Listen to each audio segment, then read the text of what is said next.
A profound truth echoes through the desolate air. All humans possess an inherent desire to live. This desire, however, often leads to scenes of utter devastation, like this battlefield strewn with countless skulls and broken weapons, an arrow piercing the grim earth. The remnants of the fallen glow with a faint, eerie energy, their fractured forms hinting at the violent end they met. From amidst the macabre pile, a hand reaches out, a silent plea or a final, desperate grasp at existence.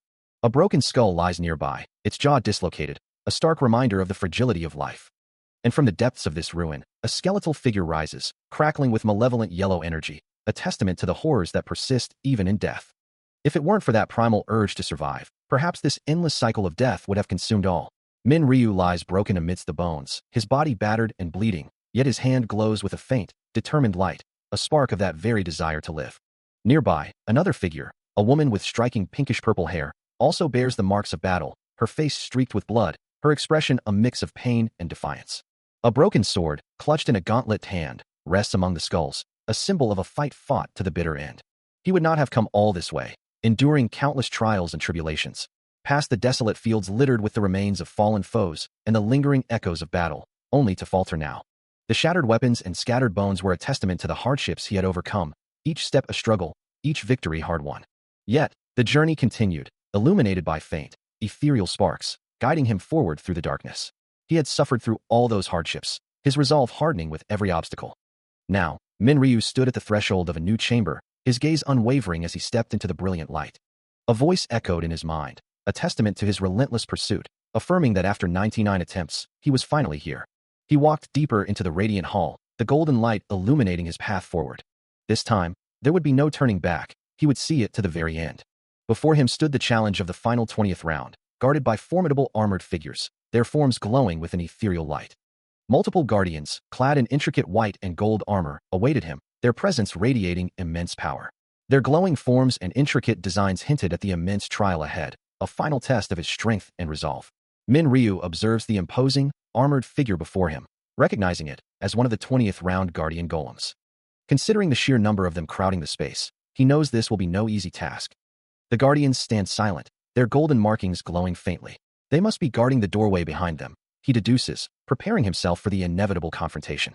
As his hand clenches, a dark red energy begins to swirl around him. Min Ryu acknowledges that these guardians will not let him pass easily. The crimson aura intensifies, confirming his resolve to overcome the challenge. Swirling violently, the dark energy engulfs his form, a clear sign of his power fully unleashed. His silhouette, wreathed in the ominous red glow, stands ready for the impending battle. With a sudden burst of speed, he launches himself forward, kicking up a cloud of dust as he closes the distance. One of the guardian golems reacts instantly, its glowing eyes narrowing as it senses the rapid approach. Before they can fully respond, a powerful, unseen force slams into the front line, sending crimson impact effects rippling through the armored figures. Another golem is struck with blinding speed, golden energy erupting from its chest as the assault continues. The guardian golem reeled, its armored form shuddering as golden energy swirled around it, the impact of the attack rippling through its very core. A concentrated blast of that same golden energy then struck it directly, sending fragments of its stony exterior scattering into the air. The sheer force of the blow snapped the golem's head back, a heavy, resonant crash echoing through the chamber. It was thrown backward with immense momentum, its form blurring as golden energy trailed in its wake. Min Ryu, still in motion, delivered another powerful, sweeping attack, generating wide arcs of golden energy that carved through the air. But then, a new, darker power began to stir within him, a declaration echoing in his mind. Seal of death. His crimson eyes glowed with an intense, unwavering resolve, a chilling determination settling upon his features as he prepared to unleash this new force. From the depths of his power, an ominous red eye, marked with a skull, manifested, radiating an intense crimson energy that pulsed with destructive intent. The guardian golem's sturdy armor began to crack and splinter, unable to withstand the searing impact of the crimson energy. Violent blasts of crimson energy struck the golem repeatedly, forcing its massive form to reel under the relentless assault. Min Ryu, now fully enveloped in a powerful crimson aura, unleashed a torrent of this dark energy, his movements a blur of devastating power. The destructive crimson energy tore through the remaining golems, leaving trails of devastation and shattered remnants in its wake. As the crimson energy of his Seal of Death ability surged, it tore through the air, leaving a trail of destructive force in its wake. He then followed up with a powerful, sweeping strike, radiating golden energy that pulsed with immense power. Standing amidst the chaos, a golden orb of energy hovered above a damaged golem, as he understood the true nature of his new power after using the Seal of Death on an opponent. A confident smirk played on his lips, knowing that, and successfully attacking them, would trigger the full effect. The next strike landed with an explosive burst of crimson energy, directly impacting a golem's armored form. The golem's armor shattered under the force, as blood-like crimson energy erupted from the point of impact. This devastating effect confirmed the ability's true potential. There will be a 100% damage increase. Another golem reeled from a powerful, golden energy-infused punch, the impact sending dust and debris flying. Despite his overwhelming power, the sheer number of enemies was daunting, as he realized. The Guardians are all coming at me. A close-up on one of the imposing golems hinted at the impending clash, with the silent declaration, then. Crimson energy swirled violently around him, preparing for a wide-area attack to meet the advancing horde. Standing firm, his scythe now fully imbued with the destructive crimson power, Min Ryu faced the onslaught, ready to continue his relentless battle. Crimson energy erupts, a deadly scythe blade cutting through the air, as the chilling declaration of the Night of Death echoes through the space. A guttural sound of impact or surprise escapes the air, signaling the immediate effect of his power. Meanwhile, the Guardian Golems stand in their imposing forms, their glowing yellow lines a stark contrast to the encroaching darkness. Min Ryu's eyes burn with an intense, golden light, his voice a chilling promise that his enemies will be utterly blinded. As his power takes hold, the world around them plunges into complete darkness, save for faint, ethereal glows. One of the golems recoils, its form momentarily obscured by the sudden void, a clear sign of its disorientation. Another golem hesitates, its glowing core flickering, struggling to comprehend the sensory assault. Then, through the oppressive gloom, streaks of brilliant yellow energy begin to tear across the space, illuminating the chaos. At the heart of this swirling tempest, Min Ryu stands resolute, his crimson eyes piercing through the vibrant light. The yellow energy intensifies, coiling and expanding with immense force, a prelude to a devastating impact. Finally, the concentrated energy shatters with a resounding crack, breaking apart the very forms of his stunned adversaries. Still suspended in the air, he is enveloped by the brilliant, golden afterglow of his devastating strike, the shattered remnants of his previous foes dispersing around him. As the golden energy fragments dissipate, they give way to dark, jagged debris that rains down. As the last of the shattered pieces settle, he descends through the lingering dust. His expression hardens, surveying the immediate aftermath of his power. A quiet "damn" escapes him, his crimson eyes narrowing with a hint of frustration. The relentless golems press their assault, forcing him to acknowledge their unending nature. He moves with incredible speed, a mere blur as he deftly avoids a swift attack, leaving trails of blue and red energy in his wake. The air crackles with elemental power, searing flames colliding violently with freezing ice, showcasing the diverse attacks of his adversaries. He reacts instantly, the sheer velocity of the incoming assaults barely registering as he weaves through the chaos. Observing their offensive, he realizes the golems are not only employing ice but also potent flame attacks. The continuous barrage forces him to concede that they simply will not cease their relentless advance. A moment of intense focus precedes his next move, a silent declaration of intent. Min Ryu's eyes glow crimson as his speed dramatically increases, propelling him forward with incredible velocity, a blur of motion across the battlefield. Leaving streaks of golden energy in his wake as he closes in on his targets, the air itself screaming around him. He plunges into the midst of the Guardian Golems, a large armored figure and its shadowy subordinates, appearing before him. Weaving through their ranks with impossible speed, his movements a testament to his enhanced abilities. With a powerful surge, he unleashes a torrent of intense, golden flames, engulfing the massive golem in a fiery roar. The inferno rages, consuming the armored foe from head to chest, its form obscured by the searing heat and brilliant light, as the flames continue their destructive work down to its legs. The residual energy of his attack lingers, a fading golden glow in the air. Then, with blinding speed, he strikes again, a sharp, decisive motion cutting through the air. Another swift, fiery impact follows, leaving a trail of burning energy. As he continues his relentless assault, each strike a burst of golden light. Min Ryu continued his relentless, fiery assault, a blur of golden energy tearing through the air. His form a fleeting silhouette amidst the intense, crackling flames, each strike a devastating burst of heat and light. As he moved, a radiant golden aura expanded around him, scattering dark feathers in its wake. The sheer pressure of his power was immense, a constant, overwhelming force that left no room for resistance. He extended a hand, channeling the golden energy with practiced ease, his movements fluid and precise. A confident smirk played on his lips as he declared, "You'll have a hard time hitting me." His fiery speed continued unabated, leaving a trail of shimmering golden light. Suddenly, a different figure, with sharp crimson eyes and dark, messy hair, reacted with a startled gasp. Huh? He found himself surrounded by swirling blue energy and falling feathers, struggling against an unseen, binding force. Beneath his feet, a complex magic seal began to glow with an intense blue light, its intricate runes activating. He looked down at the glowing pattern, a question forming in his mind. A magic seal on the ground. The realization dawned on him with a chilling certainty. I can't get away from it. Caught within the vast, crystalline expanse of the ice structure, two figures stood, enveloped by a shimmering blue energy that pulsed around them. Amidst the swirling blue, Min Ryu stood, his gaze cast downward, seemingly contemplating the depths of the icy prison. Nearby, the other figure's leg was visible, ensnared by the intricate, glowing patterns of the blue ice. Both were now fully enveloped, the towering ice structure and its pervasive blue energy consuming their surroundings. The blue energy pulsed, cracks beginning to spiderweb across the crystalline surface.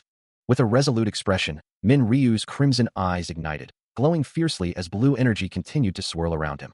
Jagged red markings then erupted across his forehead, radiating from his fiercely glowing eye, a clear sign of his power awakening. Unleashing a technique known as Moonlight Diram, a powerful crimson energy blast erupted from him, tearing violently through the crystalline ice structure. Min Ryu's devastating crimson energy blast continues to erupt, his form now encased in a dark, spiky armor, radiating immense power. The sheer force of his ability courses through him, leaving trails of glowing red energy in its wake. With a thunderous impact, the crimson wave crashes against unseen targets, shattering the environment. As the dust settles, he stands resolute amidst the ruins, his scythe a dark silhouette against the fading red glow. The residual energy of his attack still pulses with destructive force, a testament to the power he just unleashed. From the swirling chaos, a masked figure emerges, their bird-like helmet and glowing red eyes betraying a dark presence, a sigh of relief escaping them as they acknowledge the narrow escape. The masked scythe user considers the attack's potency, admitting that even they would have sustained significant damage. Realizing the futility of individual combat, the masked figure decides to end the prolonged struggle with a single, decisive combined assault. With that declaration, the masked scythe user begins to channel their own formidable power, a swirling vortex of dark red energy gathering around them. Suddenly, another figure appears, radiating a brilliant golden aura, their ornate armor gleaming as they prepare for battle. Their hands begin to weave intricate patterns, conjuring a complex blue magical circle that glows with arcane power. With a surge of energy, the Golden Mage unleashes a powerful blue blast, joining the impending assault. As the Golden Mage prepared his assault, Min Ryu activated his own formidable power, a surge of blue and crimson energy erupting around him as moonlight destruction came online. Simultaneously, the masked scythe user launched their own swift, devastating strike, a blur of dark red and black energy tearing through the air. Min Ryu's expression hardened as the combined assault closed in, the chaotic energies swirling around him, threatening to engulf him entirely. The scythe user's attack intensified, manifesting as a named technique, a crimson wave known only as Red Moon surging forward. The destructive force continued its relentless advance, a torrent of red and black tearing through the very fabric of the air. Min Ryu, however, met the onslaught head-on, his form a dark silhouette amidst the swirling chaos, his own power pushing back. The clash of energies created a blinding spectacle, red and black streaks blurring into an indistinguishable vortex of destruction. Yet, through the maelstrom, Min Ryu's counterattack began to assert dominance, his focused power pushing back against the combined might of his adversaries. With a sudden, explosive burst, his attack connected, a brilliant yellow impact rippling outwards, shattering the incoming assault. The yellow energy surged, overwhelming the red and black, a clear sign of Min Ryu's superior strength dominating the battlefield. The Golden Mage's ornate armor crumbled into glittering fragments, feathers scattering as his form was utterly annihilated by the force of the blow. Standing amidst the debris, with the masked scythe user's weapon and mask discarded nearby, Min Ryu let out a sigh of relief, acknowledging that his formidable opponents were finally defeated. He steps forward, his boots echoing softly as he approaches a grand, golden archway, a structure hinting at secrets hidden by those he had just defeated. This must be what those guardians were hiding, a place of immense power or significance. With each deliberate step, he ascends the stairs, the archway ahead glowing with an ethereal light, beckoning him deeper into its mysteries. His gaze sharpens, his crimson eyes reflecting the strange luminescence of the ancient structure. Standing directly before the entrance, he wonders, what is this place? It feels like a temple, ancient and sacred, yet filled with an unsettling power. As he steps inside, the golden exterior gives way to a vast, dark interior, illuminated by intricate patterns of glowing blue light that pulse with an otherworldly energy. The path stretches before him, leading to an even grander, more ornate doorway, shimmering with the same mysterious blue glow. He considers the imposing portal, a silent question forming in his mind. Am I supposed to go through that doorway? The air grows heavy with anticipation, and he wonders if he is meant to enter, or if something will emerge from the depths beyond. His footsteps resonate once more, drawing him closer to the shimmering, intricate gateway. Standing on a circular platform directly before the glowing entrance, he resolves, I guess there's only one way to find out. As he makes his decision, the doorway responds, emitting a soft, mechanical whirring sound as it begins to open, revealing a blinding, golden light beyond. Stepping through the golden doorway, Min Ryu found himself enveloped in a radiant, ethereal glow, the air shimmering with golden particles as he floated amidst the vibrant energy. A thought echoed in his mind, wondering if this time, he would finally be able to complete the game. His crimson eyes, sharp and focused, scanned the new environment, a subtle determination etched across his features. Suddenly, a system notification materialized before him, announcing his arrival at a boss room with an entrance condition of January 5th. The next message clarified the requirement, stating that you need at least 5 players in order to open the boss room. As he processed the unexpected condition, Min Ryu stood with his back to the viewer, the vast, star-dusted expanse of the chamber stretching out before him. His expression shifted to one of profound concern, a bead of sweat tracing a path down his temple as the gravity of the situation settled upon him. Another system alert chimed, reiterating that there is 1 player in front of the boss room. The final, chilling message appeared, declaring that the player will be killed in 5 seconds for failing to meet the requirements, as a golden barrier began to form around him. Trapped within the rapidly solidifying golden energy, Min Ryu's eyes widened in disbelief, a single, desperate question escaping his lips. What the hell? Trapped within the golden energy barrier, Min Ryu watches as the system's death timer begins its countdown, displaying the number 5. His crimson eyes burning with fury, he unleashes a frustrated roar, demanding to know why this impossible requirement was never mentioned before. The golden barrier around him pulses with intricate, circuit-like patterns as the timer inexorably drops to 4. Sweat beading on his brow, he clenches his weapon, his jaw tight with a mixture of defiance and despair. The countdown continues its relentless march, now showing 3. Looking down at his hand, a faint blue energy crackles around his fingers, a desperate attempt to break free from the golden prison. The timer drops to 2, and a single, frustrated word escapes his lips. Damn it. His face contorted in a grimace of pure desperation. The blue energy around him flickers more intensely, a futile struggle against the inevitable.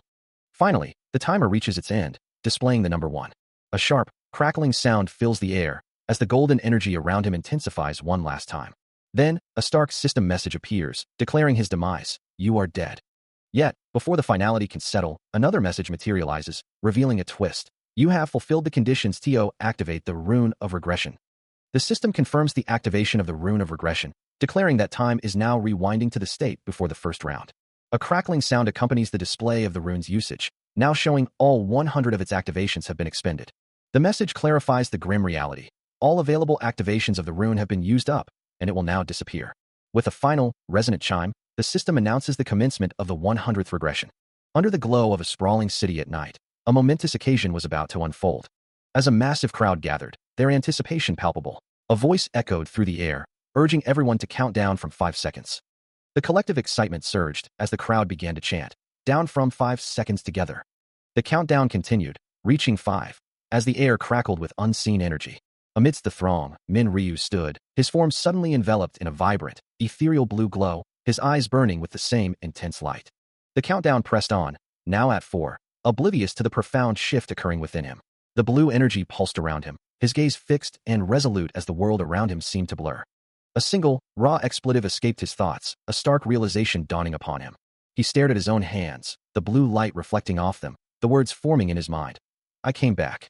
The profound truth settled upon him. He had returned to the time before he was swept away in this damned game. He clenches his fist, the memory of his past life still raw, recalling how he had been on the 20th round of the game. A silent countdown echoes in his mind. 3, then 1, as if marking a critical moment. Standing amidst a bustling city crowd, his hood obscuring his face, he muses that if he truly could, he would stop time itself. The city lights blur around him, reflecting his deep contemplation. A system message flashes, confirming the Rune of Regression has been used, with a full 100 charges remaining, a stark reminder of his second chance. His hood falls back, revealing his face, his eyes now glowing with an intense electric blue light, a visible manifestation of his renewed power and resolve. He acknowledges this is his last opportunity, a final chance to change his fate. With a determined expression, he pulls his hood back up, vowing to finish this game once and for all. To achieve his goal, he realizes he will need to bring 4 other people with him to the very last round.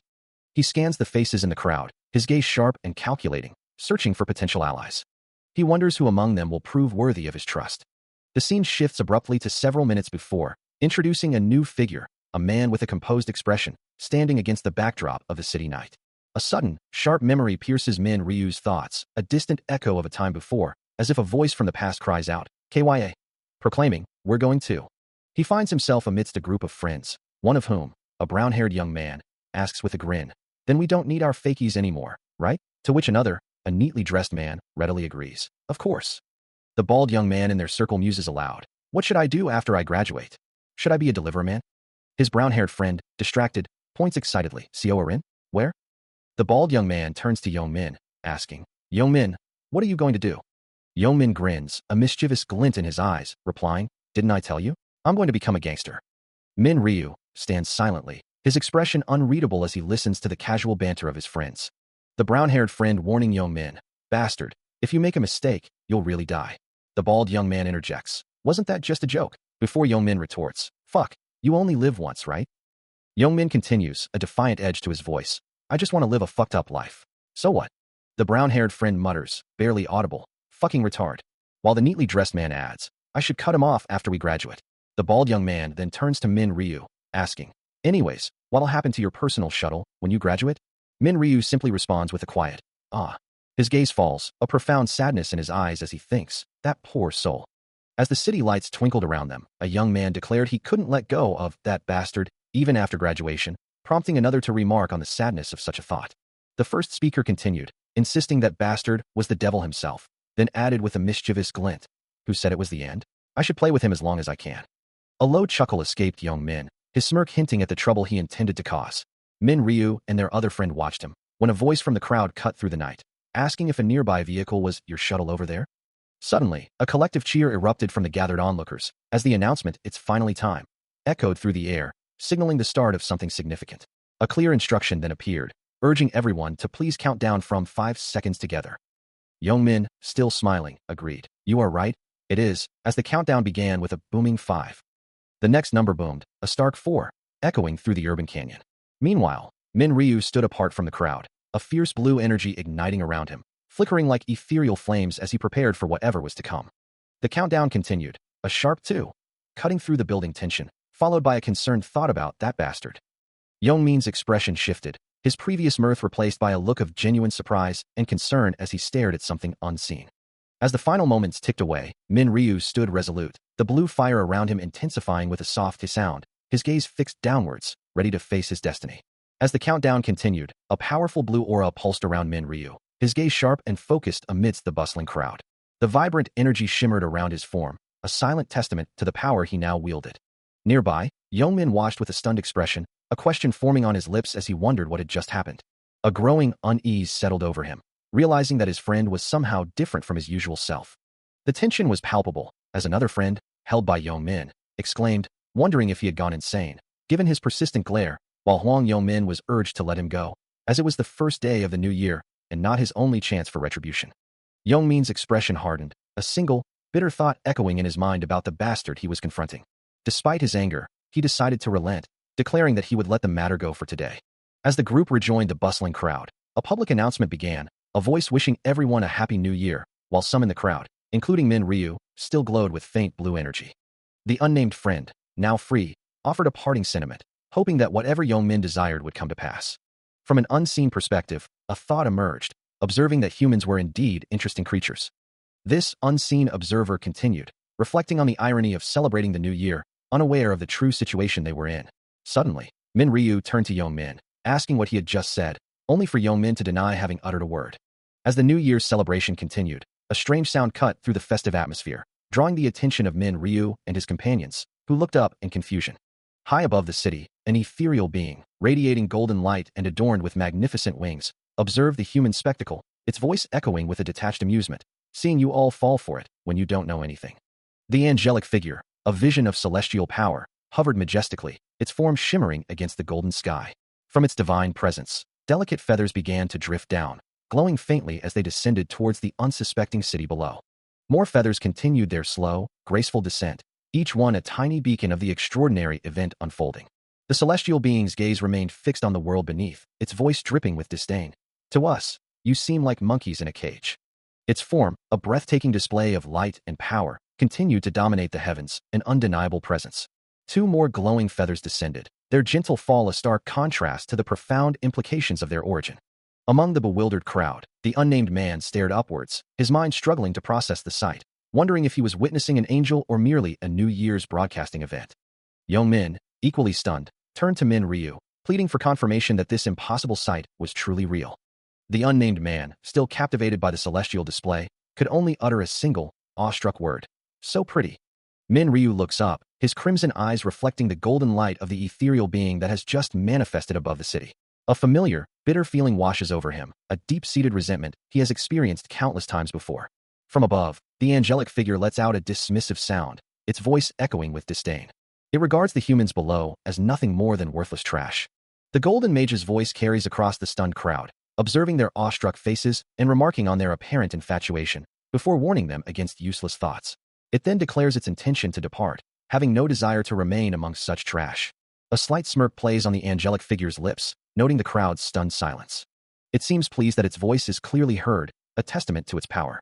Suddenly, a man from the crowd, unnamed Man 1, breaks the silence, pointing an accusing finger and demanding to know who the figure is, questioning if it's merely a cosplayer.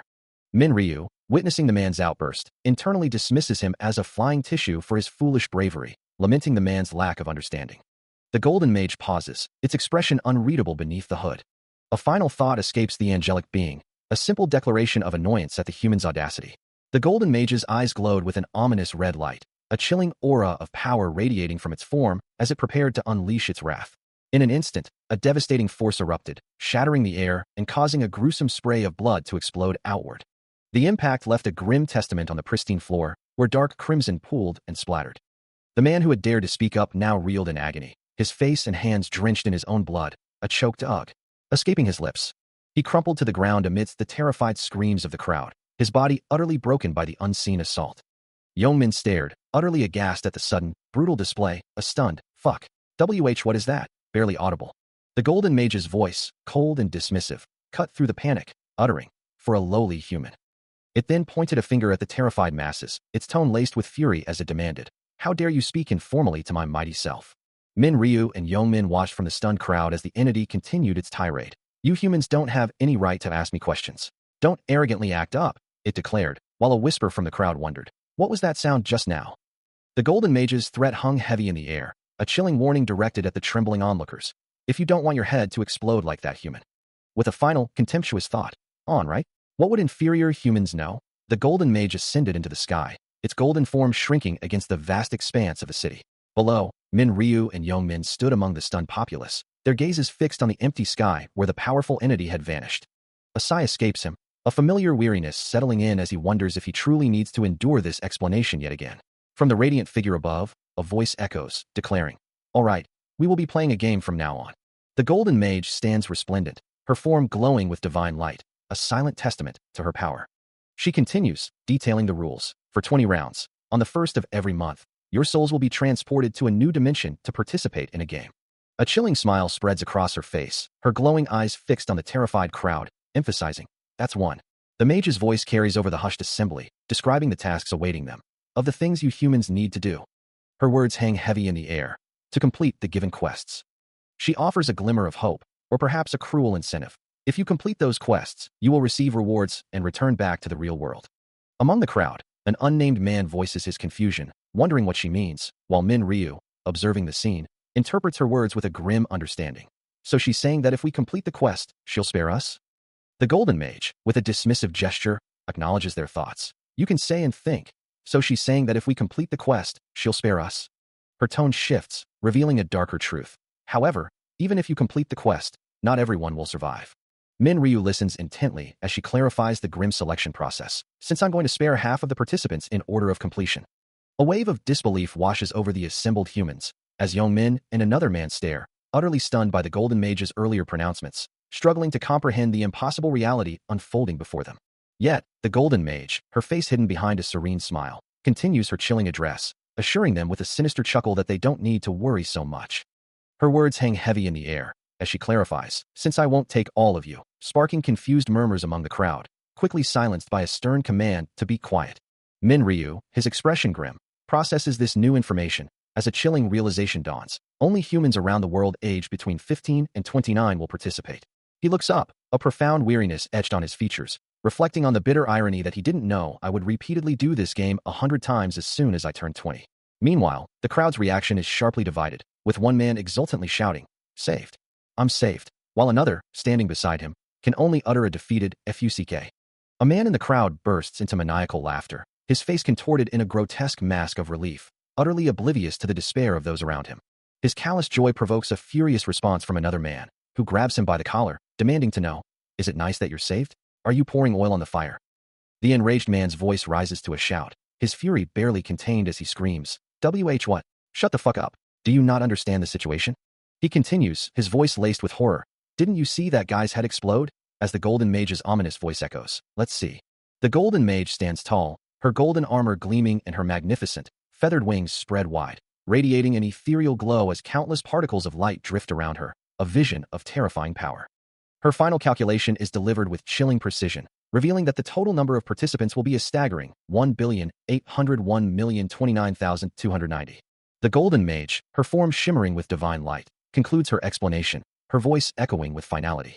As golden energy swirls around her, she prepares to initiate the next phase of the game.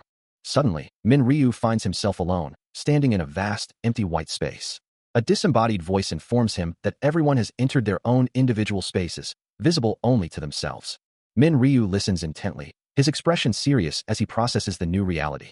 The voice continues, explaining the need to shape one's body in preparation for a soul transfer. As if on cue, a perfect reflection of Min Ryu appears before him, mirroring his stance in the ethereal blue space. This process is described as a type of customization. Min Ryu and his reflection reach out to each other, a soft blue light glowing between their almost touching hands. Their feet stand opposite each other, grounded in the shimmering, otherworldly floor. The voice warns that there is only one chance to choose wisely, but Min Ryu, with a quiet resolve, decides to simply choose the same thing. His gaze is firm, ready to face whatever this customization entails. As he stands before his glowing reflection, the voice from within confirms his choice, and he feels a surge of power, knowing exactly who he is. His resolve solidifying, he declares, "My nickname is Black Scythe." A quiet determination settles over his features, his gaze sharp and unwavering. Subtle particles of light begin to shimmer around him, a prelude to the next phase. Suddenly, the ethereal space dissolves, replaced by the vast expanse of an open sky and distant, towering mountains. The bright sun shines down on a world of vibrant green, a stark contrast to the sterile chamber he just left. Rolling hills stretch into the horizon, dotted with lush foliage as leaves drift gently through the air. The landscape is alive with natural beauty, a serene yet expansive new arena. And then, Min Ryu appears, now radiating a brilliant golden aura, his form crackling with newly awakened power. The world around him seems to hum with energy, as if acknowledging his arrival and the beginning of his true journey. Now known as Black Scythe, Min Ryu stood in the vibrant, unfamiliar landscape, his new form feeling both powerful and natural. This was his 100th time experiencing such a transformation, a testament to his journey. Having maintained this specific appearance since his 12th iteration, it now felt like his true body. He flexed his hand, feeling the power surge through him, a sense of complete control over his new form.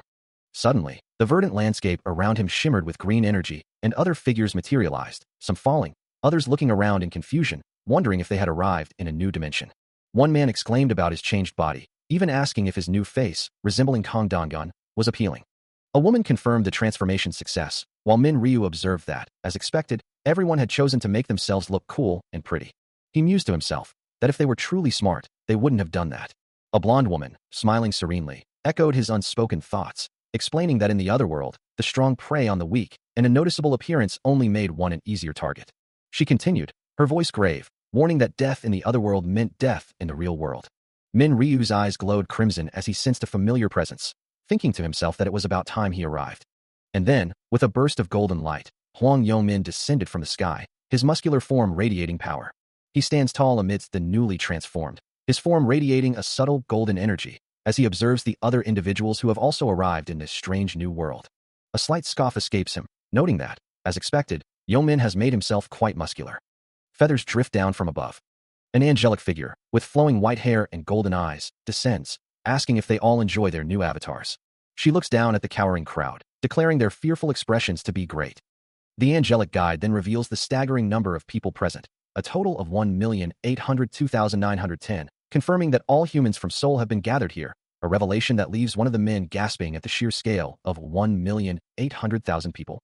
Young Min, wiping sweat from his brow, mutters that it doesn't seem like that many.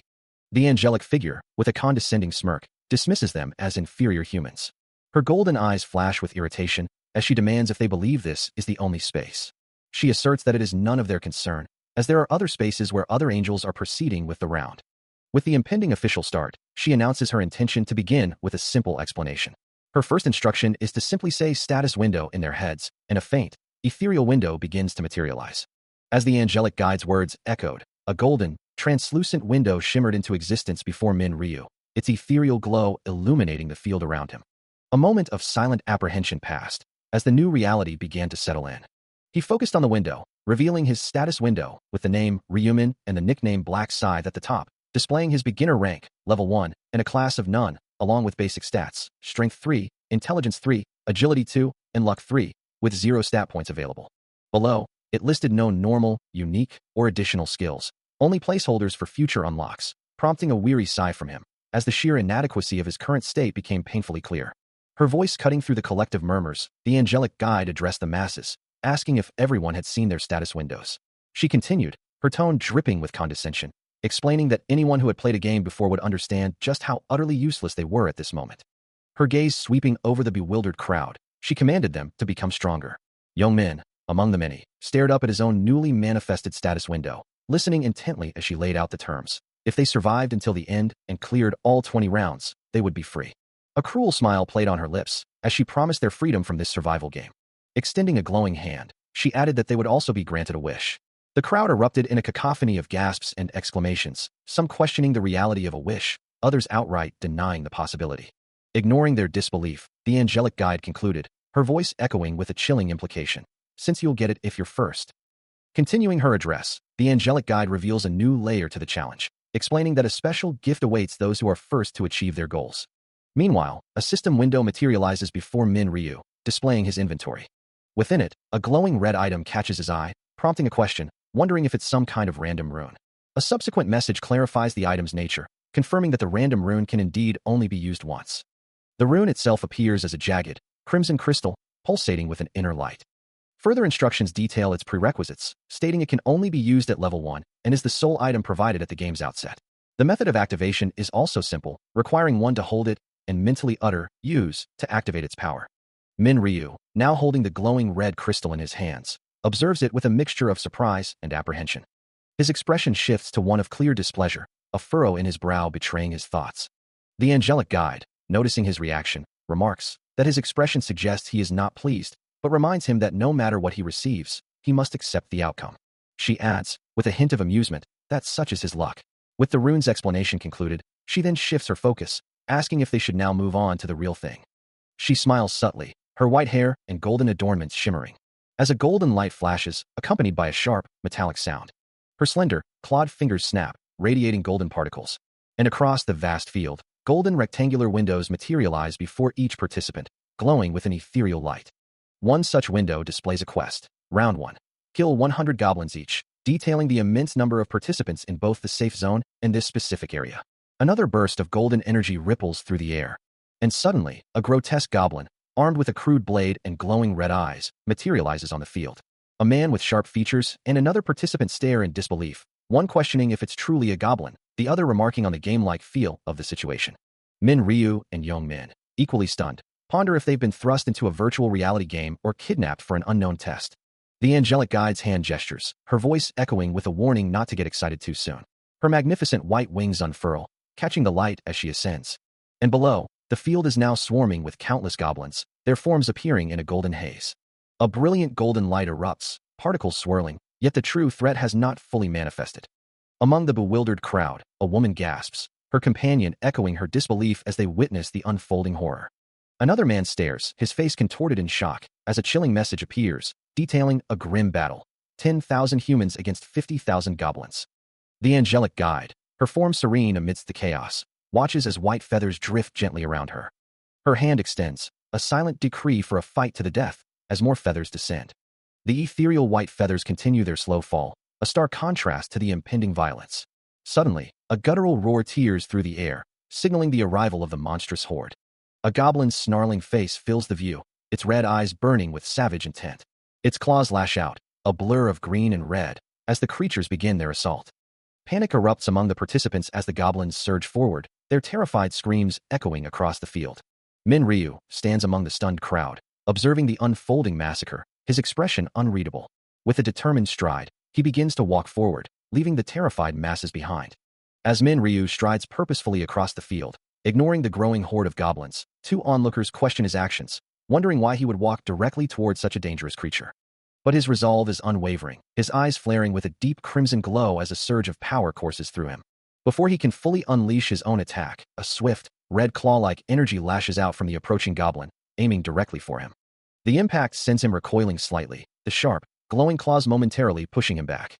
However, the goblin's momentary advantage is short-lived, as Min Ryu retaliates with blinding speed, his own crimson energy manifesting as a devastating claw that tears through the creature with a resounding crash. When you are a part of a group, the first impression is everything, as two men look up with wide, startled eyes. Their fear is mirrored by a woman and other onlookers, all caught in a moment of collective terror. Min Ryu knows this, and to ensure his standing, he must imprint the image of his power on their minds, unleashing a rapid flurry of crimson energy slashes that tear through the monstrous creature before him. The creature recoils under the relentless assault, as more glowing red slashes carve through its form with brutal efficiency. With a final, decisive blow, the monster collapses, its massive body crashing to the ground, leaving a discarded knife in the grass. To avoid being swarmed by pesky flies, he needs to show how strong he is right here and now. And most importantly, Min Ryu stands composed, his knife now firmly in hand, the faint glow of his power still lingering around him as he surveys the aftermath. He knew he had to become the object of her attention. From high above, an angelic figure with flowing white hair and golden eyes observed the scene, a soft ho escaping her lips, as if amused by the unfolding events. Min Ryu, on the ground, knew exactly what to do, thinking that this called for a bit of a performance, his blade swiftly unsheathing with a sharp metallic hiss. Before him, a horde of goblins charged, their crude weapons raised, one already fallen, their guttural cries echoing across the field. But Min Ryu was faster, a blur of dark energy and motion, his attacks tearing through the charging monsters with devastating speed. In moments, the field was silent once more, his figure standing calmly amidst the defeated creatures, a faint green aura still swirling around him. The last goblin crumpled to the ground, its demise met with a collective murmur from the onlookers, one of whom exclaimed, "F fucking dope," in disbelief. A woman pointed, her eyes wide with astonishment, asking, "Did you all see that? Who on earth is he?" While a man beside her added, "He looks like a..." Another man chimed in, suggesting, "Special agent or something." And then, with a grin, "Black Scythe? His nickname is awesome too." As more goblins emerged from the distance, their forms still indistinct, another onlooker questioned, "Aren't they the weakest mobs in the game?" A man in the crowd, emboldened by the display, declared, "We can probably eliminate them too, even if we're not like that Black Scythe guy." His face contorted with a mix of bravado and fear, he continued, "Once we engage in combat, I bet they won't be a big..." His voice trailing off as he imagined the fight. The initial shockwave of the goblin assault sends one of the creatures reeling, its body twisting violently from the impact. But the humans, who had so casually dismissed the threat, now find themselves surrounded, their faces etched with dawning horror as the creatures close in, their cries of alarm echoing through the air. Even Min Ryu, despite his earlier display of power, is caught off guard, a goblin's clawed hand seizing his arm as he stumbles to the ground, a faint red glow emanating from his body. The man who had scoffed at the weak mobs now feels the full weight of their ferocity, a guttural groan escaping him as fear takes hold. His earlier bravado completely shattered, he lets out a desperate, drawn-out scream, utterly overwhelmed. Another woman is sent tumbling through the air, her desperate pleas for help lost amidst the growing chaos as the goblins continue their relentless advance. Min Ryu struggles to regain his footing, a goblin lunging at him from behind, forcing him to acknowledge the sheer numbers now swarming them. The scene devolves into a brutal massacre, the goblins showing no mercy as they cut down the unprepared humans, blood staining the once pristine ground. More bodies fall, the man from before now grabbed by a goblin, his face a mask of pure terror as the reality of their situation sinks in. Even Min Ryu, the formidable Black Scythe, is not immune, lying bloodied and defeated on the ground as a goblin stands over him, the scene a true inferno of despair. At this point, no one would mistake this for a game anymore. Right now, there's only one thought as a goblin's bloodied weapon gleams menacingly: survival. The brutal reality of the situation unfolds as injured figures lie bleeding on the ground, their faces contorted in pain, while another woman stands over them, her expression a mask of despair, the horror of the attack etched deeply into people's minds. Tears stream down her face, her eyes wide with an unspeakable dread as the full weight of their predicament settles upon her. Meanwhile, Yeongmin flees across the grassy expanse, his hand bleeding, as the primal instinct to survive begins to dominate their thoughts, overriding all reason. They'll be running without direction, he muses, a mistake he himself made the first time this happened. Min Ryu's crimson eyes glow with a fierce resolve, his expression hardening as he prepares to face the unfolding nightmare. Youngmin continues his desperate flight, panting heavily, the grim realization dawning on him that there is no escape from this dimension. A powerful golden aura erupts around Min Ryu, swirling with intense energy as he channels his power for an impending attack. He unleashes a devastating golden energy blast, while in the distance, Youngmin watches, bewildered, wondering what new horror is unfolding before him. Clutching a knife, he reflects on the inherent difficulty modern people face in taking a life, a task they are utterly unequipped for. His face contorts with effort and internal struggle, the weight of the impending act heavy upon him as he prepares to strike. He acknowledges the grim reality that those who have never hunted even a small animal would struggle immensely to kill a goblin. However, to survive in this game, he presses the knife to the goblin's throat, understanding that such brutal actions are now a necessity. The goblin's eyes glowed a furious red, its face contorted in a primal scream of fear and rage. As Min Ryu's attack connected, a burst of blue energy deflecting the creature's claw. With a guttural cry, he moved in for the kill, his knife poised to end the monster's life. For all of them, this new reality demanded a brutal truth. They had to overcome their limitations or perish. Across the field, the desperate cries of other humans echoed as goblins swarmed, leaving a trail of blood and despair. From above, an angelic figure watched the chaos unfold, a goblin's shriek cutting through the air as it cornered another fleeing human. A soft, amused chuckle escaped the angelic guide. Ho ho ho, this fight between humans and goblins is so amusing.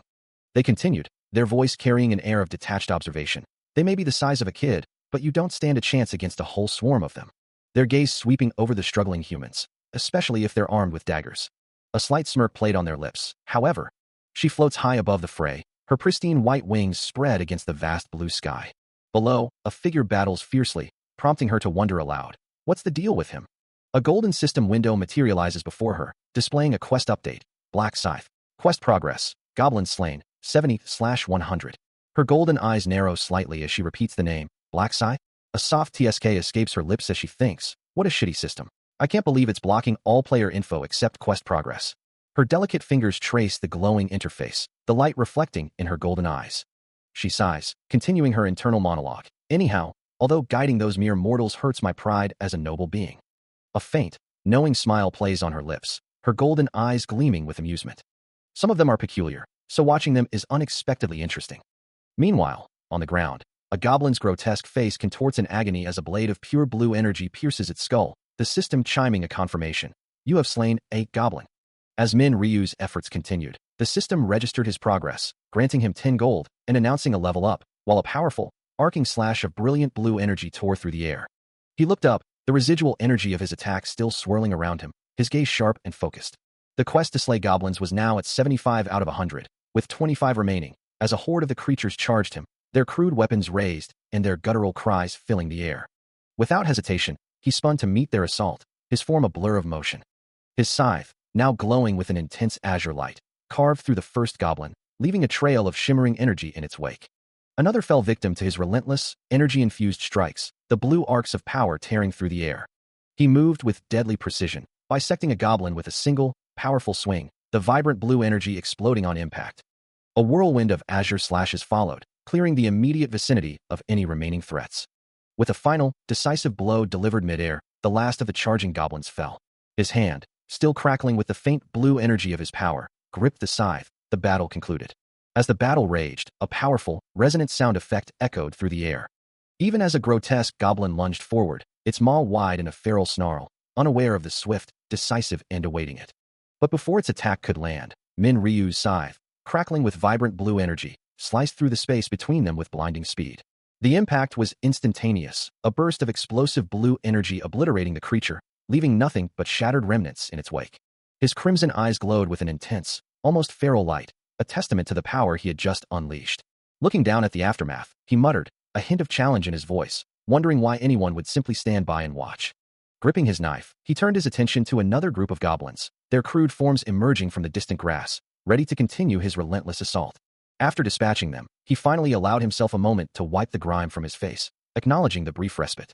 He had advanced to level 4 at some point during the intense combat, gaining 2 stat points with each level up, and had decided to allocate all of them into agility, boosting his already formidable speed. With his recent level up, Min Ryu felt the surge of power as his agility stat increased by 3 points. A crucial enhancement he knew would affect more than just his dodge rate, boosting his attack power and overall movement speed.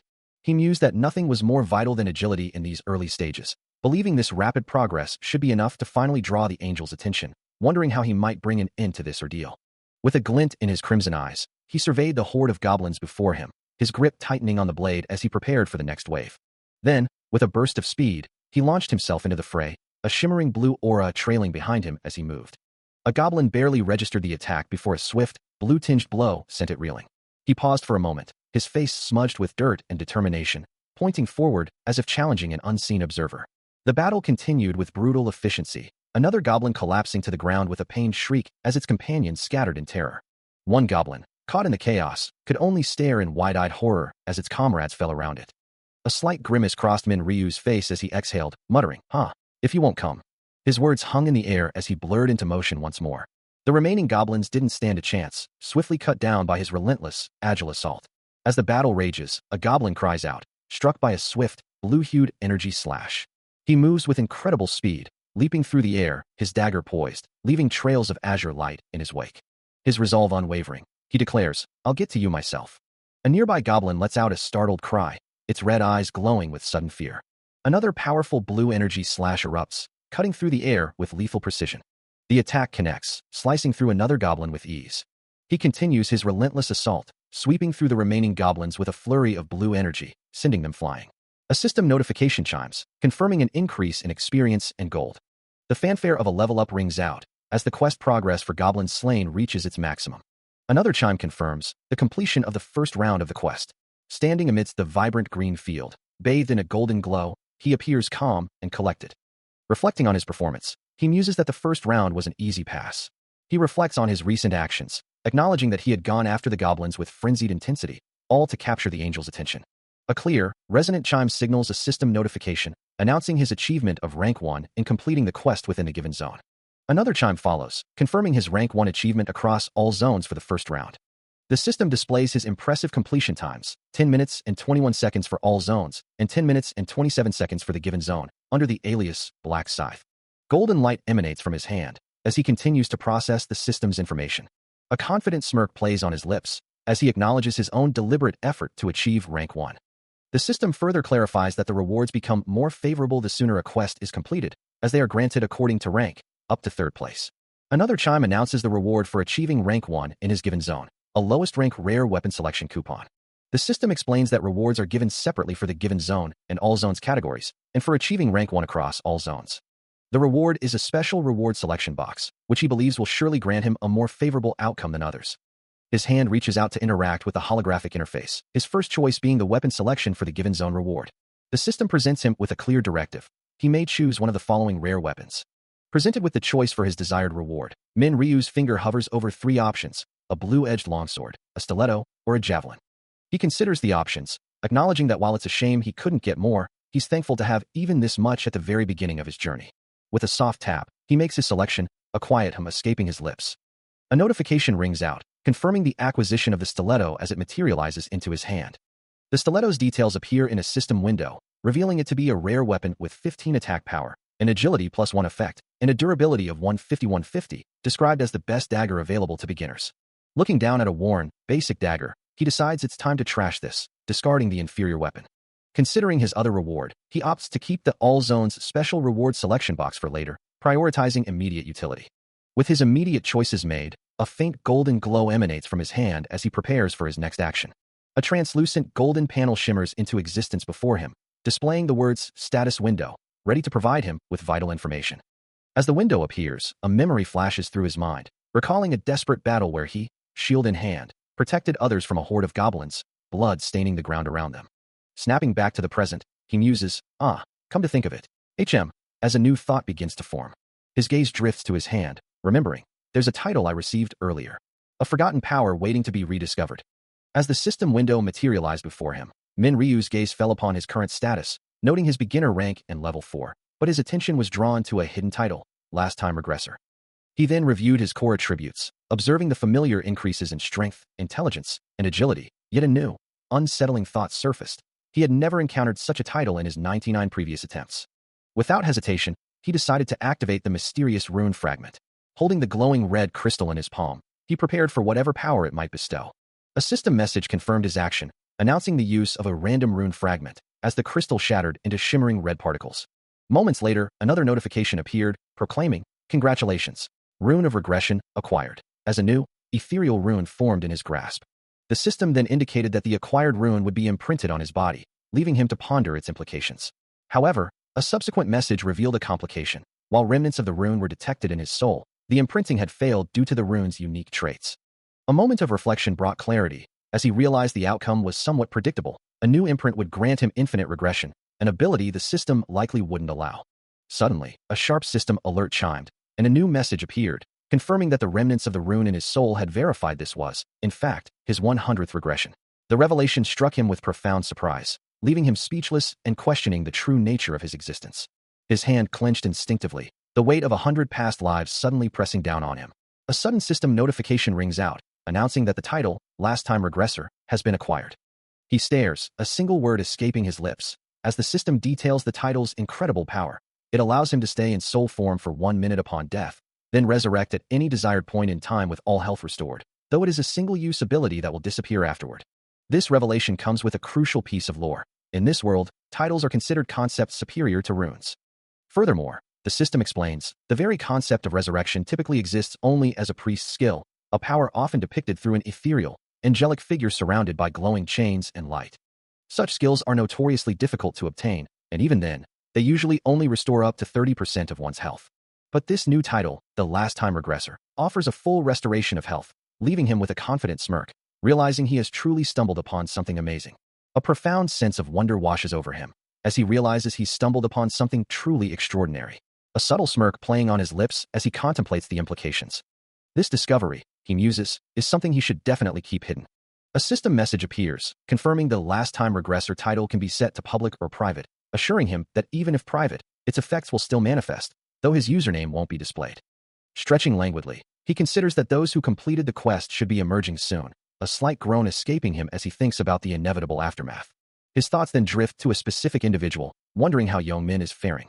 Meanwhile, Young-min finds himself in a desperate struggle, bloodied and battered, as two assailants close in, one lunging with a knife, while the other already has him cornered. There he is, one of them snarls, confirming their grim intent. Back with Min Ryu, a faint smile touches his lips, a quiet confidence in his gaze as he concludes that his friend will likely survive this ordeal too.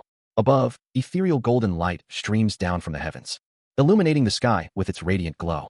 From a celestial vantage point, the angelic guide observes the unfolding events, a hint of boredom in their voice as they remark, "I was wondering why it was getting boring to watch."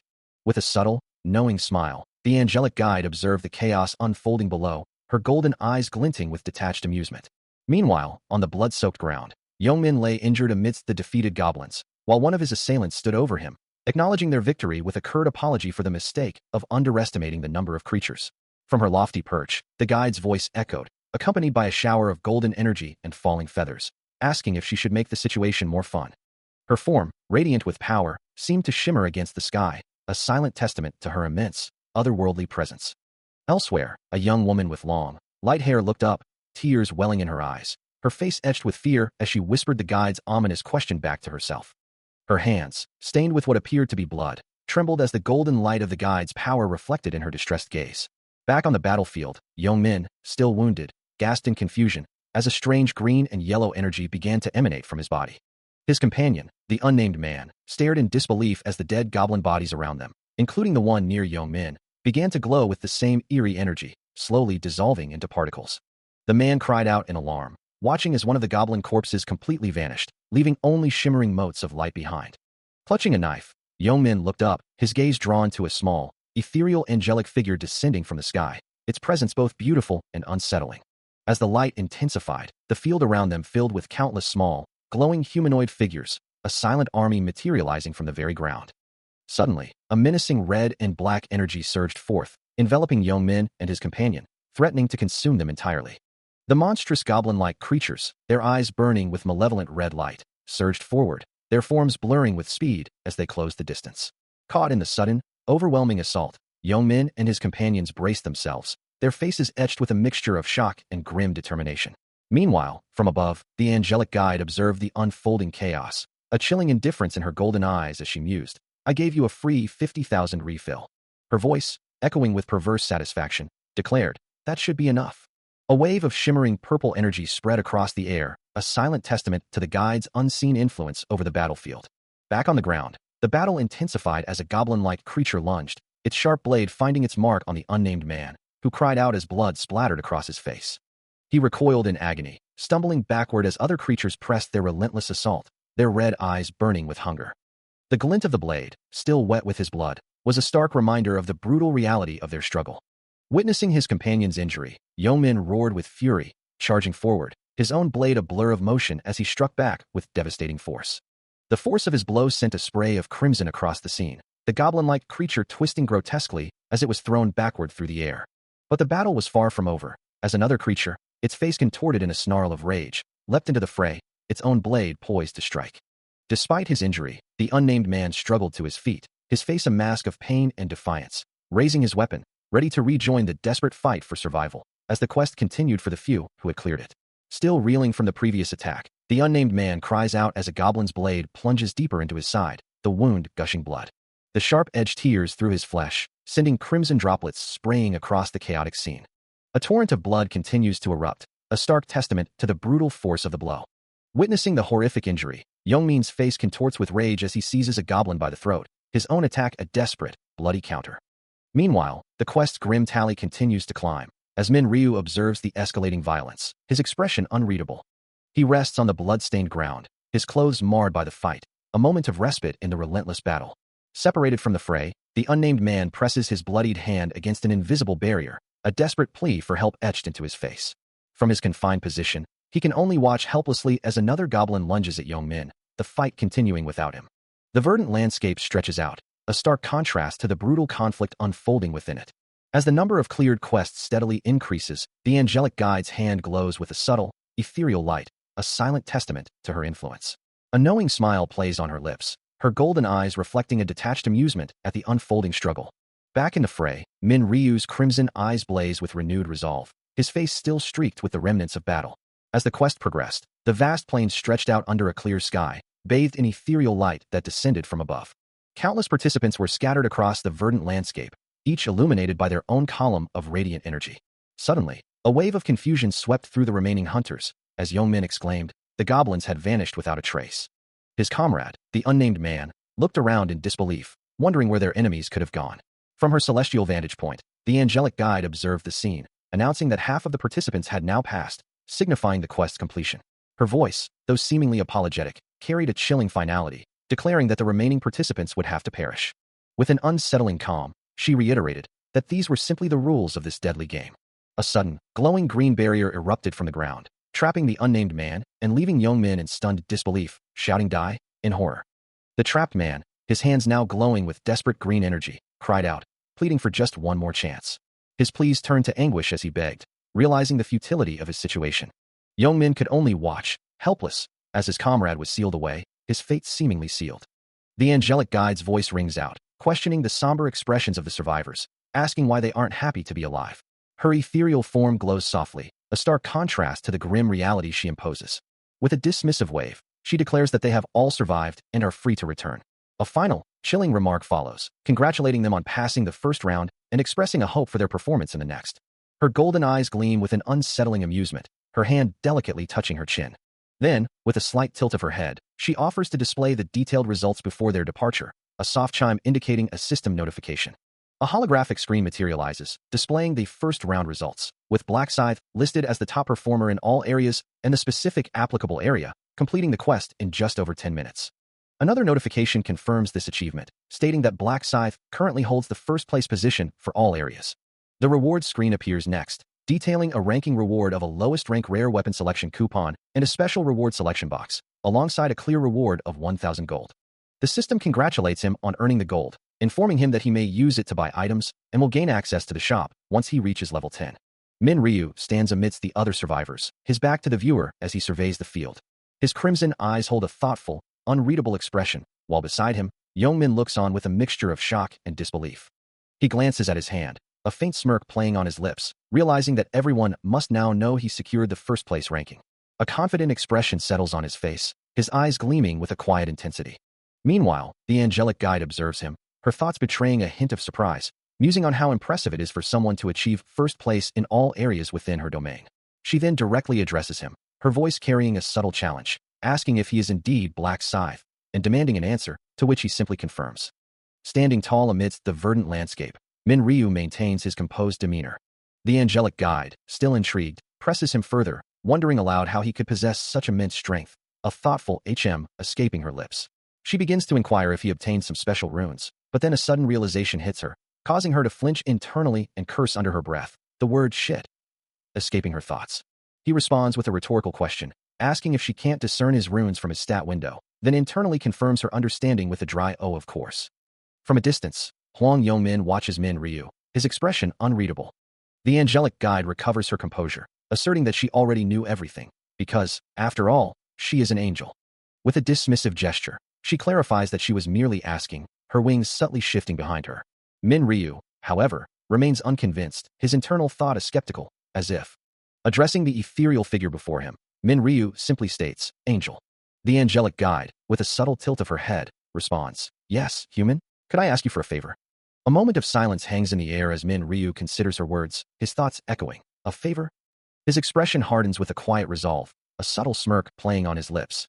Then, with an unexpected boldness that makes the angelic guide appear small against the vast, luminous backdrop, he declares, "I think the rewards for getting first place." From a distance, Yongmin and another man watch him, his imposing silhouette framed by the bright, otherworldly light. Min Ryu finishes his thought, "Are a bit too stingy." The other man's eyes widen in utter shock, a silent exclamation escaping his lips as Yongmin looks on, equally stunned. Both Yongmin and the young woman beside him recoil, their faces etched with disbelief at Min Ryu's audacity. Back in the ethereal realm, the angelic guide's wings flare, her voice laced with disbelief as she demands, "What? What did you just say?" Her golden eyes glow with an intense, almost menacing light, her expression shifting from surprise to a chilling smile as she repeats, "What did you just say?" Unfazed by her sudden shift, Min Ryu meets her gaze with unwavering confidence, his demand clear, "I would like a better reward." Standing firm within the shimmering golden aura of the reward circle, Min Ryu remained unyielding in his demand for a better prize. The angelic guide's golden eyes narrowed, her serene expression twisting into something far more sinister as she hissed, "Did you just say, human?" Unfazed by the sudden shift in her demeanor, he simply reiterated his position, "I want a better reward. I don't like what I got." A smirk played on his lips, his crimson eyes gleaming with an almost arrogant confidence, as he crossed his arms, completely at ease despite the palpable tension. The angelic guide turned away, her thoughts swirling with a mix of disbelief and growing irritation, the audacity of this human echoing in her mind. Around them, other participants, including Yongmin and unnamed Man 1, stood in their own glowing circles, witnessing the unprecedented challenge unfold. Her face, once serene, now contorted into a terrifying, wide grin, her golden eyes glowing with a predatory intensity, a single drop of saliva escaping her lips. She had kept a close eye on him from the start, acknowledging his initial performance, but now she wondered if he was truly underestimating her, simply because he had dispatched a few goblins. As her thoughts darkened, her hand began to extend, fingers splaying out, a faint, ominous glow emanating from her palm. She curses internally, realizing she had already expended that particular authority. The angelic guide seethes, unable to believe the audacity of the arrogant little bastard, who she couldn't even eliminate. Suddenly, a thought strikes her, making her pause and consider.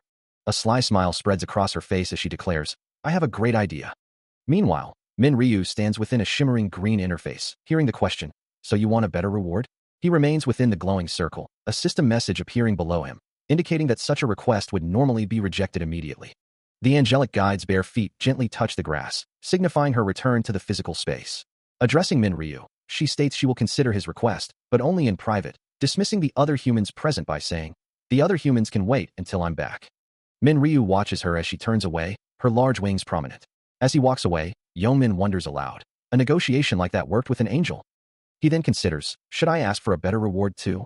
A narration box clarifies that one must be in first place, like Black Scythe, to make such demands.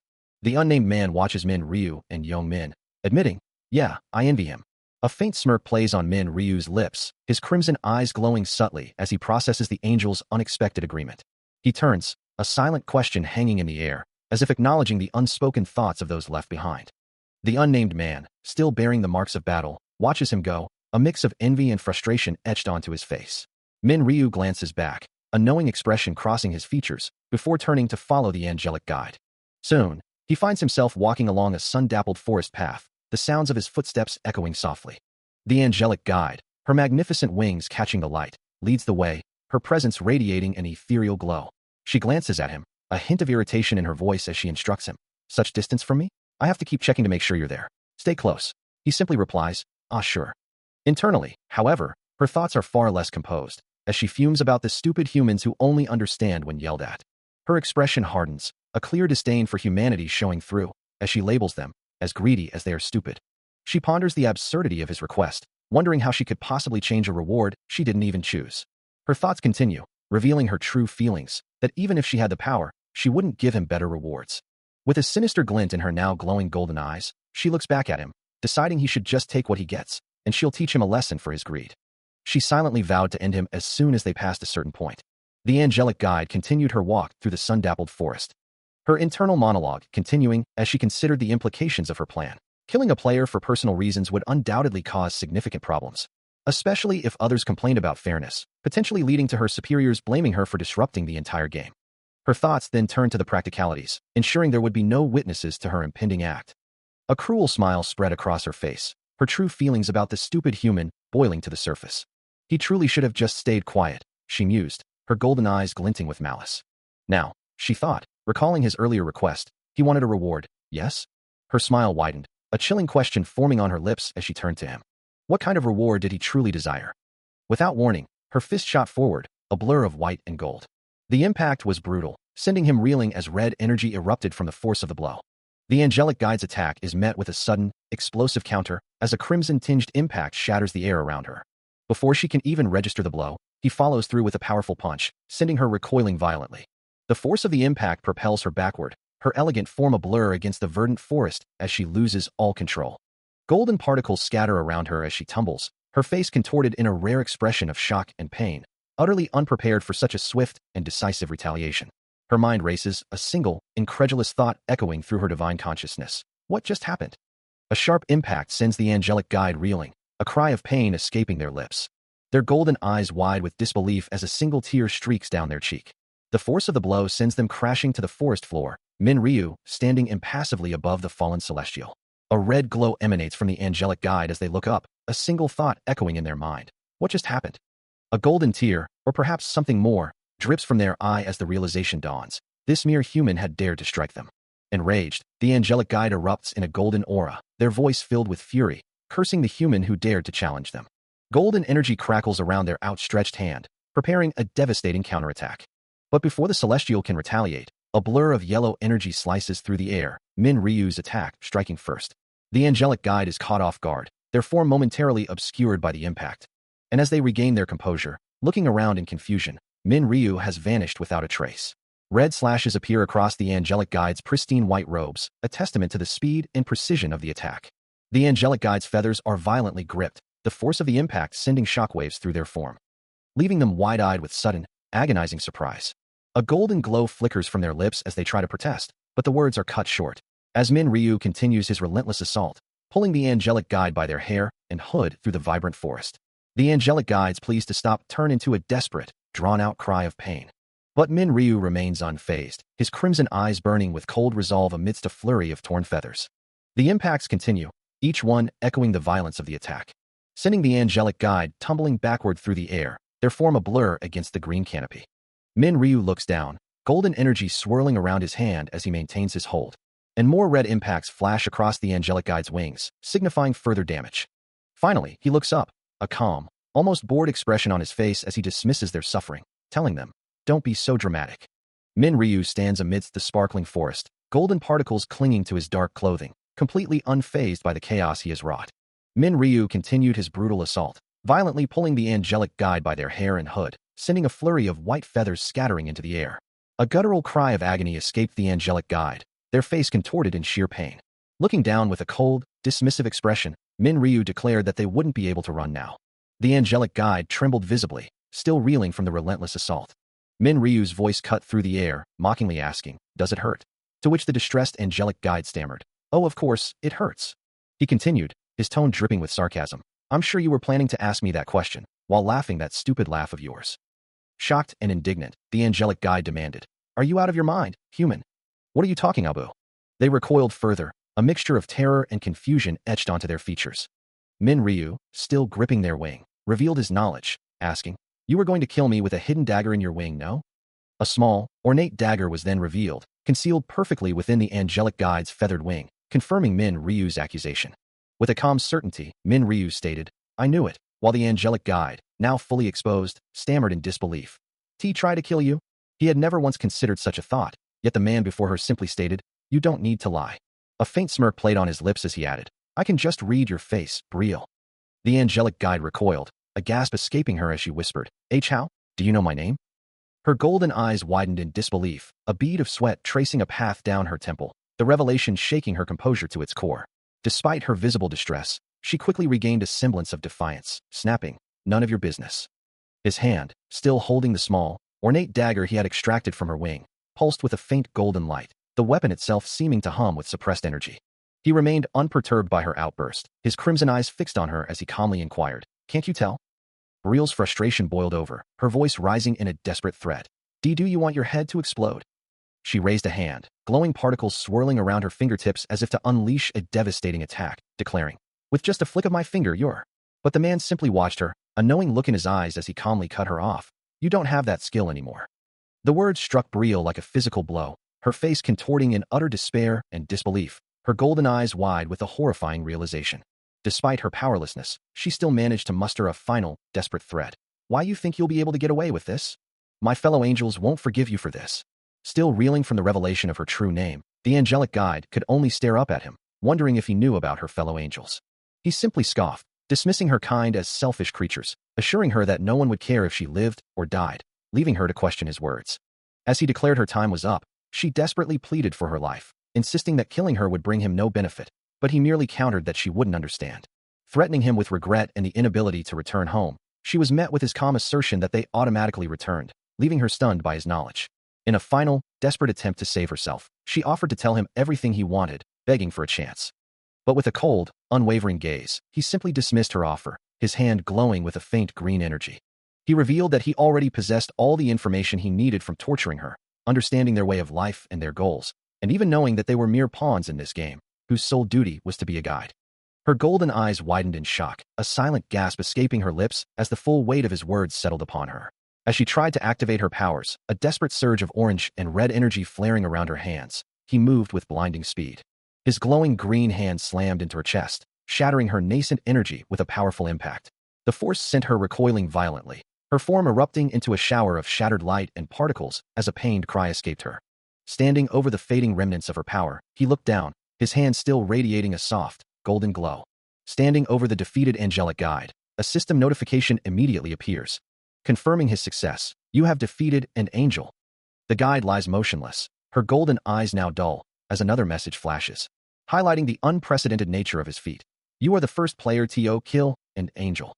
This unique achievement brings with it a cascade of rewards, including a new title and a potent material.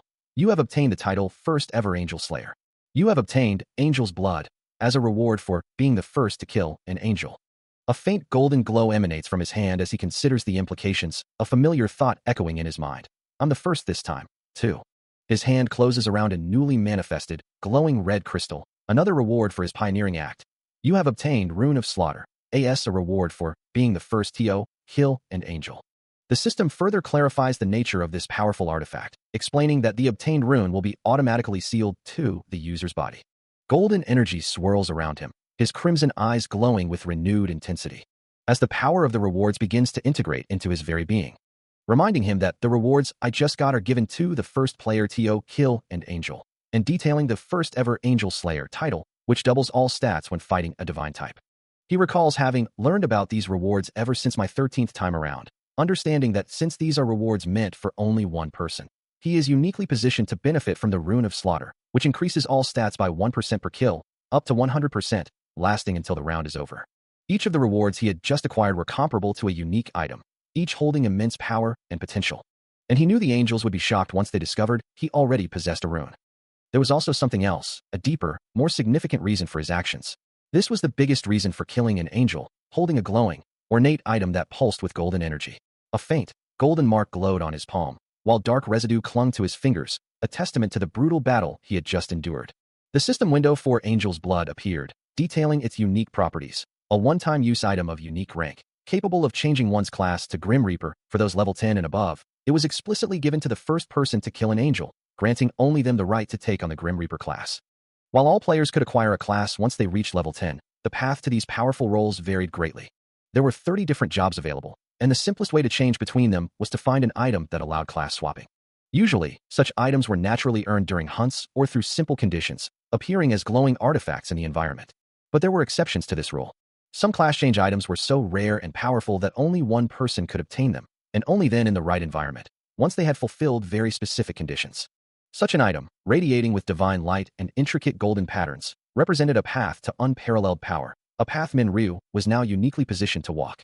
The classes offered by this mysterious entity were clearly on a different level, far surpassing anything he had encountered before. With bonus stats, class change runes, and skill options, among other benefits, everything about these rewards seemed utterly flawless. As he navigated through his inventory, a new determination settled within him, knowing he would strive for first place in all the zones. A system prompt appeared, inviting him to choose one of the following rewards, and he considered his options carefully. Among them were 2,000 gold and detailed information regarding the second round, but his focus remained on a different priority. What truly mattered now was reaching level 10, the threshold required to finally change classes. His hand reached out, tapping the option for the triple EXP buff, a reward exclusive to the second round that would accelerate his progress. A confirmation appeared. He had chosen the triple EXP buff, and once he pressed the second round button, the buff would be applied automatically. This was his last chance, his final time to make a difference, for he knew there was no escaping his fate anywhere else. As golden light began to envelop him, he resolved to get stronger, the energy surging through his body. The light intensified, radiating from him with immense power, a silent vow echoing in his mind. No matter what, he would achieve his goal. Engulfed in a brilliant golden aura, Minryu's transformation reached its peak, the raw energy swirling around him promising unparalleled growth. A system notification flashes, declaring the first round over, with over 900 million survivors across all areas, and 5,143 in the specific YesKS 45-5 zone. It announces that players' souls will soon be transferred back to their original bodies, with the second round scheduled for February 1st, concluding with a congratulatory message. As the message fades, a blinding, ethereal light engulfs everything, signaling the imminent transition. Then, with a jolt, Minryu's eyes snap open, his crimson gaze reflecting the rain-slicked city lights above. He reaches out, a gasp escaping him, as if trying to grasp at the fading remnants of a dream. Lying on the cold, hard ground, he slowly takes in his surroundings, a sense of profound unfamiliarity washing over him as he murmurs, "This place is." His gaze drifts upwards to a familiar, yet out-of-place, traditional structure amidst the modern skyscrapers, prompting a bewildered question, the Bozingak? A bead of sweat trickles down his temple as he tries to piece together his fragmented memories, his mind racing with the single thought, what happened? He wonders if he's the only one experiencing this disorientation, musing, did everyone pass out like me? Did I pass out? The vividness of his recent experiences makes him question reality, as he recalls, I was having a really realistic dream. I had a weird dream. He pulls out his phone, the screen illuminating his face, revealing the time, 5:20 a.m. on a Sunday, January 1st. A chilling realization dawns on him as he connects the time displayed with his experience, muttering, 5:20. That's how long I spent in the dream too. He pushes himself up, groaning from the lingering aches, as he observes other figures stirring around him, all equally disoriented, muttering about their heads and bodies feeling sore. As consciousness slowly returns, Minryu finds himself kneeling on cold pavement, his vision blurring until a familiar face comes into focus, Youngmin asking if he's finally awake. Disoriented, Minryu questions if everyone else is also here, a strange sense of déjà vu washing over him as he recalls a bizarre dream. Another man, equally confused, confirms he experienced the same thing, then turns to Youngmin, wondering if he too had a similar dream. Youngmin, his expression grim, hesitantly confirms his own unsettling experience. The group slowly stirs, some exclaiming their relief at being alive, while others question if they've truly returned, their minds still grappling with the vivid memories of fighting goblins. A throbbing pain in his head confirms Minryu's growing suspicion. What he experienced was no mere dream. His eyes widen in disbelief as he processes the implications, the goblins, and the first round now terrifyingly real. Youngmin, now standing, looks at Minryu with a mixture of dread and resignation, cursing the thought of having to return to that nightmare on a specific date. Minryu's hand clenches into a tight fist, his knuckles white against the cold pavement. He surveys the still disoriented group around him, some slowly beginning to stir, others still lost in their own awakening.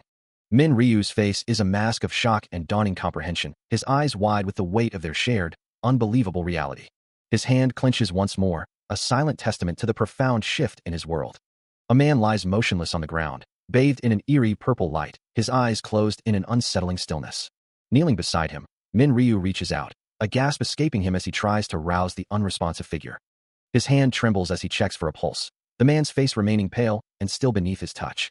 From behind him, the unnamed man confirms the grim reality, stating that the man is not breathing. Min Ryu's eyes widen in horror, his own search yielding the same terrifying result: no pulse. The word hangs heavy in the air, a stark question echoing against the backdrop of the city buildings. The unnamed man's face is etched with dread, a bead of sweat tracing a path down his temple as the gravity of the situation sinks in. Young Min, his expression grim, articulates the terrifying implication: did this man not survive the game? Min Ryu's jaw clenches, the full weight of their shared experience crashing down on him with a resounding denial. Nearby, a bald man sits up, looking around with dawning horror, the thought forming in his mind that perhaps everyone who hasn't woken up is in the same dire state. His gaze sweeps across the street, where numerous figures lie scattered and still, prompting the dreadful question. The full scope of the tragedy is revealed, as Min Ryu, Young Min, and the unnamed man stand amidst the silent, sprawling graveyard of unconscious forms, the purple light casting long, ominous shadows. The unnamed man, still reeling from the horrific discovery, questions the grim reality, wondering if only half of them truly survived. Young Min, his face etched with concern, supports the unnamed man, who then voices a chilling thought: will the next round of this deadly game be just as brutal? Min Ryu, however, stands apart, his eyes wide and bloodshot, a disturbing, manic grin spreading across his face as he trembles with an unsettling emotion. His voice, filled with a twisted exhilaration, declares the horrifying situation to be fucking awesome. A grim expression settles on Min Ryu's face as he considers the harsh reality of their situation, believing that regardless of one's birthright, everyone must fight to survive. His eyes glowing with an unsettling intensity, he asserts there is no longer any reason to lament life's unfairness.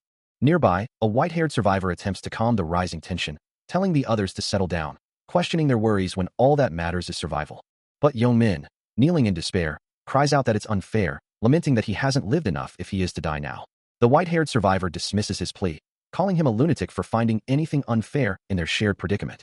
Min Ryu's voice cuts through the air, harshly reminding Young Min that he was little more than a thug before this, and thus shouldn't find death unfair. Young Min looks up, his expression still troubled, insisting he still has many things he wishes to accomplish. Min Ryu then asks what he's looking for, as Young Min glances around, stating he no longer sees a particular individual. Min Ryu questions if he means his personal errand boy, while Young Min wonders where the person ran off to, certain he saw him before passing out. Min Ryu looks at him with a cold gaze, warning him not to suggest the person died without even passing the first round. Young Min closes his eyes, a resigned sigh escaping him, concluding that it's no surprise, as a loser like that wouldn't have survived. A sudden, almost imperceptible sound catches Young Min's attention, a faint chime echoing in his mind. He glances around, a puzzled expression on his face, wondering what could have caused the strange sensation. Nearby, Min Ryu and the white-haired survivor also seem to be reacting to something unseen, their postures stiffening amidst the bustling street. The white-haired survivor stares intently at his phone, a look of disbelief spreading across his features, as if what he's seeing defies all logic. A bead of sweat trickles down Young Min's temple, his confusion deepening into apprehension. Then, a glowing prompt materializes before him, announcing the appearance of a status window. A soft chime accompanies the appearance of the golden, translucent screen, displaying his name, rank, level, and basic stats, a surreal interface now part of his reality. The glowing window hangs in the air, its presence undeniable and utterly shocking. Young Min's eyes widen in utter astonishment, a gasp escaping his lips as the implications of the status window begin to sink in. Around him, Min Ryu and the white-haired survivor are also confronted with their own glowing screens, their initial disbelief quickly turning to shock as the system confirms its reality.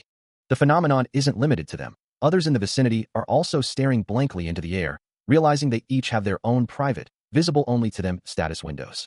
A murmur rises from the crowd as the implications of this new reality dawn on them, with questions about stats and items now working in real life filling the air. Still reeling from the sudden appearance of the status window, Young Min stares intently at the small, dark object clutched in his hand. His fingers tightening around it with an almost unconscious force, crushing it into fragments, as if testing the newfound strength coursing through him. A gasp escapes his lips, his eyes widening in a mixture of shock and dawning realization.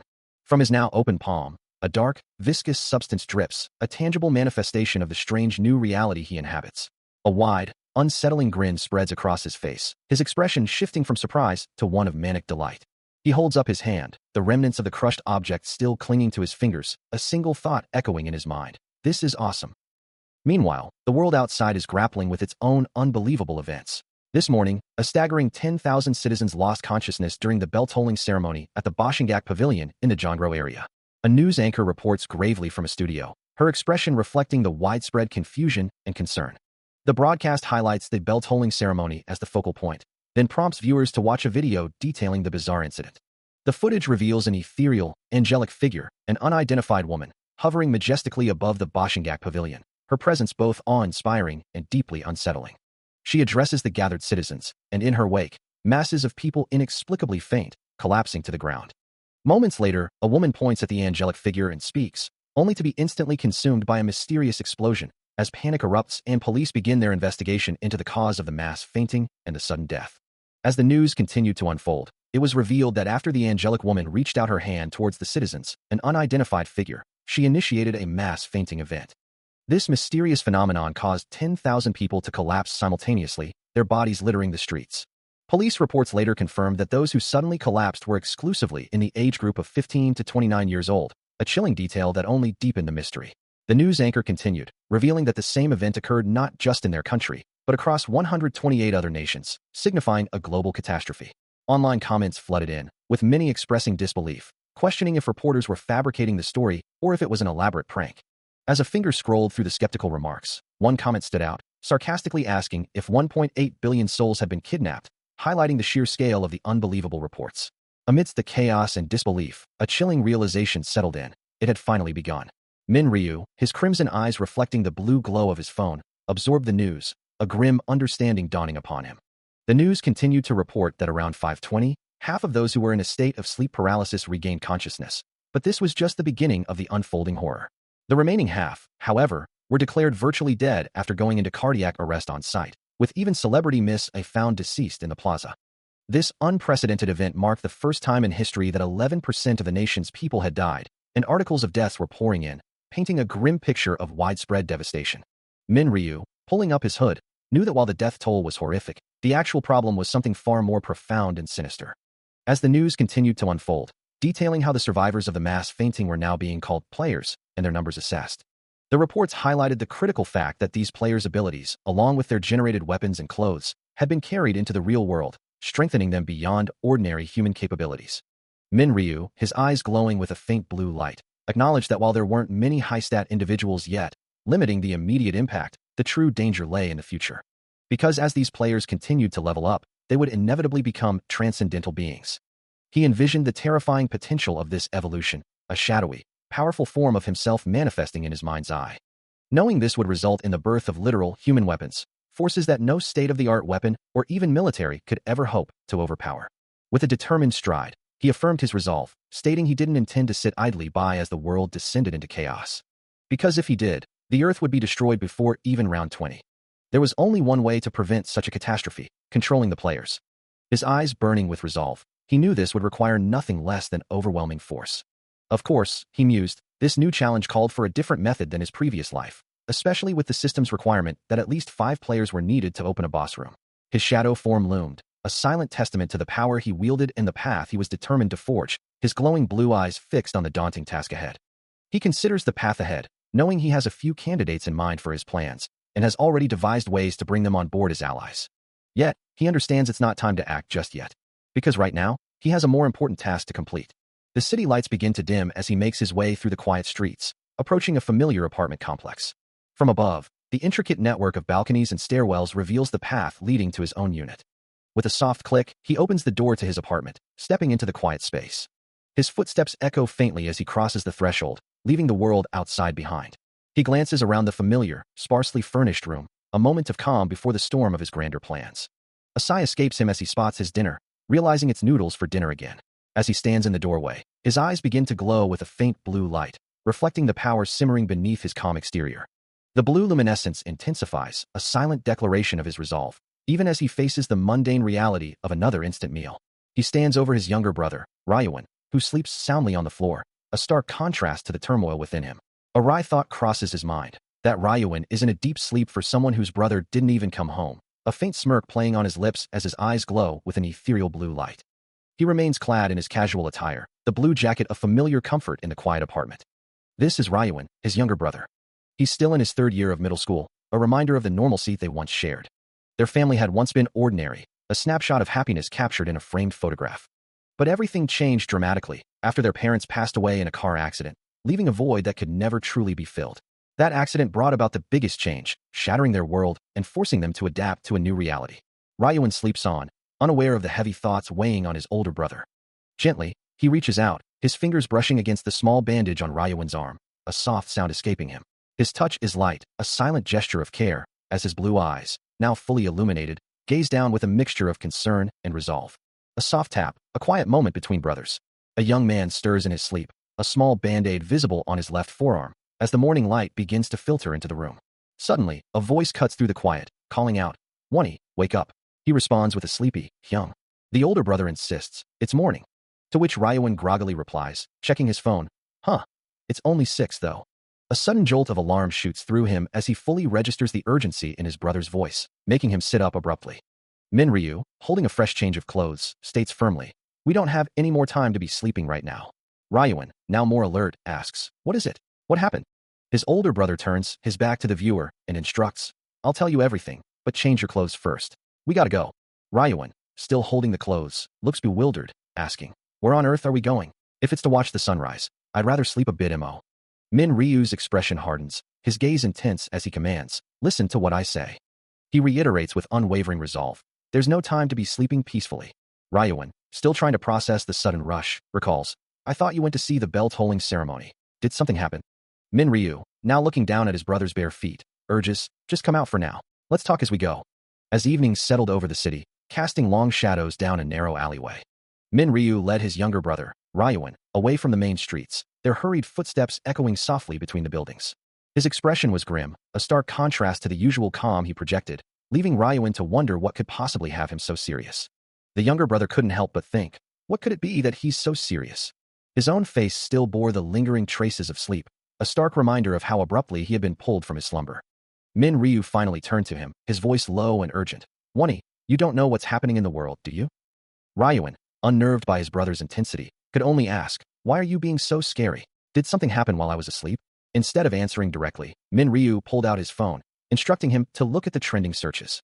As Ryuan scrolled through the shocking headlines, a single thought echoed in his mind. "What is all this?" He read aloud, disbelief coloring his voice. An angel appeared and took people into the other world.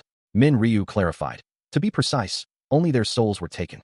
With a heavy sigh, Minryu confirmed, "Yeah, I barely made it back alive after killing 100 goblins." Ryuan's eyes widened in alarm, his concern for his brother overriding his shock at the news. "Really? You didn't get hurt, did you?" As Minryu attempts to reassure his younger brother, he tells him to stop worrying. But Ryuan, his blue eyes glowing with distress, questions if he truly has no right to worry. The scene shifts to a somber memory, an altar adorned with incense and photographs, a silent testament to a profound loss. Ryuan's voice echoes from the past, filled with raw emotion, declaring that Minryu is the only family he has left. In the memory, Minryu stands tall in a black uniform, while a younger Ryuan kneels before the funeral banner, his small frame overwhelmed by grief. Tears stream down Ryuan's face, his blue eyes shining with sorrow, a poignant image of his childhood despair. Minryu's voice, now back in the present, acknowledges his brother's feelings, assuring him that he knows Ryuan possesses more inner strength than anyone. The flashback continues, showing Minryu's back as he walks away from the funeral, his uniform a stark silhouette against the light. He walks down a narrow alley, his resolve hardening, determined to fill the void left by their parents. Back in the present, Ryuan walks away, his blue hoodie a familiar sight, still grappling with his brother's words. He turns, his expression serious, acknowledging inner strength but emphasizing that slaying 100 goblins is a different matter entirely. Still reeling from the revelation of his brother's dangerous exploits, Youngmin's concern is palpable, a silent worry that Minryu is not physically strong enough for such encounters, but Minryu, sensing his thoughts, simply acknowledges them. A confident smile plays on his lips as he meets Youngmin's gaze. He explains that the place he frequents operates on a stats system, much like a game, rendering conventional physical condition irrelevant, and assures his brother there's no need to worry, leaving Youngmin to ponder if that truly was the case. Despite the explanation, Youngmin remains unconvinced, his expression still etched with worry. Minryu, however, is certain that Youngmin's perspective will shift once he witnesses what's to come, prompting his brother to demand clarification on his cryptic words. Turning away, Minryu gestures for him to follow, inviting him to discover the truth for himself. But Youngmin stands his ground, refusing to take another step until he knows their destination. Minryu pauses, looking back at his hesitant brother, a silent challenge passing between them. Youngmin reiterates his demand, insisting on an explanation first. Without another word, Min Ryu reaches out, his hand closing around Youngmin's wrist. He pulls his brother along, Youngmin's bandaged hand a stark reminder of his recent injury, as they move forward into the unknown. A fierce determination hardens Min Ryu's expression, his eyes glowing with an intense, ethereal blue light as he leads the way. Min Ryu's eyes glowed with an intense, electric blue light, reflecting a newfound resolve as he looked ahead. While Youngmin, still reeling from the implications of their journey, could only manage a surprised gasp, a bead of sweat tracing his temple. His voice cutting through the tension, Min Ryu declared their destination, Bang Taizhou's hideout, the very individual who had tormented Youngmin. With his eyes still glowing, he moved forward with an unwavering stride, his silhouette framed by a faint, ethereal blue light. With a resolute gaze, the young man prepares to confront the gangster in charge, Bang Taizhou, at his hideout. His blue eyes glow with an intense focus, reflecting his unwavering determination. Suddenly, a familiar voice breaks the silence, asking if Bang Taizhou has been bothering him, as Min Ryu steps into his path. The unexpected encounter leaves the young man momentarily speechless, his expression unreadable. Min Ryu, looking concerned, questions how he knew, his eyes wide with surprise. The young man simply replies with a knowing look, asking if Min Ryu truly thought he wouldn't. A tense silence hangs between them, the weight of unspoken words heavy in the air. Min Ryu finally admits he didn't want to make it obvious, his gaze falling to the ground. He explains his reluctance, because the young man, his Hyung, was already having a hard time. Looking up with regret, Min Ryu apologizes to him, calling him one. He reflects on a past moment, his eye glowing with an intense, electric blue light, admitting to himself that he truly hadn't known what was coming. The truth had only revealed itself to him a few hours after he returned from his first round, when his younger brother, who had gone out for a bit that day, unexpectedly called. Earlier that day, the younger boy had been casually lying on the floor of their room, bathed in the soft light from the window. He had called out to his older brother, informing him that he was just stepping out for a bit. The older brother, still in bed, had watched him go, unaware of the impending crisis. Then, the piercing ring of a phone shattered the quiet of his room. The insistent sound continued, a bright screen vibrating on the table as a hand reached out to answer. Groggily, he stirred, muttering about the noise disturbing his sleep. Sitting up, he answered with a simple, questioning, "Hello?" only to be met with a voice on the other end asking if he was the guardian of student Ryuan. His eyes widened in shock as the voice on the phone delivered the urgent news. "You need to come to the hospital immediately."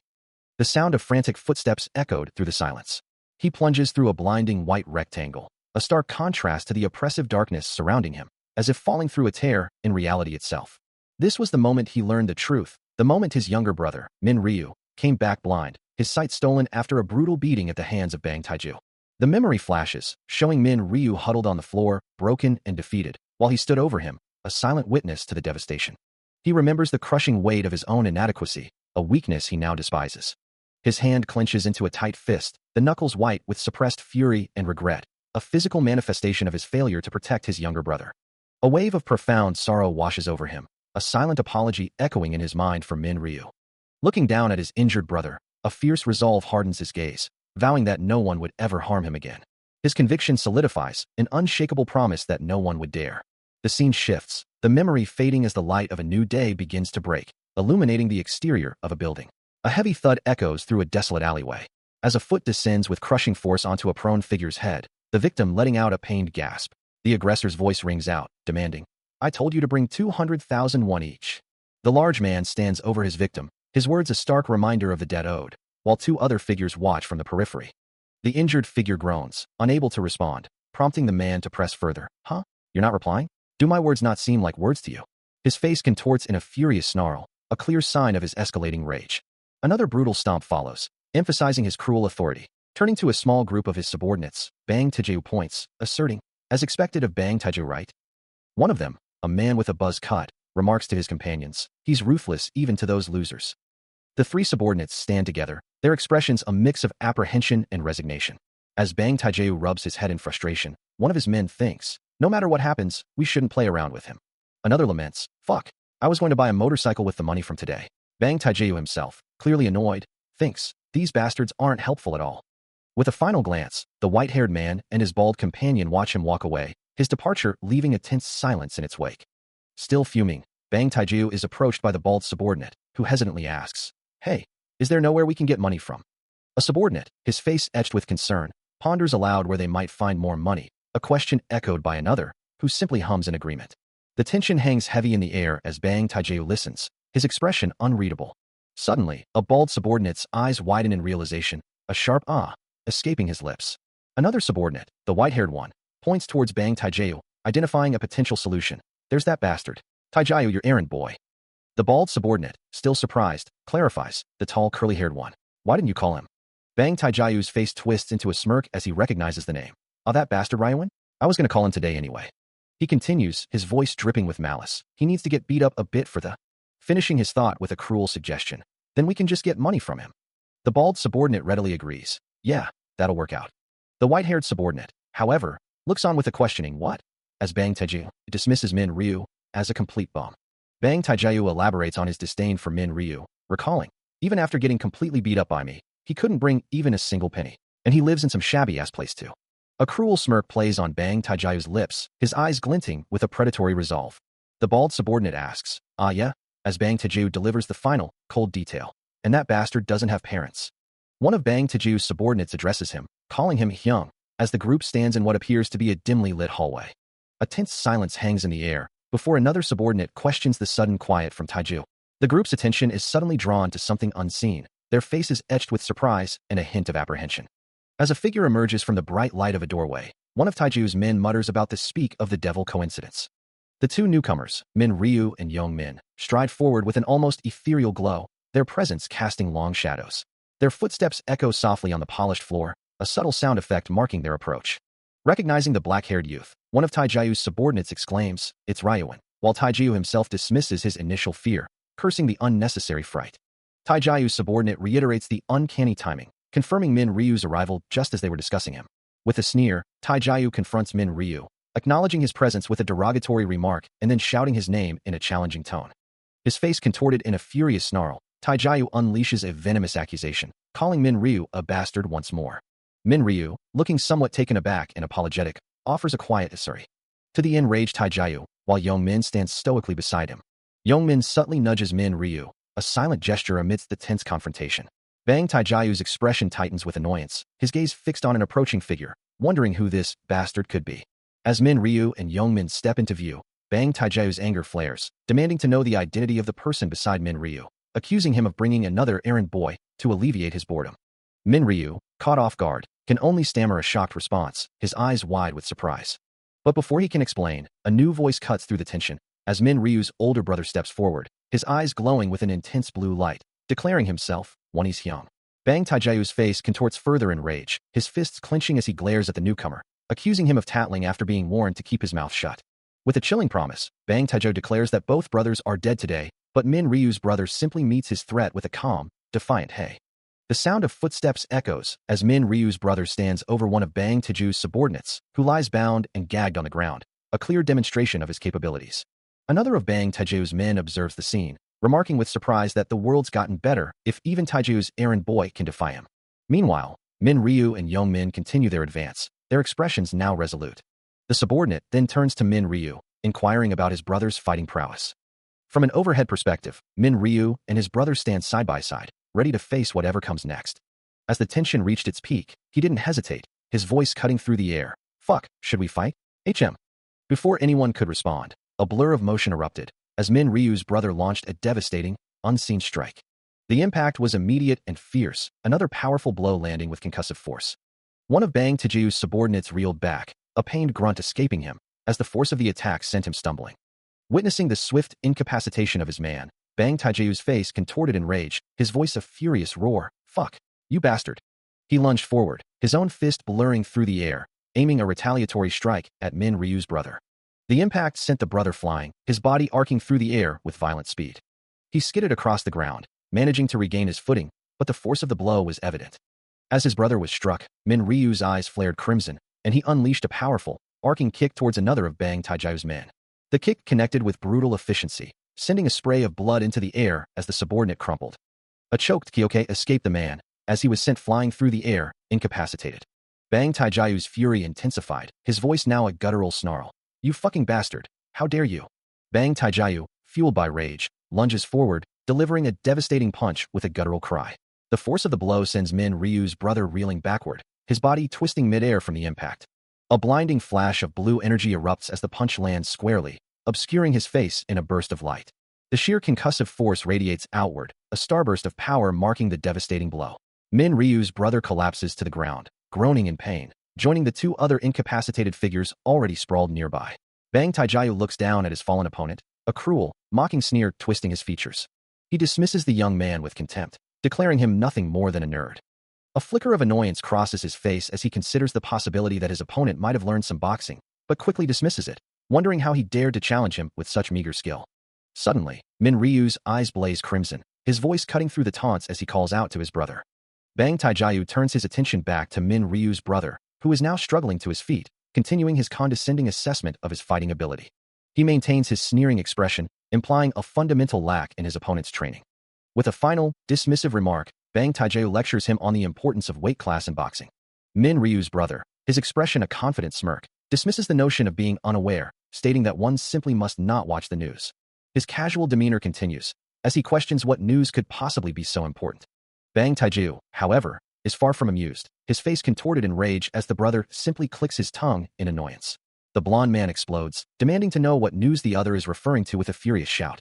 Before Bang Taijiu can even fully unleash his fury, a swift hand flashes into view, intercepting his attack with blinding speed.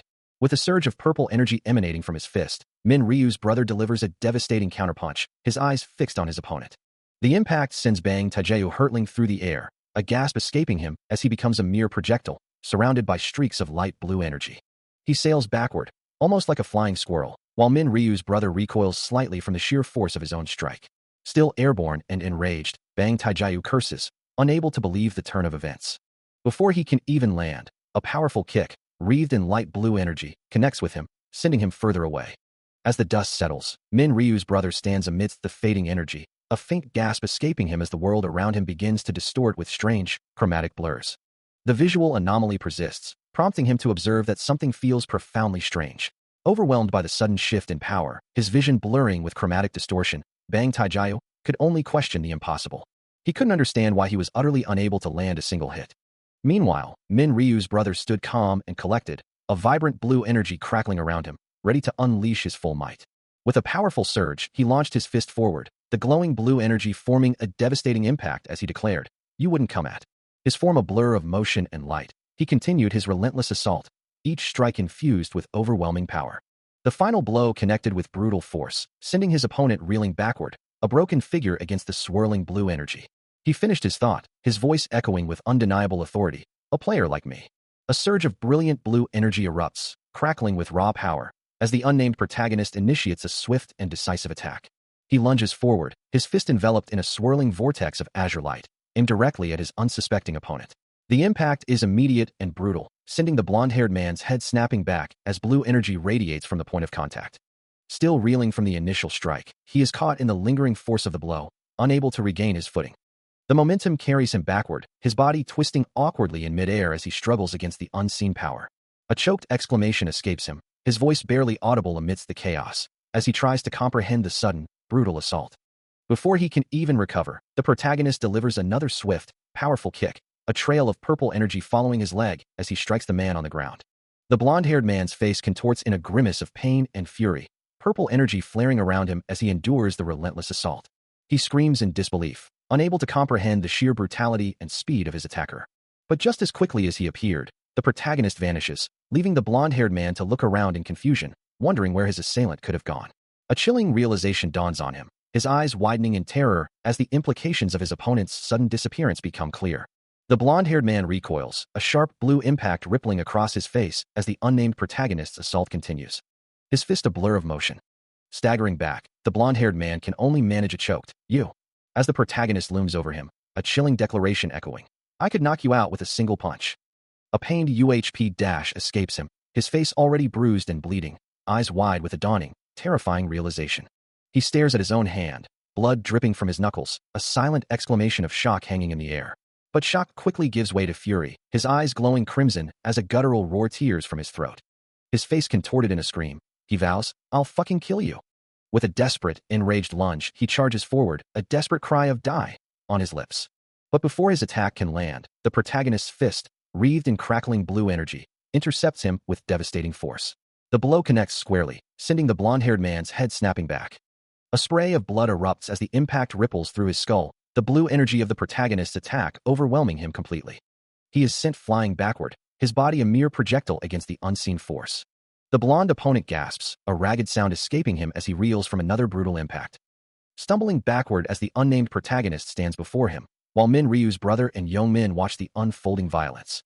His face already a mess of blood and bruises, the blonde opponent seethes internally, realizing the protagonist is deliberately targeting his face. He curses the sly fighter, desperate for just one clean hit to land. Still, he stands his ground, battered but defiant, facing the protagonist with a grim resolve. All he needs is one chance, one opening. But before he can even move, a blur of motion sends him flying through the air, his body twisting helplessly. He plummets downward, his arm outstretched as if grasping for something to break his fall. A desperate plea begins to form on his lips, cut short by the sheer force of his trajectory. Before he can hit the ground, a swift, precise kick connects, sending him spinning further. The protagonist's thoughts are clear, this fight is effortless. The blonde opponent's face, now a mangled canvas of purple and red, bears the full, brutal weight of the protagonist's power. A blur of motion cuts through the dark, damp air, as the protagonist delivers a devastating kick, sending his opponent flying backward with a violent impact. His leg remains extended, the power of the blow still resonating through the space. Leaving Bang Taijiu crumpled on the ground, groaning in agony as the protagonist looms over him. He can only manage a pained gasp, his body broken. A choked cry escapes the defeated man, and the protagonist's voice cuts through the air, cold and sharp, asking if it hurts. His own eyes glow with an intense blue light, reflecting a resolve forged in countless trials. Even after regressing so many times, the weight of his past remains a heavy burden. A memory he simply cannot forget, haunting him even in moments of triumph. He sits, hunched over, lost in the torment of that day. The darkness of the room seems to deepen. As he stands once more over Bang Taijiu, driven by the singular desire to never experience that horrendous hell again, the defeated man coughs, weakly pleading for him to stay away. With tears and blood streaking his face, Bang Taijiu desperately reaches out, his voice cracking as he begs for the assault to stop. The confrontation ends, leaving the room in the quiet of the evening, the subtle glow of twilight filtering through the window. Still gripping his opponent by the collar, the protagonist holds him suspended, his gaze unwavering as the man struggles weakly. Then, his eyes glowing with an eerie blue light, he delivers a chilling declaration. "You shouldn't have messed with my brother." A sickening crunch echoes through the space, as the protagonist's assault continues without mercy. His opponent's face, already battered and bruised, now shows a missing tooth and fresh blood, a testament to the relentless beating. Another impact sends him reeling, his body contorting as blue energy trails the force of the blow. The protagonist delivers yet another strike, his movements a blur of focused aggression. A desperate scream tears from his opponent's throat, his hand reaching out in a futile plea as he's thrown back. He cries out in anguish, the pain overwhelming him. His eye, wide with terror and glowing faintly red, reflects the sheer horror of his situation as he lets out a final, desperate cry. While the protagonist continues his relentless assault on the fallen man, three other figures in the background begin to scramble away, their fear palpable. One of them, clutching his face in pain, urges the others to escape through the back door, their voices filled with urgency and terror. His body trembles, not from fear, but from the sheer force of his own suppressed power, a guttural cry escaping him. Staring down at the battered man, he delivers a chilling ultimatum, warning Bang Taijiu of the dire consequences should he ever dare to touch his brother again. The terrified man, barely able to speak through his pain, stammers out a desperate promise, assuring him he understands and will never touch the brother. A cold, satisfied smile spreads across the young man's face, his eyes glowing with an eerie blue light, as he acknowledges the agreement, but then adds a sinister caveat. He explains that intentions can change, and therefore, he must ensure compliance in his own way. Bang Taijiu's face contorts in pure horror, a desperate, guttural scream of denial tearing from his throat as he realizes the true depth of his predicament. Suddenly, a surge of raw, crimson energy erupts, shredding the very air with its violent force. The destructive force slams into a nearby building, leaving a jagged, fiery scar across its facade. The impact leaves the structure visibly damaged, a stark testament to the power unleashed. A cloud of dust and debris billows out, obscuring the scene in a hazy white. As he walks along the street, a soft escapes him. And his brother, catching up, calls out to him with a questioning, "Hyung?" The younger man, still processing the previous events, asks, "Just now, how did you do that? Did you learn martial arts or something?" With a slight smirk, the protagonist replies, "So you didn't read the articles properly, huh? Players can use their abilities in the real world as well." His brother's eyes widen in disbelief, uttering a bewildered, "But how?" The protagonist simply smiles, golden energy beginning to swirl around his hands as he says, "Like this." The radiant golden light intensifies, coalescing into a tangible form between his palms. Manifesting as a sleek, dark dagger, its blade shimmering with the same ethereal glow. His brother gasps, utterly stunned. A knife came out of thin air. The protagonist grins, finding his reaction fascinating, right? Holding the summoned weapon, he explains, we can even summon weapons from the other world like this. His brother, connecting the dots, then asks, then were your quick movements just now otherworld powers too? You even dodged Bang Taijayu's punches. As his brother reaches out, perhaps to touch the glowing dagger, the protagonist holds it steady, its golden aura still radiating brightly. He explains the concept of stats to his brother, who asks if he means like the stats in games, to which he confirms, exactly. Continuing his explanation, he elaborates, suggesting his brother think of it as 3 for a normal adult and 10 for an athlete. As they walk together, he internally muses that he'd never actually reached that level before. A close-up reveals his contemplative expression as he admits to himself, of course, that was a lie. He continues his internal monologue, firmly deciding, I don't plan on telling Wonnie that I'm a regressor. A grim memory flashes through his mind, showing his brother tied up, as he recalls, in my 11th regression, I revealed everything to him. The memory continues, focusing on his brother's bound form, and then, a player kidnapped Wonnie. The visual memory lingers on his brother's vulnerable state. His eyes glow with a fierce resolve as he reflects, I took revenge, but I don't want my brother to endure such indignity because of me. His thoughts solidify into a new commitment. Also, in future fights between players, I need to be ready to protect him. First of all, as they continue their walk, a low growl escapes him, a silent vow to himself. Turning to his brother with a gentle expression, he asks, Wonnie, want to get breakfast at the convenience store? You're hungry, right? With a firm nod, the protagonist confirms his intention. As the chime of a convenience store door signals his brother's entry, leaving him to approach the nearby ATM. The mundane street scene belies the weight of his decision, a quiet moment before a significant transaction. Inside, Min Ryu, already browsing the instant noodles, calls out to him, wondering why he isn't joining him for a quick meal. He offers a quick, reassuring reply, promising to be just a moment. Approaching the ATM, he inserts his card, the machine whirring to life. His gaze sharpens, a flicker of resolve in his eyes, as he contemplates his cherished savings. The screen displays his total wealth, a sum of 133,000 won, awaiting confirmation for a transaction. Without hesitation, he presses the button to withdraw 100,000 won, leaving a mere 33,202 won remaining in his account. Min Ryu, having witnessed the large withdrawal, gasps in surprise, questioning why he needed so much cash. Holding up the stack of bills, he offers a vague explanation, implying a necessary, yet undisclosed, purpose. Finally joining his brother inside the store, he suggests they choose something together, his gaze softening as he looks at Min Ryu. Inside the convenience store, Min Ryu looks up at his brother, a hint of concern in his voice, asking, Here? Hyung, there's only pricey stuff here. They're all over 5,000 won. His brother, however, offers a reassuring smile. It's okay. Eat all you want a day. Min Ryu, still hesitant, questions the extravagance. It's New Year's. Are you still going to eat instant noodles? His brother pauses, a butt hanging in the air. As they walk down the aisle, Min Ryu continues to worry about their finances. If we eat this, will we still have money for our expenses? His brother quickly dismisses his concerns, urging him, We will, so quick. Choose something. His brother's eyes light up as he spots a particular dish, exclaiming, Red chili paste pork belly. Min Ryu, equally excited, takes the meal, confessing, I've wanted to try this so much. I bet it's delicious. His brother then suggests a grander plan. Wonnie, let's go to a proper restaurant and eat all we want soon. How about some Hanwoo? Min Ryu chuckles softly, knowing their current financial limits, i.e. we can't afford Hanwoo. I'm more than satisfied with this. His brother watches him, a determined expression on his face, as Min Ryu holds his chosen meal. Looking away, Min Ryu's brother makes a quiet promise. Just wait for a few days, Wonnie. His resolve hardening. The image of simple, fried food serves as a stark contrast to his ambitious promise, a symbol of the future he envisions. A plate of fried chicken, steaming gently, is carefully placed onto a bed of white rice, the chopsticks poised to deliver a bite.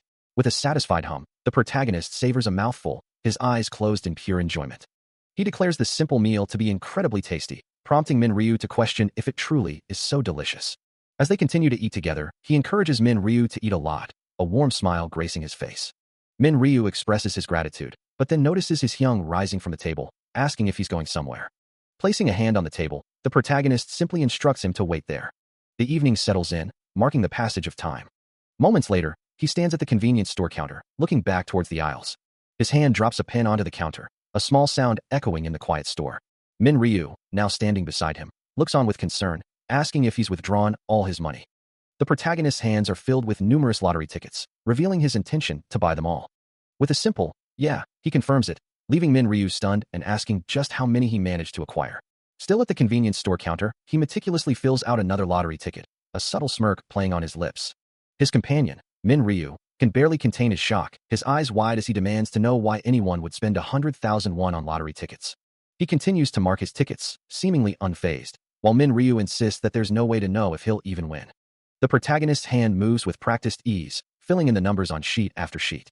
Min Ryu's disbelief turns to utter bewilderment, a gasp escaping him as he questions what his Hyung is truly doing. A stack of marked lottery tickets lies before them, each one filled out in rapid succession, prompting Min Ryu to wonder why he's marking them all one after another. With a confident gaze, the protagonist finally responds, posing the question back to his bewildered companion. He looks up, a knowing glint in his blue eyes, and declares, "Because these are the winning numbers." In a quiet room, two young men sit across from each other at a small table, their attention fixed on the 1049th Natto lottery draw, as the announcer's voice signals the start of today's numbers. A wave of anxiety washes over Min Ryu, his brow furrowed as he mutters. Convinced they're doomed, while his brother, holding a phone with a lottery ticket displayed, laments. Wishing they had spent the 100,000 won on something enjoyable instead, and gently chides Min Ryu, who nervously bites his nails as the first lucky number, 3, is called, followed by the second, 18. And then the third lucky number, 9, is revealed, each digit adding to the mounting suspense. Min Ryu's gaze remains fixed, his expression a mix of hope and dread, as the announcer continues, calling out the fifth lucky number. Before summarizing the full winning sequence for the 1049th Natto draw, the numbers tumbling out of the machine. The final tally is revealed on a printed ticket, numbers 3, 18, 9, 38, 21, 1, with a bonus number of 5. Min Ryu's mind reels, the words echoing in his head. This is crazy. Clutching the lottery ticket and his phone, he stares in wide-eyed disbelief, the impossible truth dawning on him. We won the first prize. Still processing the shock, he asks his brother, Hyung, can you pinch my cheek? His brother's voice, calm and collected, replies, pinch it yourself. Tears well in Min Ryu's eyes, his expression a mix of overwhelming joy and lingering disbelief, as the reality of their fortune begins to sink in. Looking across the table at his brother, who offers a reassuring smile, Min Ryu asks again, Tish, this isn't a dream, right? His brother playfully retorts, do you want it to be a dream? To which Min Ryu emphatically responds, no. In a moment of pure, unadulterated joy, Min Ryu pinches his own cheek, confirming the incredible reality of their win. His brother reiterates, don't worry, it's not a dream, but Min Ryu, still overwhelmed, seeks further reassurance. It's really not a dream, right? His brother simply repeats, I told you it's not. Clutching the winning ticket, Min Ryu's hand trembles, the words, whoa. First prize, glowing with an almost magical intensity. Unable to contain his elation any longer, Min Ryu springs to his feet, arms thrown wide in a triumphant, beaming smile. As Min Ryu continues his joyful celebration, his brother, depicted as a small chibi, reminds him, lower your voices. The neighbors might hear you. His brother looks on, a slight smile playing on his lips, and asks, are you that happy? Min Ryu's voice, full of unbridled joy, replies, of course, I am.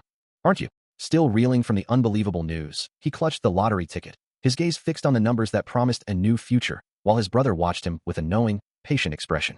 A soft smirk played on his lips, as he admitted to feeling the same surge of excitement when he first realized their win, almost as if such a monumental event was just a routine, annual occurrence.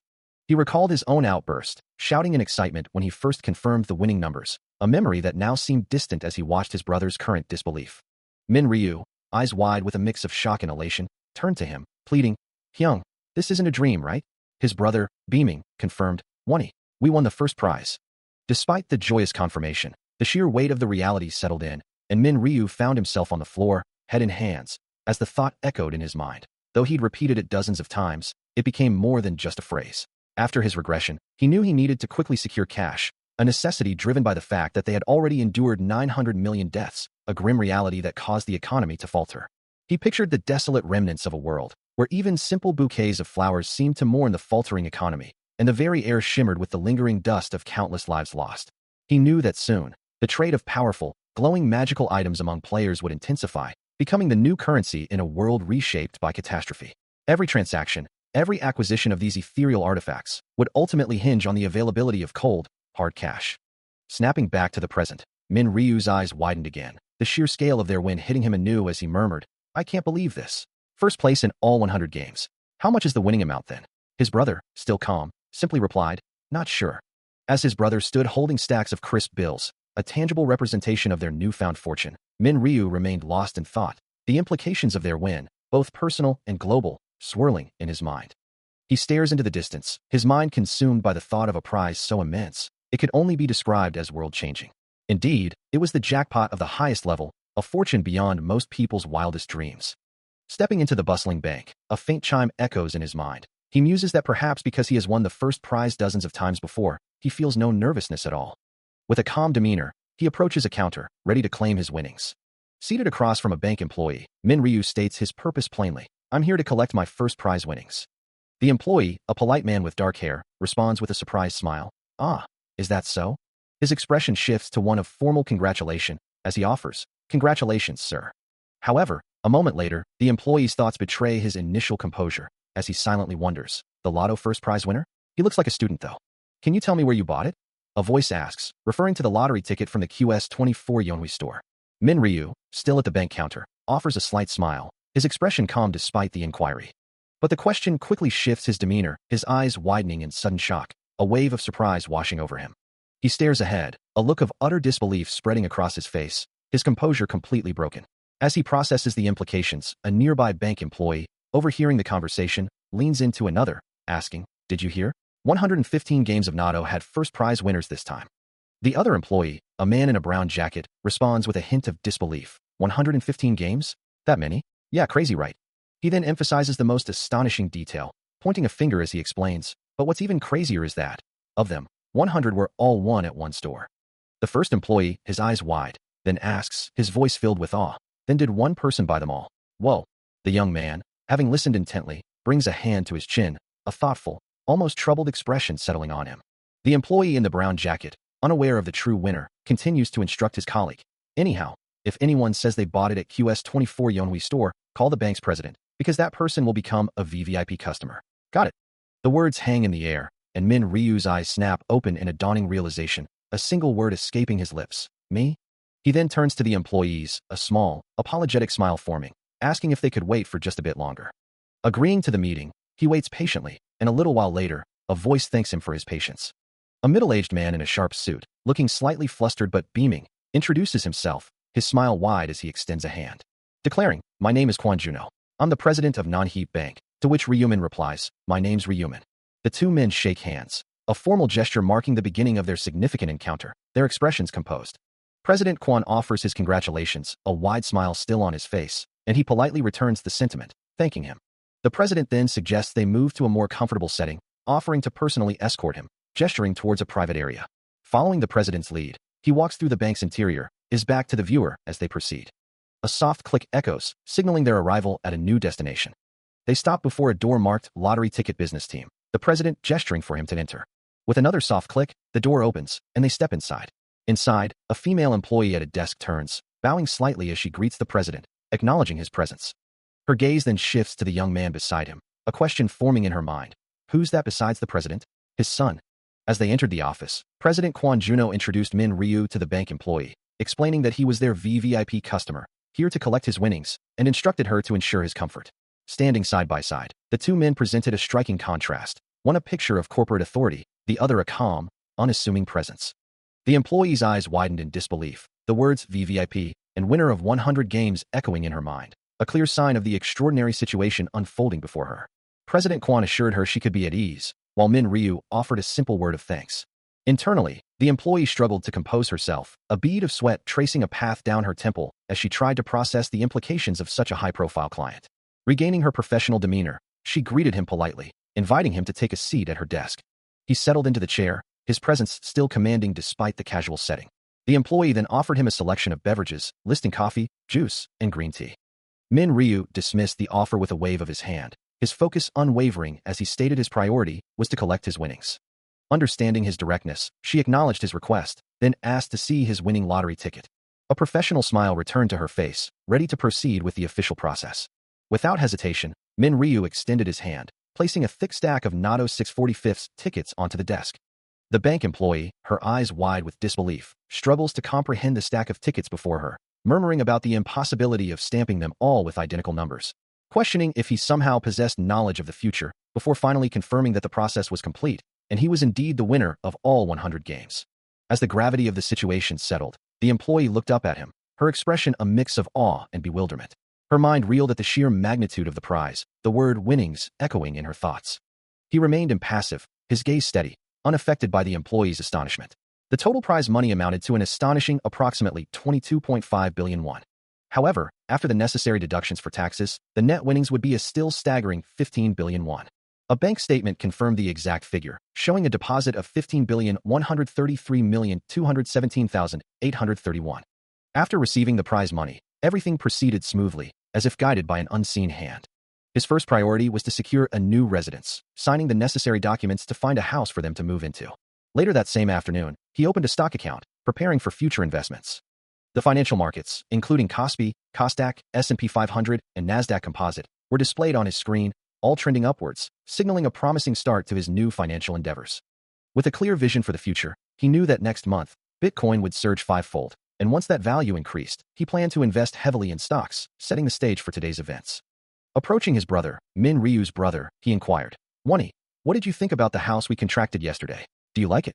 His brother's face lit up, exclaiming, "Of course I do. It was so good." Yet, a hint of confusion lingered in his brother's voice as he added, "You have so much money, you could have just bought it. I've never seen a house that big and expensive in my life." He continued, acknowledging the situation, "Though I have seen pictures, it was the best out of all the places we could move into straight away. Security's great too." His brother, still perplexed, began, "Young, but..." His brother pressed on, "Why did you sign a lease?" A slight smile played on Min Ryu's lips as he simply stated, "I don't have any money." He clarified, the words hanging in the air amidst a cascade of currency. "Except for 1 billion, I used the rest to buy bitcoins." He gestured confidently, a shower of money swirling around him, a testament to his bold financial maneuver, his crimson eyes gleaming with conviction. His brother's reaction was immediate, a single, bewildered sound escaping him. "Huh?" His brother nervously clutched a white cloth, his expression hidden, but his confusion palpable, as he tried to process the revelation. Min Ryu, observing his brother's stunned reaction, chuckled softly, "I know what you're going to say, but I'm not doing all of this thoughtlessly, you know?"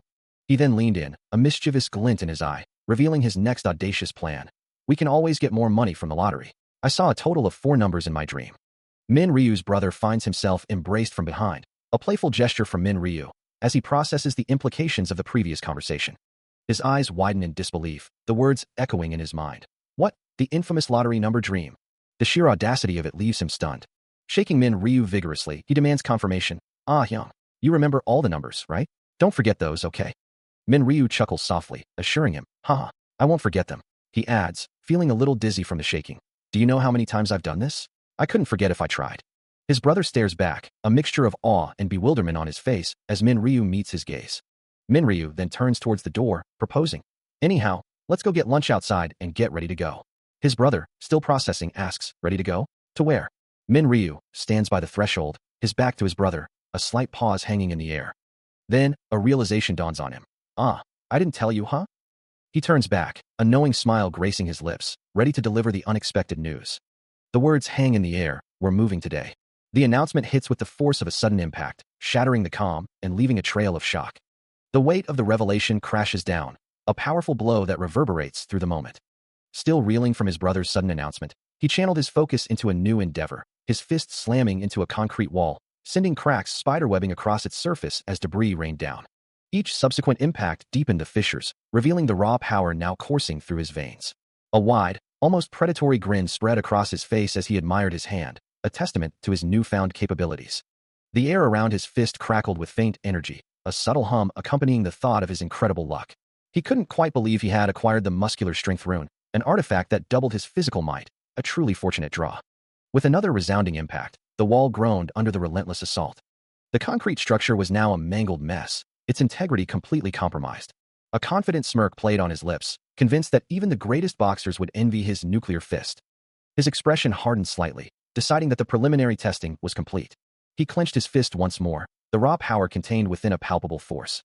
His eyes gleamed with fierce determination, eager to move beyond mere practice and face the true challenges ahead. A sharp cry echoes through the air, calling out, "Ryuman!" Meanwhile, on a bustling city street, a man in a green puffer jacket walks with a sense of unease. He mutters to himself, doubting that the arrogant individual he's thinking of could have possibly been beaten up. Yet, a deeper concern gnaws at him, wondering why the person is ignoring phone calls and seemingly going into hiding.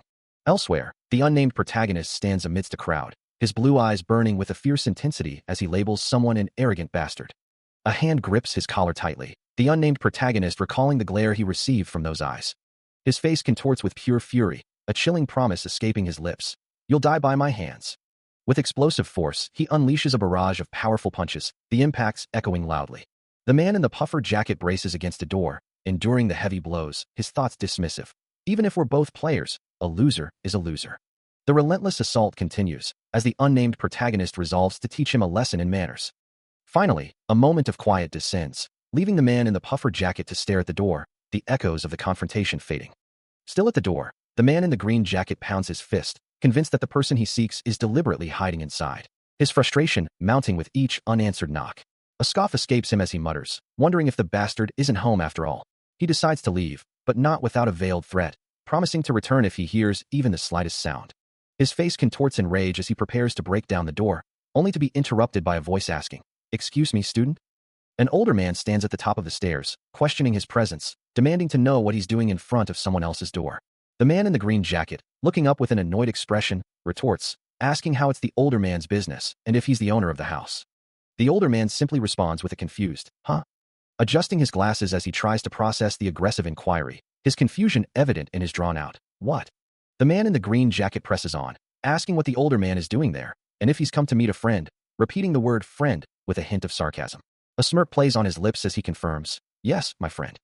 He then points, his smile widening, and asks if the older man, as the owner, can open the door. The older man, his face etched with concern, explains that he suddenly can't get into contact with his friend, adding a frustrated, "Darn." The man in the green jacket, still pressing for information, is met with a dismissive tone as the older man informs him, "You've been stood up by your friend." He asks, "Pardon?" His expression shifts to one of confusion and mild annoyance, a question mark hovering over his head as he processes the unexpected news. The older man continues, his voice echoing the finality of the situation. "The student who used to live there moved away." The man in the green jacket, stunned, asks, "W? To where?" As the man in the green jacket begins to walk away, the older man adds, "He moved today? Not sure where to though." His hand clenches into a tight fist, veins bulging with suppressed rage, muttering, "That bastard." The realization hits him with full force, a dark aura of frustration radiating from his form as he exclaims, "He ran without a word." The scene shifts dramatically, the previous tension replaced by a serene blue sky, dotted with soft, white clouds. A towering skyscraper pierces the heavens, its glass facade reflecting the bright daylight.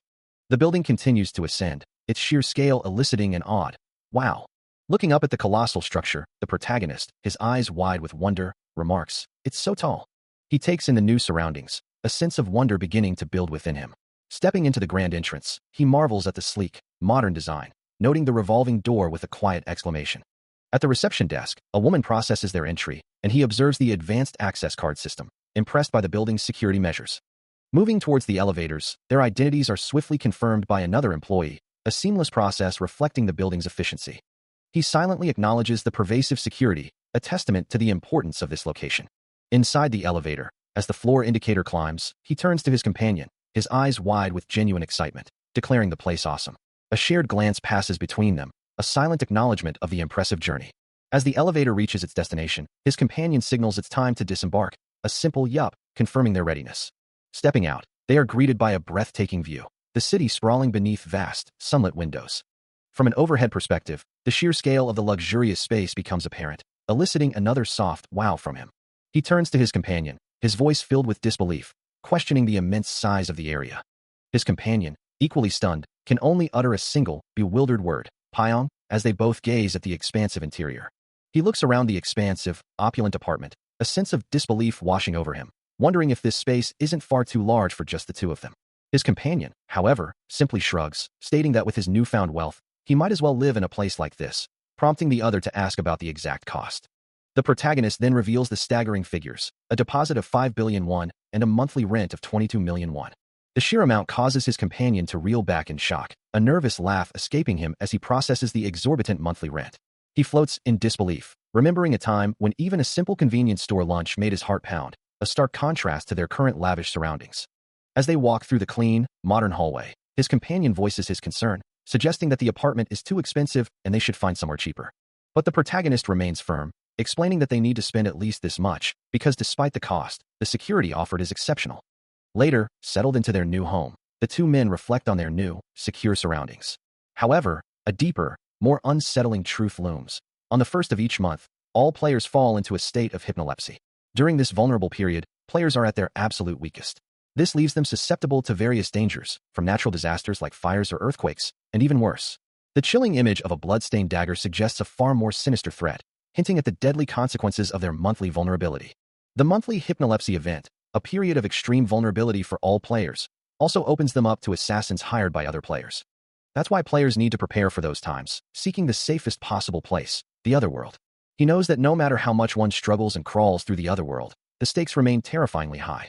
Because if you die in reality, that's truly the end. Stepping into their new, secure apartment, he asks his brother if he likes the house, to which the younger man enthusiastically replies that he loves it. Placing a bag on the table, his brother confirms, of course he does. A subtle smile plays on his lips as he watches his brother, who beams back, clearly content. But the younger man's expression soon shifts, a shadow of worry crossing his features. He quietly apologizes to his older brother, who responds with a questioning hum. Looking up at him, his brother's gaze is filled with a mix of gratitude and apprehension, a silent acknowledgement of the unspoken dangers. He knows that next month, they'll be dragged to the otherworld again to fight, but despite the looming threat, he finds himself happy in this moment. Kneeling before his brother, a profound sense of regret washes over him, causing him to confess, "I was too thoughtless. I'm sorry." His brother reacts with a surprised gasp, a silent question hanging in the air. He then asks, his voice laced with concern, "Why are you looking so down? Do you think I'll be unable to return from the next round?" A soft groan escapes the younger man as his brother places a comforting hand on his shoulder, offering a quiet, "Jay, just in case." The protagonist, with a reassuring smile, dismisses his brother's worries. "Don't worry needlessly, and let's go down and eat. I heard the shopping mall's second floor has a really delicious Korean restaurant." With a simple, resigned, "Okay," the younger man agrees, and the two brothers head out together. Later, alone in what appears to be a new apartment, the protagonist checks his phone, a soft hum emanating from the device. A sudden realization dawns on him, his expression tightening as he thinks, he must have found out I moved. Still holding his buzzing phone, he tries to rationalize the situation. "I'll just ignore him. I won't bump into him in reality anyway." Yet, a deeper concern surfaces, a blue glow emanating from his hand as he ponders. Who knows about the other world? The glowing phone screen reveals the name of his caller, Hwang Yo-min. The next day, after moving into their new place, a weary sigh escapes him as he looks out into the unfamiliar surroundings. He stands in the doorway, phone pressed to his ear, a soft sigh escaping him. From across the spacious living room, his brother calls out, wondering if he's finally awake. With a bright smile, the younger man confirms he is, adding that he's ordered rice cakes and is about to go retrieve them. The mention of rice cakes brings a thoughtful expression to his face, his eyes briefly closing in contemplation. He muses that his brother has never done something like that before, a slight frown creasing his brow.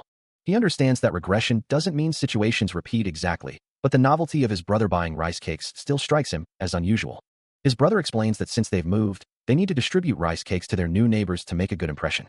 Considering this, he acknowledges the wisdom in his brother's words, thinking it's a good idea to be neighborly. He looks at his brother, a subtle smile playing on his lips, seeking confirmation for his agreement. His brother offers to handle the distribution alone so he can rest, but he insists they go together, believing it's best to greet everyone as a pair. With that decision made, he declares they should go together, and he'll quickly change his clothes. A finger presses firmly against the doorbell, the soft click echoing in the quiet hallway. Before the distinct sound of a chime rings out, prompting a voice from within to inquire. As the door opens, the protagonist and his brother stand ready, the former offering a polite introduction. The neighbor, a pleasant-looking woman, responds with a warm smile. Her expression remains welcoming as she takes in the two young men. A chuckle escapes her as she observes them. The protagonist then presents the offering. The neighbor's eyes widen slightly at the sight of the cake. Accepting the gift with gratitude, she replies. Before departing, he makes sure to clarify their identity. His brother, still holding the box of rice cakes, reiterates the offer. With their greetings delivered, the protagonist smiles, a sense of accomplishment settling over him. He and the neighbor woman exchange pleasantries, as she accepts the rice cakes from his brother, thanking them both. The elevator ascends, its display showing the 44th floor. His brother, still energetic, reminds him there's only one house left to greet, urging them to push through. He agrees, ready to finish their task and finally rest, remarking to his brother that they are now on the penthouse floor, which apparently spans both the 44th and 45th levels. His brother, impressed, wonders if their new neighbor is a child of a conglomerate or a celebrity. Before realizing no one is home after ringing the doorbell, his finger presses the doorbell again. But still, no one answers, leading him to conclude they must not be there. He turns, a thought dawning on him. As a sudden realization washes over his face, the identity of the last person they needed to greet becoming clear. He and his brother stand at the penthouse door, a cake in hand, their expressions a mixture of anticipation and slight bewilderment. As the door opens, revealing a stunning woman with a man in a suit behind her, a voice echoes their disbelief. Actress Seo-rin. Her elegant blouse, with its ruffled front and puffed sleeves, paired with wide-leg beige trousers, speaks of a refined style, befitting her celebrity status. Even her two-toned, pointed-toe heels complete the sophisticated ensemble, leaving no doubt about her identity. A sudden realization dawns upon Kwon Juno as he walks through a pristine hallway.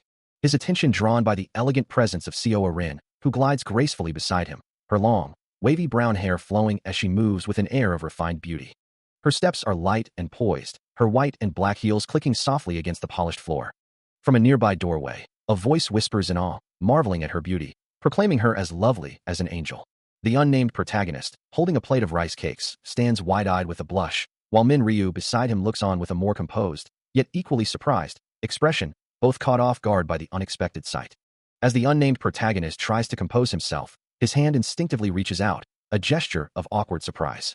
Kwon Juno, now standing directly before them, fixes the young men with a stern gaze, demanding to know their identities, while Seo Rin looks on with a hint of concern. His hand rests protectively on Seo Rin's arm as he presses further, inquiring if they are perhaps her admirers. Min Ryu, maintaining his composure, steps forward to clarify the situation, explaining that they have simply moved into the apartment directly below. Kwon Juno's expression softens slightly as he processes this information, a small sound of understanding escaping him. He acknowledges their explanation, realizing they are merely introducing themselves, just as the unnamed protagonist offers them a rice cake. Still holding out the chocolate cake, the unnamed protagonist beams with a hopeful smile, his offering extended towards the businessman. However, the businessman, Kwon Juno, turns his back, dismissing the gesture with a curt remark, stating that the celebrity doesn't partake in such things. With a swift motion, he swipes a key card across the elevator panel, the mechanism chiming in response. The unnamed protagonist, still holding the cake, can only offer a quiet, please, before accepting the dismissal with an equally soft, okay. As the elevator doors open, Seo Rin glances back, a hint of concern on her face, while Kwon Juno remains impassive. She steps into the elevator, her gaze still lingering on the two young men. Inside, Kwon Juno's expression hardens, a clear disdain in his voice as he mutters that he doesn't know who they are, but they are certainly rude. The elevator doors close, leaving the unnamed protagonist and Min Ryu alone in the hallway, a tense silence hanging between them.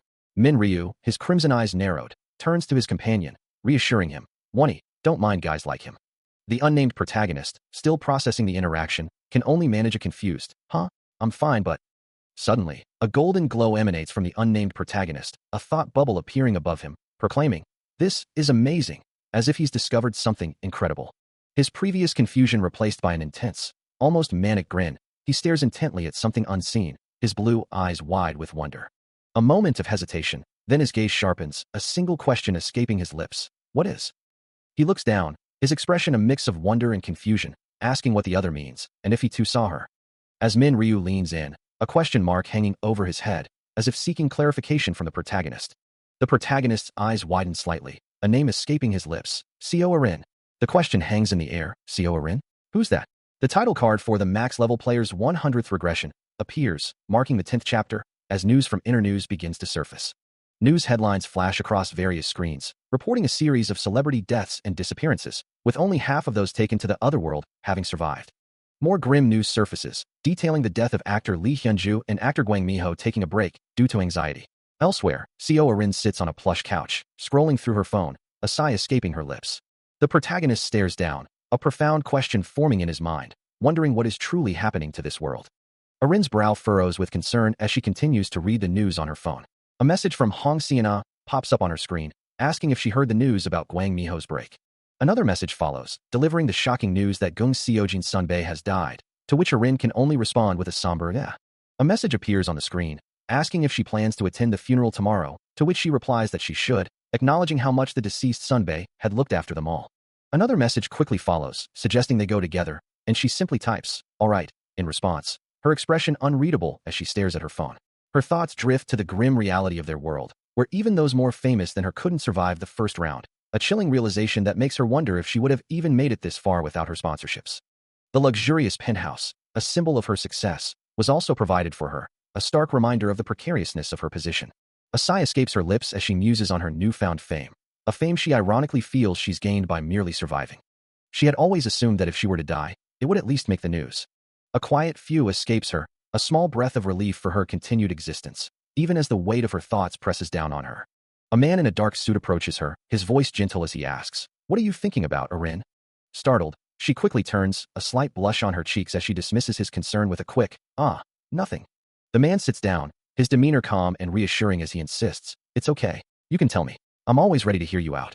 Seated side by side on the plush couch, the two share a quiet moment, the unspoken tension still lingering in the air. She finally admits to thinking about how she's going to survive the next round and other such worries. Don't worry about the next round, her manager assures her, adding that with him by her side, there's nothing to be anxious about. He continues, explaining that she worries too much and should simply rely on him. Co Rin listens, her gaze distant, as the manager sits beside her, a silent pillar of support. A soft smile graces her lips as she replies, wondering who else she could possibly trust if not him. She recalls the beginning of their arrangement, when the company first assigned him as her bodyguard. At first, she admits, she was rather wary, feeling as though he was assigned to keep an eye on her. But then, a memory flashes of a different man, a blur of motion in a dark forest, fighting off a grotesque goblin with a knife, and she realizes how different things would have been if it weren't for him. The unnamed figure plunges his knife into the creature, black blood splattering as the goblin collapses. Returning to the present, Co Rin thinks to herself that she would have died in the first round, while her manager firmly states he will protect her no matter what, urging her not to give up. His resolute expression confirms his unwavering commitment, his gaze steady and determined. Co Rin responds with a simple, heartfelt okay, followed by a sincere thank you so much. Suddenly, a new thought strikes her, and she exclaims, realizing they have new neighbors downstairs, and wonders about the rice. The manager's thoughts drifted to the cake, acknowledging its tempting appearance. But he quickly dismissed the idea of indulging, musing that one would gain weight from such treats, and that the neighbors probably felt hurt by their refusal, though he believed they weren't just being nice. He was certain they were trying to get something in return, convinced they would have bothered them endlessly if they had accepted the rice cake. Co Rin listened to his assessment, and he concluded, well, I'd assume so. Yet, Arin couldn't shake the feeling that the new neighbors, two young men, didn't seem like bad people at all, especially since one of them looked to be over 15, leading her to wonder if he had killed 100 goblins and survived, too. The two young men, one with messy black hair and blue eyes holding a cake, and the other with neat black hair and blue eyes, stood calmly. Arin found it amazing, thinking to herself, to think someone who's gone through such a cruel experience can look so calm. She sat, lost in thought, her expression contemplative. Her manager, however, scoffed at the idea, reminding her, you did it too. It's not that hard to kill 100 goblins. The ones who couldn't were just idiots. Arin's gaze sharpened as she considered his words, acknowledging internally that he was indeed skilled, even by the demanding standards of the other world. However, a subtle flicker of doubt crossed her features, leaving her thoughts unfinished. Her thoughts drift to the new neighbor, imagining him in the thick of battle, effortlessly dispatching grotesque goblins, a stark contrast to her manager's assessment of his abilities. He moves with a deadly grace, a true force of nature known only as the Black Scythe. Watching him fight, she can't help but feel a pang of sympathy for his opponents, even the monstrous goblins. Such power and skill must surely translate to a significant life outside of the other world, leaving her to wonder what kind of ordinary profession he might hold. With someone like him by her side, she feels confident she could face any challenge, even the dreaded second round of trials.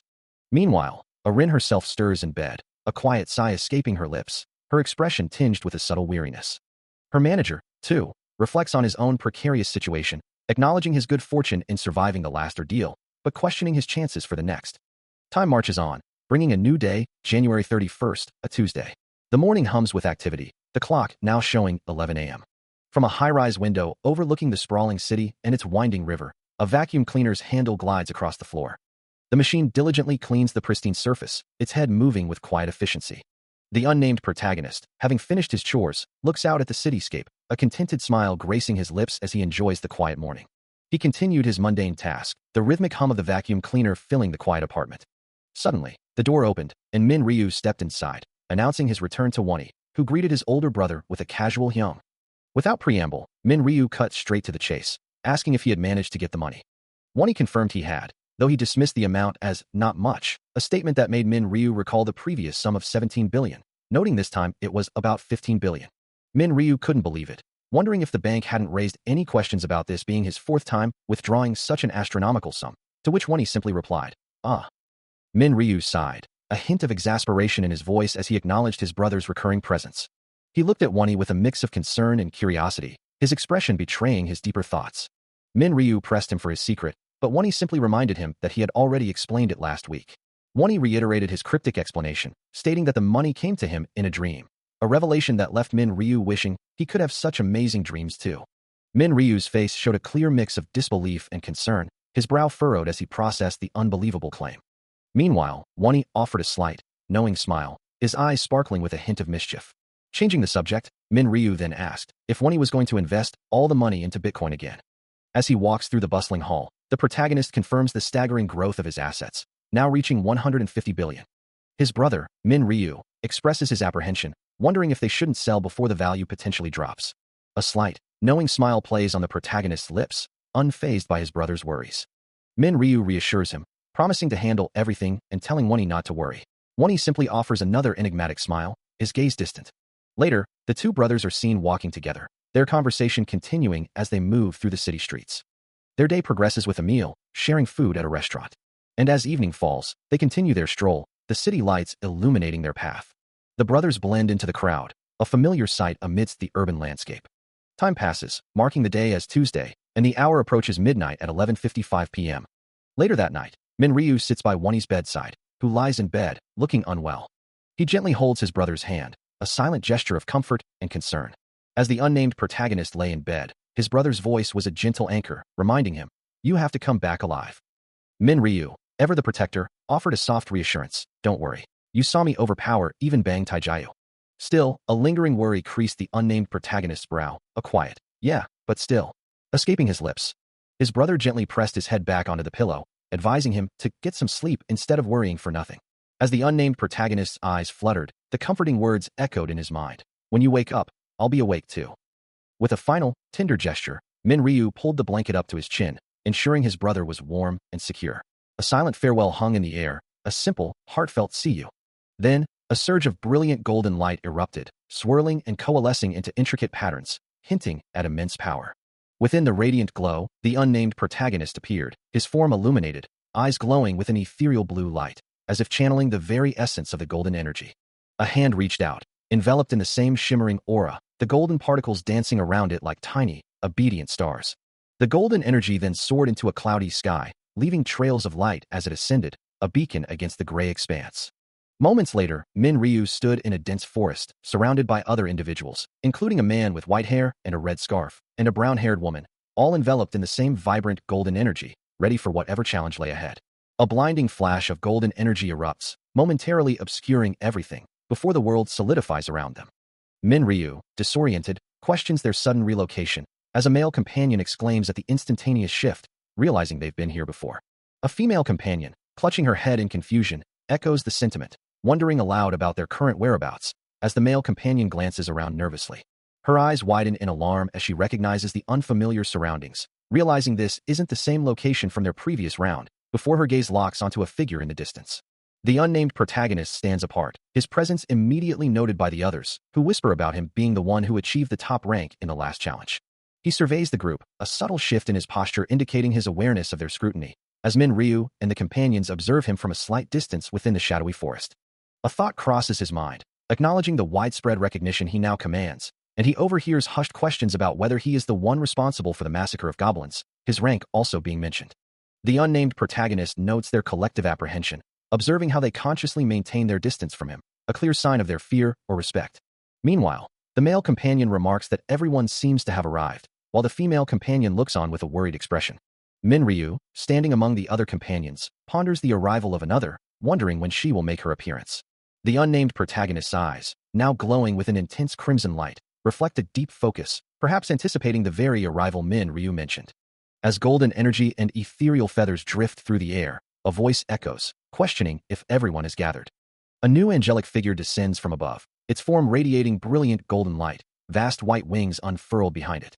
As white feathers drift down around its bare feet, a voice from the crowd observes that this is a different angel from the one they encountered before. Among the gathered participants, a young man with light brown hair questions aloud, wondering what exactly has happened to necessitate such a change. The new angel, still radiating light, explains that the previous angel in charge of the first round had an accident and was unable to come. Min Ryu, standing beside the unnamed protagonist, murmurs the word accident with a hint of skepticism, his crimson eyes fixed on the celestial being. The angel's voice echoes with calm authority, assuring the humans below not to panic. A subtle, knowing smile plays on the angel's lips, its golden eyes glowing with an otherworldly light. With a gesture that commands attention, the angel declares its new role, stating that it will be guiding them from this point onward. Golden energy swirls and crackles around the celestial being, a soft, resonant sound accompanying its pronouncement. More golden light flares, as the angel acknowledges that everyone is now present. The angel ascends gracefully into the golden-tinged sky, its magnificent wings beating softly amidst the falling feathers. Looking up at the ascending figure, the unnamed protagonist and the other participants await its next words, as the angel prepares to reveal the details of the second round. A system notification flashes into existence, declaring that he has leveled up, confirming his current standing at level 10, and more importantly, that he has fulfilled the conditions for a class change. The system further informs him that the shop is now accessible, and a hidden subquest has been revealed. As the protagonist stands amidst the lush forest, his blue eyes glowing with intensity, he processes the cascade of new information. A prominent message confirms the next critical step. It is finally time for a class change. The subquest details appear before him, outlining round 2 of his challenge. He must change class before voting begins, retrieve a class change item, and obtain a class, with the promise of a 50% discount coupon for today's item if he succeeds. For most encountering this subquest for the first time, it often leads to a state of utter confusion. Among his companions, the male companion questions the need to retrieve a class change item, wondering aloud, "Didn't we just have to level up?" While another asks, "Where is it?"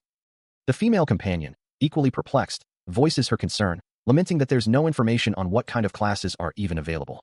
Everyone understands the benefit of acquiring a class, but the immediate problem is their complete lack of knowledge on how to retrieve the necessary class change item.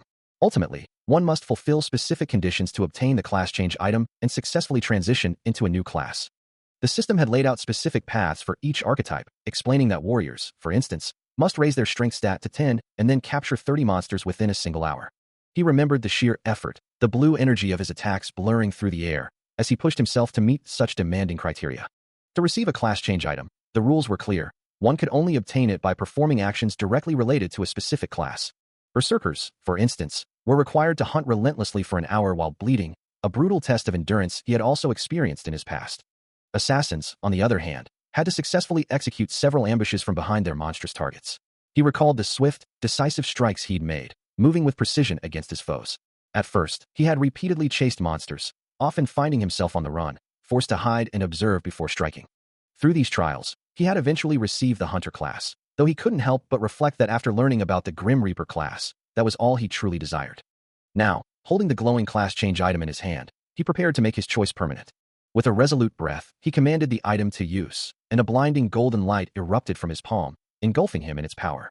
The system confirmed his action, declaring, "You have used the class change item. You cannot change." A stark system message appears, reminding him that the choice before him is irreversible. He cannot change his class later, so he must decide carefully. As golden energy swirls around him, the system presents the ultimate question. Would you like to change to the Grim Reaper class? Without a moment's hesitation, he reaches out, his hand firm and resolute. His finger presses yes, a silent declaration echoing his thought. "I don't even need to think about this." As the golden light intensifies, his eyes blaze with a fierce crimson, reflecting the power now coursing through him. The golden energy swirls around his outstretched hand, converging into a brilliant point of light. Moments later, a new system message confirms his reward. You have received a Grim Reaper's rune as a reward for class change. The rune's description appears, detailing its formidable effects. It doubles weapon attack damage with a scythe, grants an additional 50% attack speed at night, and significantly reduces the chance of enemies detecting him when he remains still in the dark.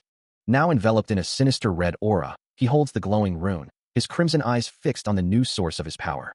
The system clarifies that the acquired rune will be automatically imprinted upon his body, becoming a permanent part of him. As the transformation deepens, dark, root-like tendrils spread across the ground, emanating a faint red glow. Finally, another notification appears, revealing his ultimate reward. You have acquired the Grim Reaper's scythe as a reward to commemorate your class change, completing his new identity. He acknowledges the profound changes brought by his class transformation, having received both a powerful rune and a new weapon. A system notification chimes, announcing a reward for completing a subquest, granting him a 50% discount coupon for today's item, and confirming his advancement. His rank has indeed risen, transitioning him from a beginner to an apprentice, a fact he notes with satisfaction as his status window appears. The window confirms his name as Ryu Min, with the nickname Black Scythe, now an apprentice at level 10, having embraced the Grim Reaper class, and bearing the hidden titles of Last Time Regressor and First Ever Angel Slayer. The system further clarifies that player ranks are categorized into 6 distinct levels, ranging from regular at level 20, expert at level 40, to the formidable master at level 60, with apprentice at level 10 and beginner at level 1 forming the lower tiers. And much like a game, advancing to a higher rank brings significant perks, allowing a player to receive new class-specific skills or unlock previously locked abilities. Ryu Min has now learned the Grim Reaper exclusive skill, Seal of Death, an ability that casts a seal on a target, visible only to him, allowing him to see their remaining health and deal an additional 100% damage, though it can only be cast on one target at a time. He realizes that with his new rank and class, he can now equip even higher-ranked items. Among his new acquisitions is the Grim Reaper's Scythe, a rare weapon with 25 attack power, which grants an extra point of attack damage each time it's swung against an enemy, stacking up to 5 times. Though its durability is 225 out of 225, and it's restricted to apprentice rank and above, described as a giant scythe wielded by the Grim Reaper, tough for beginners to handle. The system emphasizes the critical importance of class change, warning that without it, one could remain stuck at beginner rank forever. Thus, the quicker a player undergoes a class change, the better, and Ryu Min has been confirmed as the very first player to achieve this transformation. Having just completed his class change, Ryu Min receives another system notification, informing him that he has been awarded a random gold pouch for being the very first player to achieve this milestone. And as if that weren't enough, another reward is bestowed upon him, a general skill. A chime rings out, and the system confirms. He has learned the general skill tracking as a reward for being the first to change class. He muses on the unexpected boon, a general skill, a versatile tool for any situation. The skill's details appear, revealing its function. It allows him to track the location of a desired target, provided he has a matching face and nickname, and it would normally cost 20,000 gold. Considering the value of his new acquisition, he decides it's the perfect opportunity to test it out immediately. His crimson eyes glow with renewed focus as he activates the ability, uttering the command, tracking. A system window materializes, displaying the image and name of his target, Huang Yongmin, his face framed by a soft blue glow.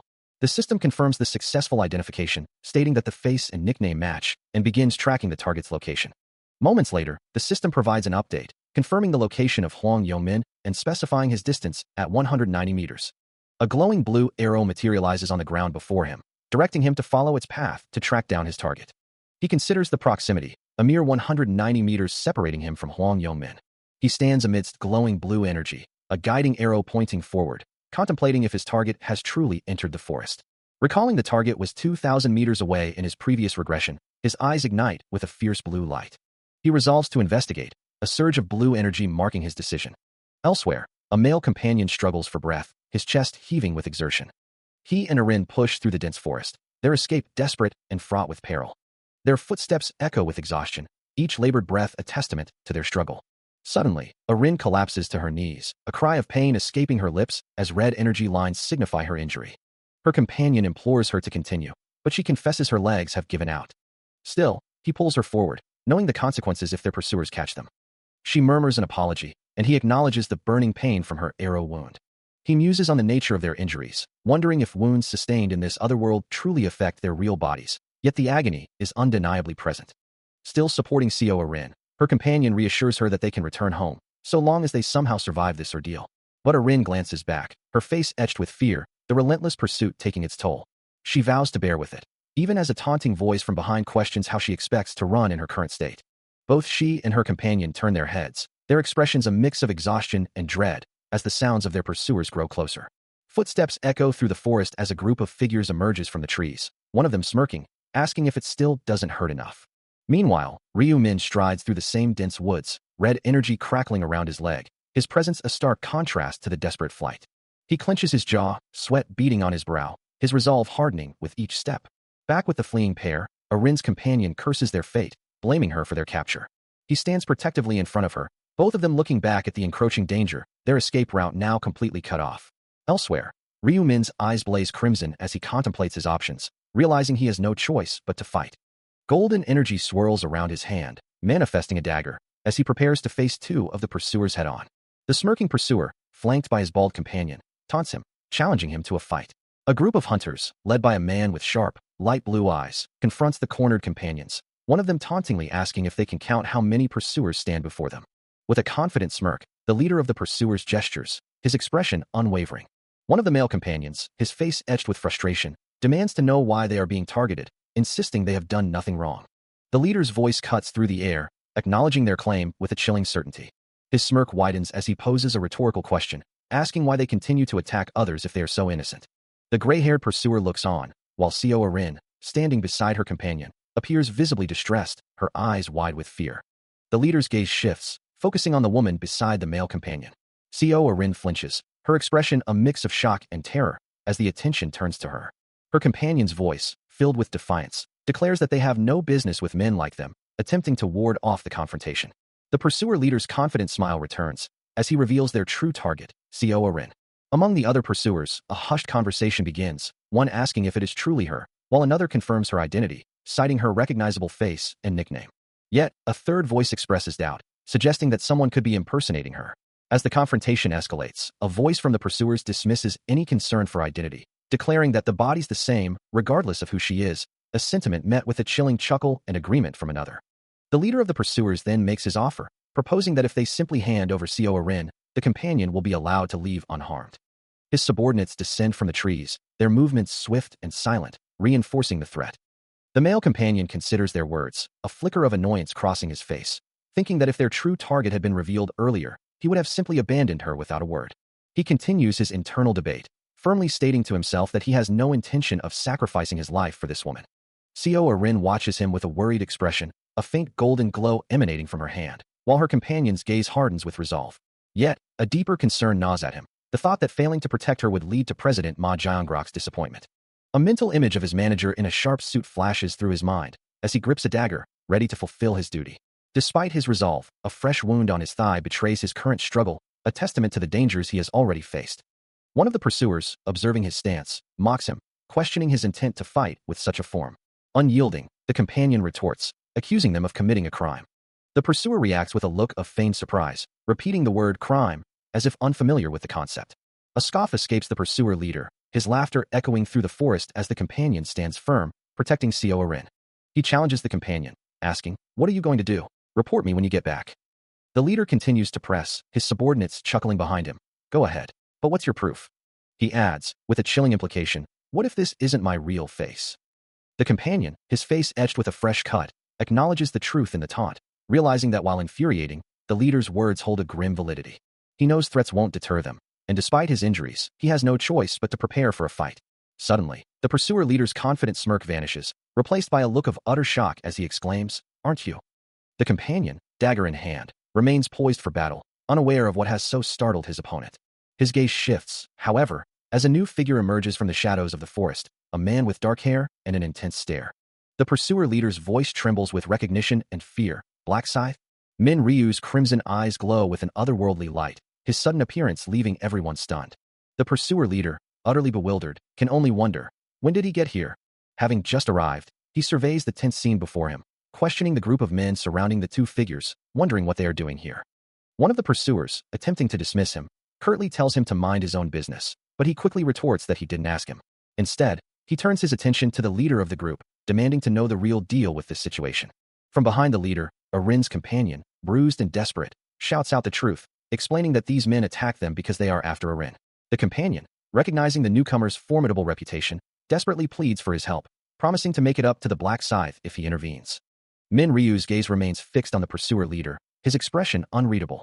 The leader, trying to regain control of the situation, attempts to dismiss the companion's words, telling Min Ryu to mind his own business regardless of the truth. A subtle shift in the air accompanies a soft sound, as the formidable figure questions why it wouldn't concern him. As he speaks, a faint, ominous red energy begins to swirl around him, causing Rin and her companion to recoil in alarm. The red aura intensifies, and he calmly states that he knows these people, leaving the pursuer leader to nervously question his intentions. The swirling crimson energy grows more violent, forcing the pursuer leader to visibly flinch back, his face contorted in fear as the sheer power washes over him. Finally, the chaotic red energy coalesces into a massive, menacing scythe, its terrifying form causing both Rin and her companion to stare in wide-eyed horror. He stands amidst a maelstrom of crimson energy, the terrifying power coalescing into a wicked scythe in his grasp, forcing the surrounding figures to recoil in fear. The raw force of his will echoes through the air, as he silently affirms his resolve. He cannot simply abandon those who are hurt. Suddenly, violent crimson slashes tear through the air, a voice crying out in alarm, demanding to know what was happening. The attack intensifies, leaving a bald man trembling in fear as another companion looks on in horror. The crimson energy swirls with destructive force, its glowing particles scattering through the air. But just as despair threatens to consume them, Min Ryu steps forward, his red eyes glowing as he shields the male and female companions from the swirling attack. He stands resolute, his dark scythe planted firmly on the ground, a powerful crimson aura emanating from him, pushing back the destructive force. The thought crosses his mind that he cannot simply abandon them, not when they are clearly injured and vulnerable. From a distance, the pursuer leader watches, his jaw clenched in frustration, recognizing the formidable presence of the Black Scythe. Relief washes over the companions, the female and male figures expressing their heartfelt thanks to their unexpected savior. Min Ryu, standing with the grateful pair, admits that his intervention was not entirely selfless, hinting at a deeper, more pragmatic motive. His stance remains unwavering, the scythe still radiating its crimson power, a silent testament to his continued presence and control over the situation. As he stands beside the male companion, his thoughts drift to the strategic implications of his actions, considering how saving Ma Jiangrok's right-hand man could foster a valuable alliance. He considers the implications of his actions, knowing that if a powerful figure like Jiangrok were to owe him a debt, the repayment would snowball into something far greater than he could imagine. He had never particularly cared for these pursuers to begin with. Meanwhile, the group of pursuers, led by the man with the sharp, light blue eyes, advances through the forest. One of the companions, a woman, nervously asks why they are being approached, while the leader of the pursuers, his face contorted in anger, shouts a warning.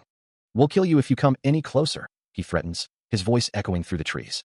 Min Ryu simply stands, a thoughtful expression on his face. "Why?" the leader demands, his tone laced with disbelief. "Don't you want to fight me?" A subtle smirk plays on Min Ryu's lips, his crimson eyes glinting.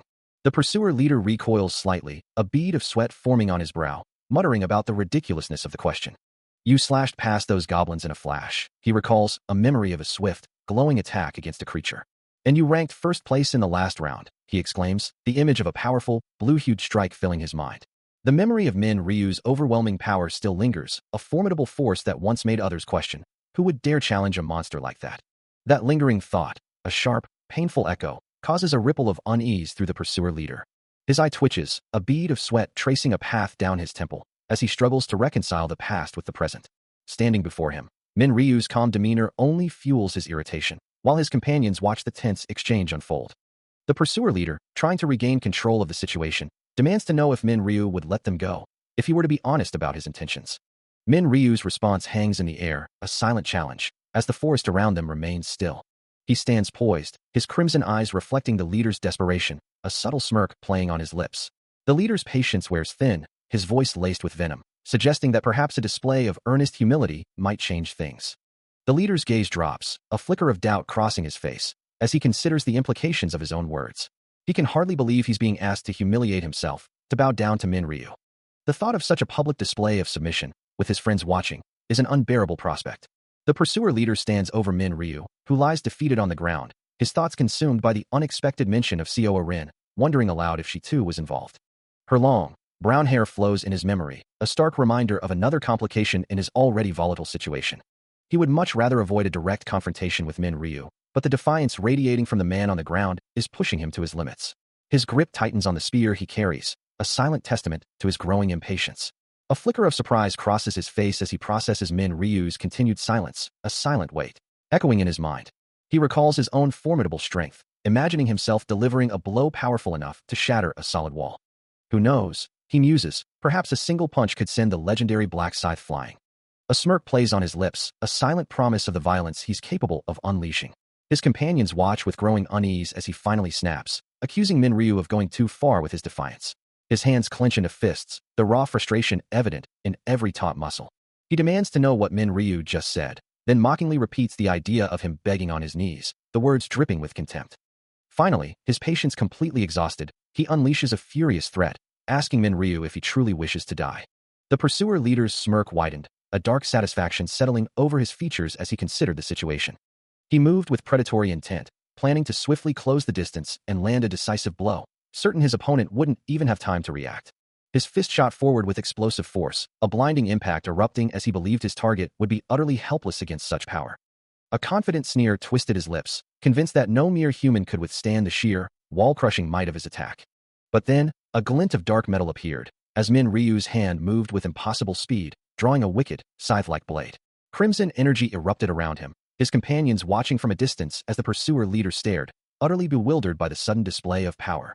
He stammered, confused, questioning why Min Ryu would draw a weapon only to seemingly put it away. Min Ryu's eyes glowed with a dangerous crimson light, a smirk playing on his lips as he explained that a hands-only fight would be unfair if he alone wielded a weapon. With an open palm, he gestured, declaring that an easy victory held no appeal for him. The pursuer leader's face contorted in disbelief, sweat beading on his brow as he processed the sheer arrogance of Min Ryu's challenge. Suddenly, a powerful blue energy attack slammed into the ground, shattering the earth with a violent impact. The pursuer leader's eyes narrowed with renewed fury, his determination hardening as he prepared to unleash his full strength. Having just unleashed his energy, the pursuer leader finds himself facing an immediate counterattack as Min Ryu launches himself forward with a powerful flying kick, his form blurring with speed. His leg a streak of motion, Min Ryu closes the distance with impossible swiftness. Moron. The leader sneers, confident in his own power. You stored your weapon away and now, you are dashing towards me first. A wicked grin spreads across his face as he prepares to meet the charge. Then, with a burst of energy, he delivers a devastating punch, roaring, die. Yet, Min Ryu, with an almost imperceptible movement, deflects the blow, his own fist already arcing upwards. A sharp impact rings out as his punch connects squarely with the leader's face. The leader recoils in utter shock, a question mark hanging in the air around him. His expression twists into disbelief as he struggles to comprehend what just happened. The full force of Min Ryu's blow erupts, launching him backward with explosive power. Min Ryu's arm remains extended, a testament to the speed and precision of his strike. The leader is sent hurtling through the forest, leaving his companions to watch the aftermath as Min Ryu stands victorious. A foot descends, leaving trails of shimmering blue energy in its wake. As Min Ryu delivers a powerful, arcing kick, the impact sends his opponent sprawling to the forest floor, a pained groan escaping him. His face contorted in a grimace of agony. Enough with the cursing, Min Ryu remarks, his voice calm despite the violence. My ears are gonna rot. He follows up with another swift kick, sending a shockwave through the leader's prone form. A guttural scream tears from the leader's throat. As Min Ryu stands over him, the defeated man still groaning on the damp earth. Without a moment's hesitation, he grabs the leader by his collar, pulling him upwards, and unleashes a devastating punch, blue energy flaring around his fist as it connects. A blur of motion follows, a rapid succession of blows raining down, leaving the leader disoriented and battered, barely able to comprehend the assault. What on earth? He gasps. These aren't fists. He lets out another pained cry. The pursuer leader groans, feeling as though he's being pummeled by a hammer, each blow from Min Ryu shaking him to his core. His crimson eyes glowing with fierce intensity, Min Ryu continues his relentless assault, a blue aura of power radiating from his form as he delivers another devastating punch. As he strikes, he wonders if anyone could truly match his strength. He muses, surely, no one else possesses the unique muscular strength rune that grants him such power. With that thought, he unleashes another rapid, powerful strike, the air crackling with blue energy around him. The impact sends the pursuer leader reeling, his head snapping back violently as blue energy ripples outward from his body. Suddenly, Min Ryu's glowing red eyes dart upward, his expression shifting as he senses a new, incoming threat. From the forest canopy, a voice shouts, Young Min, aim at that guy. Looking up, Min Ryu sees a small group of figures emerging from the trees, with Young Min already drawing his bow, ready to fire.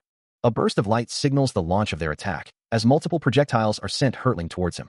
Streaks of blue energy descend from above, raining down like a magical volley upon Min Ryu's position. Watching the unfolding chaos, Seo Arin gasps in horror, her eyes wide as she cries out, Black Scythe. A piercing light streaks through the forest, a magical arrow aimed directly at him, as a voice cries out, Dodge it. With a blur of motion, Min Ryu evades the projectile, the glowing shaft narrowly missing his form. Meanwhile, the archer responsible, his face contorted in fear, lets out a terrified shriek, desperately knocking another arrow, Ek. D-die.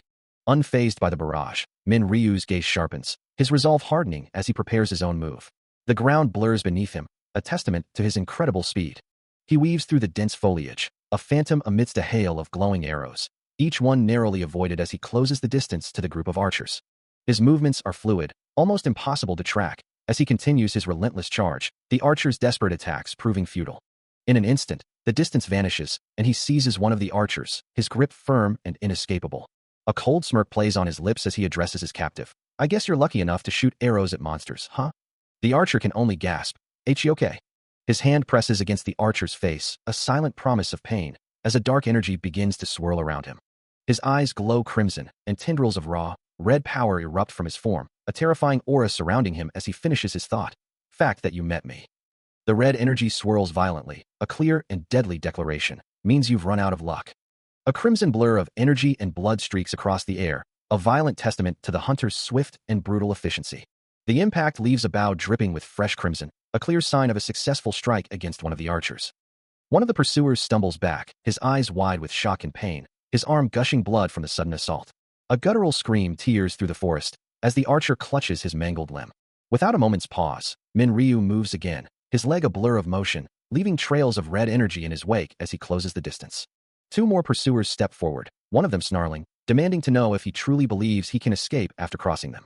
Before the words can fully register, Min Ryu's hand shoots out, firmly gripping the knife-wielding hand of the bald pursuer.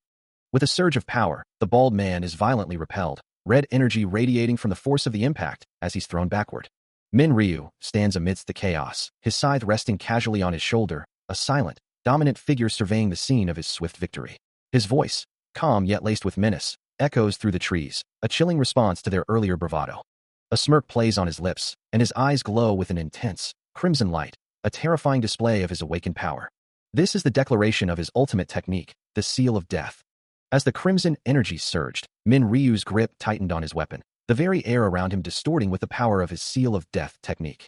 Engulfing the terrified pursuer in its destructive aura, the bald man's eyes widened in sheer terror, his body momentarily frozen as the overwhelming force washed over him. With every fiber of his being, Min Ryu channeled the technique, his form a silhouette against the vibrant, swirling red energy that pulsed around him, a testament to his formidable power. The Seal of Death itself seemed to tear at reality, manifesting as jagged, explosive bursts of pure destructive force. Its impact rippled across the environment, sending shockwaves of crimson energy through the air, a clear demonstration of its widespread devastation. Through it all, Min Ryu remained unyielding, his gaze sharp and determined, his weapon held ready as the red aura continued to flare around him. Without hesitation, he moved with incredible speed, his legs blurring into motion, leaving trails of red energy in his wake as he pressed his advantage. A crimson wave of energy erupts, tearing through the air with violent slashes. As Min Ryu, his eyes glowing with fierce red light, moves with deadly precision, his dark weapon a blur. Another powerful strike follows, leaving a vivid trail of red energy in its wake. The air crackles with his relentless assault, a continuous barrage of red slashes. He lands a decisive blow, the impact radiating with raw power. An opponent cries out in agony, his body recoiling from the force of the attack as red energy trails around him. The strike finds its mark, a clean cut severing the man's leg, blood spraying into the air. Stumbling back in shock and excruciating pain, the opponent can only gasp, leg. Min Ryu follows up with another swift, precise movement, a flash of blue energy accompanying his attack. The injured man tumbles backward, his weapon flying from his grasp as he falls. Standing over his defeated foe, Min Ryu's voice is calm but firm, reminding him, "You're wielding a weapon while approaching someone." Standing over his defeated foe, Min Ryu's voice cut through the silence of the forest, asking if he was truly prepared for the consequences of his actions. The unnamed opponent could only manage a choked gasp, his body racked with pain as crimson energy still pulsed around him.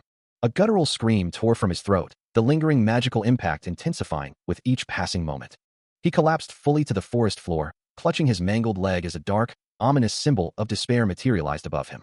Min Ryu observed the scene, acknowledging that this was indeed the Seal of Death, a buff that doubled his damage, allowing a single, devastating strike to pierce even the sturdiest armor. The opponent, barely conscious, could only utter a single, broken word, "This." His pained groans echoed through the clearing, a testament to the overwhelming power that had rendered him utterly helpless, making the fight feel way too easy. Turning his back for a moment, Min Ryu considered his next move, his staff resting casually on his shoulder. Even with the opponent utterly broken, he knew he couldn't simply end things here. A deeper lesson needed to be taught. He resolved to plant an indelible sense of fear deep within them, a chilling dread that would haunt their every waking moment. With a decisive motion, his hand tightened around the staff, poised to deliver another strike to the helpless figure below. He would ensure they could never crawl back again, their spirit utterly broken.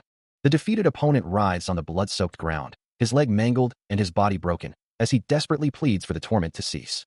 His voice barely a whisper, he cries out, convinced his life is slipping away, begging for mercy. But Min Ryu, standing over him with two of his companions looking on, simply dismisses his cries, assuring him that this level of injury alone won't be enough to end his life. Before the companions can react, he moves with blinding speed, his scythe arcing through the air to strike down the female figure, who lets out a pained shriek. Surveying the scene, he calmly declares that the fight is over for these individuals, his attention already shifting to the next target. His crimson eye glows with an unwavering, chilling resolve, reflecting the cold determination within him. The remaining male companion, attempting to conceal himself behind a tree, finds his efforts futile as Min Ryu's voice cuts through the silence, announcing that hiding is useless. With a firm grip on his scythe, he prepares to deliver the final, inescapable blow. For him, there are no exceptions to his judgment. And with a swift, decisive motion, he unleashes a torrent of blue energy, sealing the companion's fate. He moved with blinding speed, a blur of light blue energy trailing behind him. His attacks a relentless torrent of dark, blood-tinged force, leaving no room for defense. The unnamed opponent's face contorted in a silent scream as the first impact ripped through him, red energy exploding from his body. Before he could even register the pain, the male companion was also caught in the brutal assault, his body recoiling violently from a similar strike. The forest blurred around them as the relentless barrage continued, a stark white glow marking the path of his devastating blows. A guttural scream tore from the unnamed opponent's throat, a desperate cry of pure agony. Another brutal strike landed squarely on his chest, sending a geyser of blood erupting outwards. The male companion, already reeling, took yet another blow, his body twisting under the impact. Min Ryu, his expression cold and unwavering, looked down at his suffering victim and declared, "Don't be such a crybaby." His words triggered a painful memory for the unnamed opponent, a flashback to a time when he and his friends had inflicted similar cruelty, thinking, compared to the pain you guys inflicted. Now kneeling amidst the refuse of his current reality, he could only conclude, this kind of pain is nothing. As the unnamed opponent grappled with his past, Min Ryu delivered a final, decisive blow to the male companion, a surge of glowing energy marking the end of his resistance. The dark scythe blade of Min Ryu continued its merciless sweep, leaving behind a trail of crimson and dark energy. Watching the brutal display unfold, the male and female companions could only observe the sheer ruthlessness of his actions. The male companion couldn't believe what he was witnessing, thinking how Min Ryu had mercilessly chopped off both arms of an opponent who had already lost their will to fight. He knew that in others' eyes, Min Ryu might seem brutal, as the scythe continued its work, severing another limb, but he actually admired the way he remained so cool-headed throughout it all. A pained cry echoed through the forest, and the male companion mused about this black scythe guy. He concluded that Min Ryu was so qualified, he was comparable to the president himself. The companions continued to watch, a mixture of awe and slight apprehension on their faces. Finally, the male companion spoke, acknowledging Min Ryu with a simple, "Yes, thanks to you." Min Ryu, for his part, remained impassive, thinking there was no need to worry about battling these guys anymore. He knew they clearly couldn't even move, so the most they could do now was vote. The female companion then added, "We're very thankful for your help." His male companion bows deeply, expressing profound gratitude for the decisive intervention, calling him Black Scythe. Meanwhile, his female companion, Seo Rin, looks on with a worried expression, her voice trailing off as she questions the fate of their defeated foes, wondering what would happen if they simply died. Min Ryu, however, remains unmoved, his crimson eyes fixed on her as he dismisses her concerns, stating that the opponents are no better than beasts anyway. Arin lets out a soft gasp, her expression betraying her shock at his callous response. As she continues to look at him, Min Ryu internally observes her, concluding that she is simply too soft-hearted for this world. He wonders why she would even care about their lives, questioning if she believes herself to be some kind of saintess. His internal monologue continues, speculating that she might just be trying to maintain a good image because she is a celebrity, before Arin hesitantly calls out his alias, Black Scythe, to get his attention. The male companion then steps forward, politely asking if he may pose a question. He gestures towards the injured leader of their pursuers, lying defeated on the forest floor, and directly asks Min Ryu why he is letting these guys live. The male companion continues, explaining that in this other world, continuing to kill such opponents would not be an issue. The injured leader of the pursuers stirs slightly, his face bruised and bloodied, a testament to Min Ryu's earlier brutality. Min Ryu looks away, a subtle shift in his expression, as he silently questions his own decision. Why didn't I kill them? Standing over the defeated, Min Ryu hears a voice acknowledge his prowess, remarking on his reputation as Mi Jiangrok's right-hand man. He then explains his decision to spare them, stating simply that killing them would offer him no benefit whatsoever. His male companion, kneeling nearby, looks up in disbelief, questioning if Min Ryu truly meant benefit you. The companion presses on, suggesting that even if there's no immediate gain, the defeated might still cause trouble in the future. Min Ryu simply glances down at the injured figure, his expression unreadable.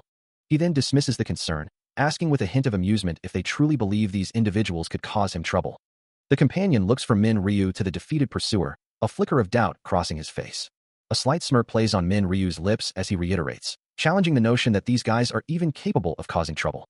He continues, explaining that shrinking the population would also decrease the available spots for players, which would ultimately be detrimental. Min Ryu stands tall, his scythe resting beside him, as his companion listens intently. The companion's eyes widen slightly as the logic sinks in, and he concedes that Min Ryu is right. Min Ryu concludes his argument, emphasizing that fewer participants mean fewer opportunities for those who will actually pass the round. His companion, the man with the scar, reflected on Min Ryu's exceptional understanding of the game, finding his strategic insight truly amazing. He silently acknowledged Min Ryu's reasoning, understanding the cold logic behind his actions. As Min Ryu turned to leave, his female companion added that they wouldn't pay any more attention to the defeated pursuers, dismissing them as mere trash. With a final glance back, his male companion, however, called out, addressing him by his formidable alias, Black Scythe. He offered compensation for his assistance, but Min Ryu simply declined, stating there was no need. The male companion pondered this, realizing Min Ryu had offered his aid without expecting anything in return. As Min Ryu's silhouette faded into the forest, his companions watched him disappear down the path. The male companion, still processing the encounter, muttered to himself, frustrated by the situation and resolving to report it to the president upon his return. A sound of exasperation escaped him as he stood beside his female companion, both contemplating the recent events. He admitted to himself that he would rather have eliminated their foes, but acknowledged Blackside's pragmatic point that it wouldn't benefit him, forcing him to bear with the decision. Meanwhile, the leader of the defeated pursuers, bruised and bleeding, could only grit his teeth in furious frustration. A voice calls out, urging Arin to move forward, and another responds with a simple affirmation as the scene opens to a vast, cloudy expanse. Above a gathering crowd, a voice echoes, imploring everyone to cast their vote, a fervent plea for support ringing out across the open air. The speaker promises to do a great job as the zone's representative, their words carrying over a sprawling landscape filled with countless figures. But a defiant no erupts from the masses as one individual declares their certainty of doing a better job than that skinny ass. The dissent quickly escalates into a physical confrontation as one man shoves another, yelling, "You fucking pig," only to be met with an equally furious, "What? You fucker." Amidst the chaos, a sharp voice cuts through the air, demanding to know what was just said. A concerned citizen points to the fighting pair, exclaiming that they should be cooperating, not fighting, a sentiment quickly affirmed by another. From the crowd, a new voice emerges, asserting that people who get agitated easily shouldn't be representatives, and that he would be a better choice than them. The young man with dark hair raises a hand, calling for a moment of attention. Another candidate, with a bright, almost glowing aura, interjects, reminding everyone that his father is a congressman and suggesting that someone like him would be a better representative. He smiles confidently, giving a thumbs up, his expression radiating self-assurance. The public skepticism quickly turns to outright distrust, as voices from the crowd challenge the legitimacy of a candidate whose father is a congressman, demanding to know how they could possibly be trusted. Amidst the rising clamor, a voice cuts through the noise, attempting to bring order to the agitated assembly. Yet, the unrest persists, with many still pointing and shouting, their faces etched with frustration. Then, the teal-haired man, known as Mintchalk Man, steps forward, declaring that the voting process must come to an end. He urges them to avoid wasting time, insisting that they must vote quickly to resolve the situation. The crowd, still confused, questions how they are supposed to choose a representative, asking if he has a viable solution. With a confident assertion, he confirms that he indeed possesses a good solution for their predicament. The crowd murmurs in surprise and curiosity, eagerly awaiting to hear what this proposed solution might be. As the murmurs grow, the congressman's son steps forward, commanding everyone to quiet down. A subtle smirk plays on his lips as he observes the crowd, noting how closely they are now paying attention to his words. The rain begins to fall, yet his confidence remains unshaken, as he reflects that, as expected, his influence has worked once again. The crowd looks up, their faces illuminated by faint green glows, as the downpour intensifies around them. A chilling smirk plays across the face of a man with teal hair, his eyes glowing an unnatural green as he reveals the source of his influence, declaring, "My rune of persuasion." As the rain fell, a familiar satisfaction washed over the rune mage, knowing his plan had worked exactly as intended once more. A collective gasp rose from the crowd below, their faces upturned in awe and surprise. A subtle smirk played on his lips, his glowing green eyes reflecting the success of his rune of persuasion. He thought to himself, this powerful artifact, once a source of such confusion. He remembered his initial reaction when he first acquired it, as a random rune fragment, feeling quite disappointed by its seemingly useless nature. Clutching the glowing blue gem, he had wondered, what exactly was this rune of persuasion that merely raised the likelihood of successful persuasion when talking to someone you could communicate with, and explicitly did not work on opponents higher level than the user? Standing in a field with other adventurers, he had pondered the rune's true purpose, its name echoing his confusion. He had watched as goblins were cut down by unseen blades, realizing such an item would be useless against mere monsters. A swift, red-streaked blade flashed through the air, confirming the brutal reality of combat. But soon, a revelation struck him, and he learned precisely how to wield its subtle power. He lets out a quiet exclamation, a triumphant smile playing on his lips as he realizes his plan is working. Meanwhile, others are still focused on the immediate threat, shouting commands to pin down a goblin, but his voice cuts through the chaos, drawing everyone's attention. He points towards a woman in peril, declaring her to be in grave danger and urging them to abandon their current fight to save her first. One of the men reacts with surprise, then determination, ready to follow the command. He echoes the sentiment, agreeing to help the woman, while the rune mage internally reflects on how easily he could have secured numerous kills from the goblins they had already weakened. He walks away from the fray, a dagger in hand, contemplating the missed opportunity for easy experience. His thoughts turn to the larger scheme, realizing that if he uses his rune effectively this time, he can easily secure the position of zone representative. A subtle smirk crosses his face, confident in his manipulative prowess. Later, addressing a gathered group, he proposes they first decide on the candidates for the representative role. He elaborates, suggesting they select about 5 individuals and then vote for one of them. As the crowd gathers, an observant woman voices her concern, believing they won't achieve anything by individually advocating for themselves. Responding to the unspoken tension, the rune mage suggests they proceed by picking candidates. He then clarifies his terms, stating that if anyone has someone to recommend, they should raise their hand. Without hesitation, the congressman's son eagerly throws his hand into the air, a wide, hopeful grin plastered across his face. However, the rune mage quickly adds a crucial caveat. They cannot recommend themselves, otherwise, everyone would try to become a candidate, leaving the congressman's son to react with a frustrated tch. Observing the crowd's reactions, the rune mage muses internally that he has no choice but to proceed, chuckling to himself about how easy it is to persuade these swines. Meanwhile, the male companion admits he doesn't really know anyone to recommend, while another individual nearby silently wishes no one else becomes the candidate. As he expected, no one speaks up, leading him to conclude that the most conspicuous person will naturally become the candidate. A subtle, knowing smile plays on the rune mage's lips, his eyes scanning the expectant faces before him. Then, a voice from the crowd boldly nominates the calm speaker, exclaiming, "Mint Chalk Man," as a candidate. The rune mage's internal thought confirms his satisfaction, a single word echoing his success: bingo. Meanwhile, the observant woman offers a thoughtful suggestion, proposing that someone with good leadership skills and logical thinking should be the leader.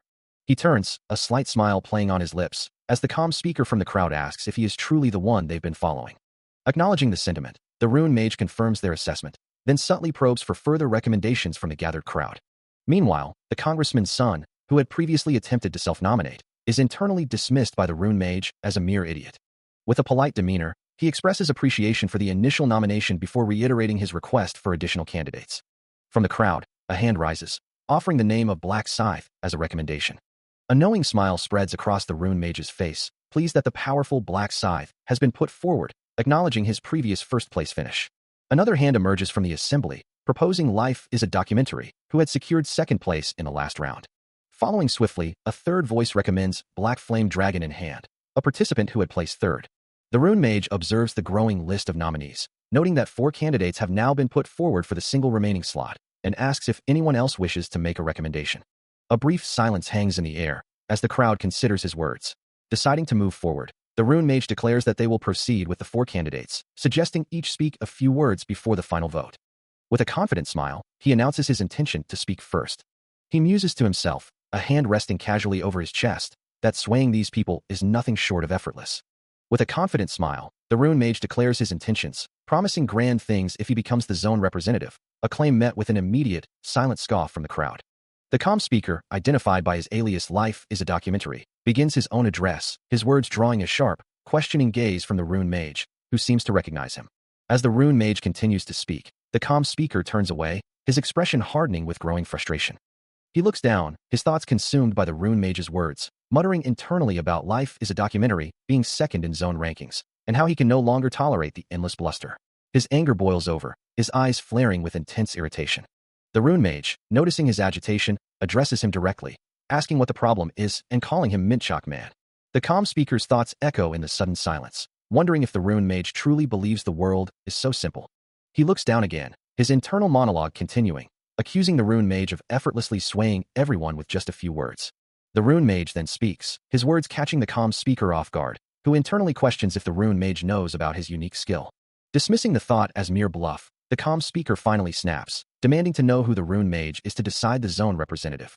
His face contorted in a furious snarl, he unleashes a torrent of angry words, calling the rune mage a hypocrite. The rune mage, with his signature teal hair, calmly observes the unfolding scene, his words cutting through the tension, remarking that the other's words are quite harsh. Meanwhile, the calm speaker, his patience wearing thin, recalls the common wisdom that one's manner of speech reveals their true personality, wondering if such harsh language is truly necessary. The rune mage, however, remains unfazed, confident in his strategy, internally believing his provocation would work this time, before letting loose a direct, cutting insult. The insult lands, and the calm speaker's face contorts with rage, demanding to know if he is being lectured. His anger boiling over, the calm speaker leans in, his voice laced with menace as he asks if the rune mage wishes to die. Observing the intense reaction, the rune mage's calm facade cracks slightly as he realizes his skill failed, a flicker of disbelief crossing his features as he grapples with the unexpected outcome. Ignoring the rune mage, the calm speaker turns his fury to the assembled crowd, shouting a defiant challenge, dismissing the notion of candidates and demanding their votes for himself. He points a finger at the stunned onlookers, his threat hanging in the air.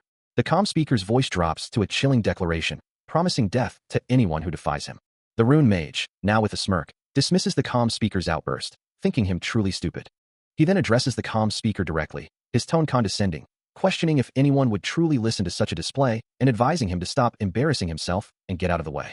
The calm speaker stands frozen, his face a mask of shock and disbelief, as the crowd behind him watches, equally stunned by the escalating confrontation. The air crackles with unspoken tension, a silent prelude to the violence about to erupt. Then, a sudden, brutal strike, and crimson blood erupts across the pristine white, a stark, horrifying splash. Min Ryu's blade plunges deep, the calm speaker's body recoiling from the impact as more blood sprays into the air. A sharp gasp escapes the rune mage, his eyes widening slightly at the sudden, unexpected turn of events. The attack continues, each strike punctuated by the victim's pained gasps, as the rune mage watches, unmoving. Standing over the now helpless calm speaker, Min Ryu holds the bloodied knife aloft, a chilling declaration echoing his earlier threat. "I told you I was going to kill you if you don't obey me." A final, ragged breath escapes the calm speaker, his eyes wide with agony and disbelief. With a sickening thud, his body collapses, leaving a fresh pool of blood on the ground. His last words, a desperate plea, are cut short as life drains from him. "Don't vote for me." Min Ryu stands victorious over the fallen figure, his chilling warning now a grim reality. You'll all end up like him. Among the horrified onlookers, young men and a male companion gasp, the realization dawning on them. He killed him. That person killed Minchok Man. The protagonist, too, is gripped by terror, his voice joining the chorus of accusations. "Shit. Murderer." His blade, still dripping with fresh blood, gleamed ominously as he stood over his latest victim, a chilling challenge in his voice. Blood splattered across his face. Min Ryu gripped the gore-covered weapon, his gaze fixed and intense. He offered no apology, only a cold invitation. "Come at me if you have any complaints." The onlookers, witnessing the brutal display, could only stare in terror, their minds reeling from the sheer madness of his actions. A chilling, blood-stained smile stretched across his face, a silent promise of further violence. His voice, though calm, carried an undeniable menace. "If you don't want to come to me, I'll come to you." A sudden, violent flurry of movement followed, punctuated by cries of pain and impact. Min Ryu, now a blur of motion, unleashed a devastating blue energy blade, slashing through the terrified crowd as screams erupted and bodies fell amidst sprays of blood. One bystander collapsed, clutching a grievous wound, their desperate pleas for help cut short by agonizing cries. The blue energy blade continued its brutal work, slicing through another bystander's hand in a sickening spray of crimson. Another hand was brutally severed, the air thick with the metallic scent of blood. His face contorted in a wide, blood-soaked grin. Min Ryu reveled in the carnage, declaring this horrific display to be the best. Min Ryu stands over a fallen figure, his voice echoing with chilling confidence, reminding everyone that in this lawless place, there are no authorities to intervene. As he declares his absolute power, he can kill all he wants. His blood-soaked weapon glints menacingly as he addresses the terrified onlookers, demanding their understanding of his dominance. A heavy silence hangs in the air, broken only by the distant sounds of chaos. The crowd recoils in horror, their faces etched with terror, as the reality of their predicament sinks in. A sadistic grin spreads across Min Ryu's blood-splattered face, as he muses that everyone will vote for him out of fear, ensuring his rise to power as the zone representative. His eyes glow with a crimson intensity, a silent declaration of his terrifying alias, the Black Scythe. He hovers effortlessly above the ground, a faint red glow emanating from his feet, a testament to his unnatural power. His thoughts turn to a specific target, vowing to eliminate that arrogant bastard first, if he's still around. The implication hangs heavy in the air, the target is already gone. With a sudden, violent motion, a sweeping arc of crimson energy erupts from him, slicing through the air with devastating force. The deadly red slash continues its trajectory, leaving a trail of destruction in its wake. He has just defeated another gnoll, the system confirming his kill with a splash of crimson. A glowing window appears, displaying his current kill count, 265 out of 100. The system announces a triple experience buff is in effect, all his stats increased by 100% due to the Rune of Slaughter, and he has leveled up. He observes his status window, now at level 16, his username Black Scythe prominently displayed, along with hidden titles like Grim Reaper, Regressor, and Slayer. A slight frown crosses his face as he questions the slow pace of his progress, wondering if he's only just reached level 16. Standing amidst the defeated monsters in the dense forest, he muses that leveling up has become significantly slower. He reflects on his efforts, having killed 200 monsters in just 2 hours, yet only gaining 6 levels. Still, the hunting is easy, he thinks, acknowledging that this is to be expected given he possesses both the Grim Reaper's rune and the Rune of Slaughter, his hand glowing with a faint golden light. The system confirms a significant power boost, his weapon attack power, and all his stats now doubled, represented by 2 vibrant red crystals. A determined expression settles on his face as he decides it's time for his next move.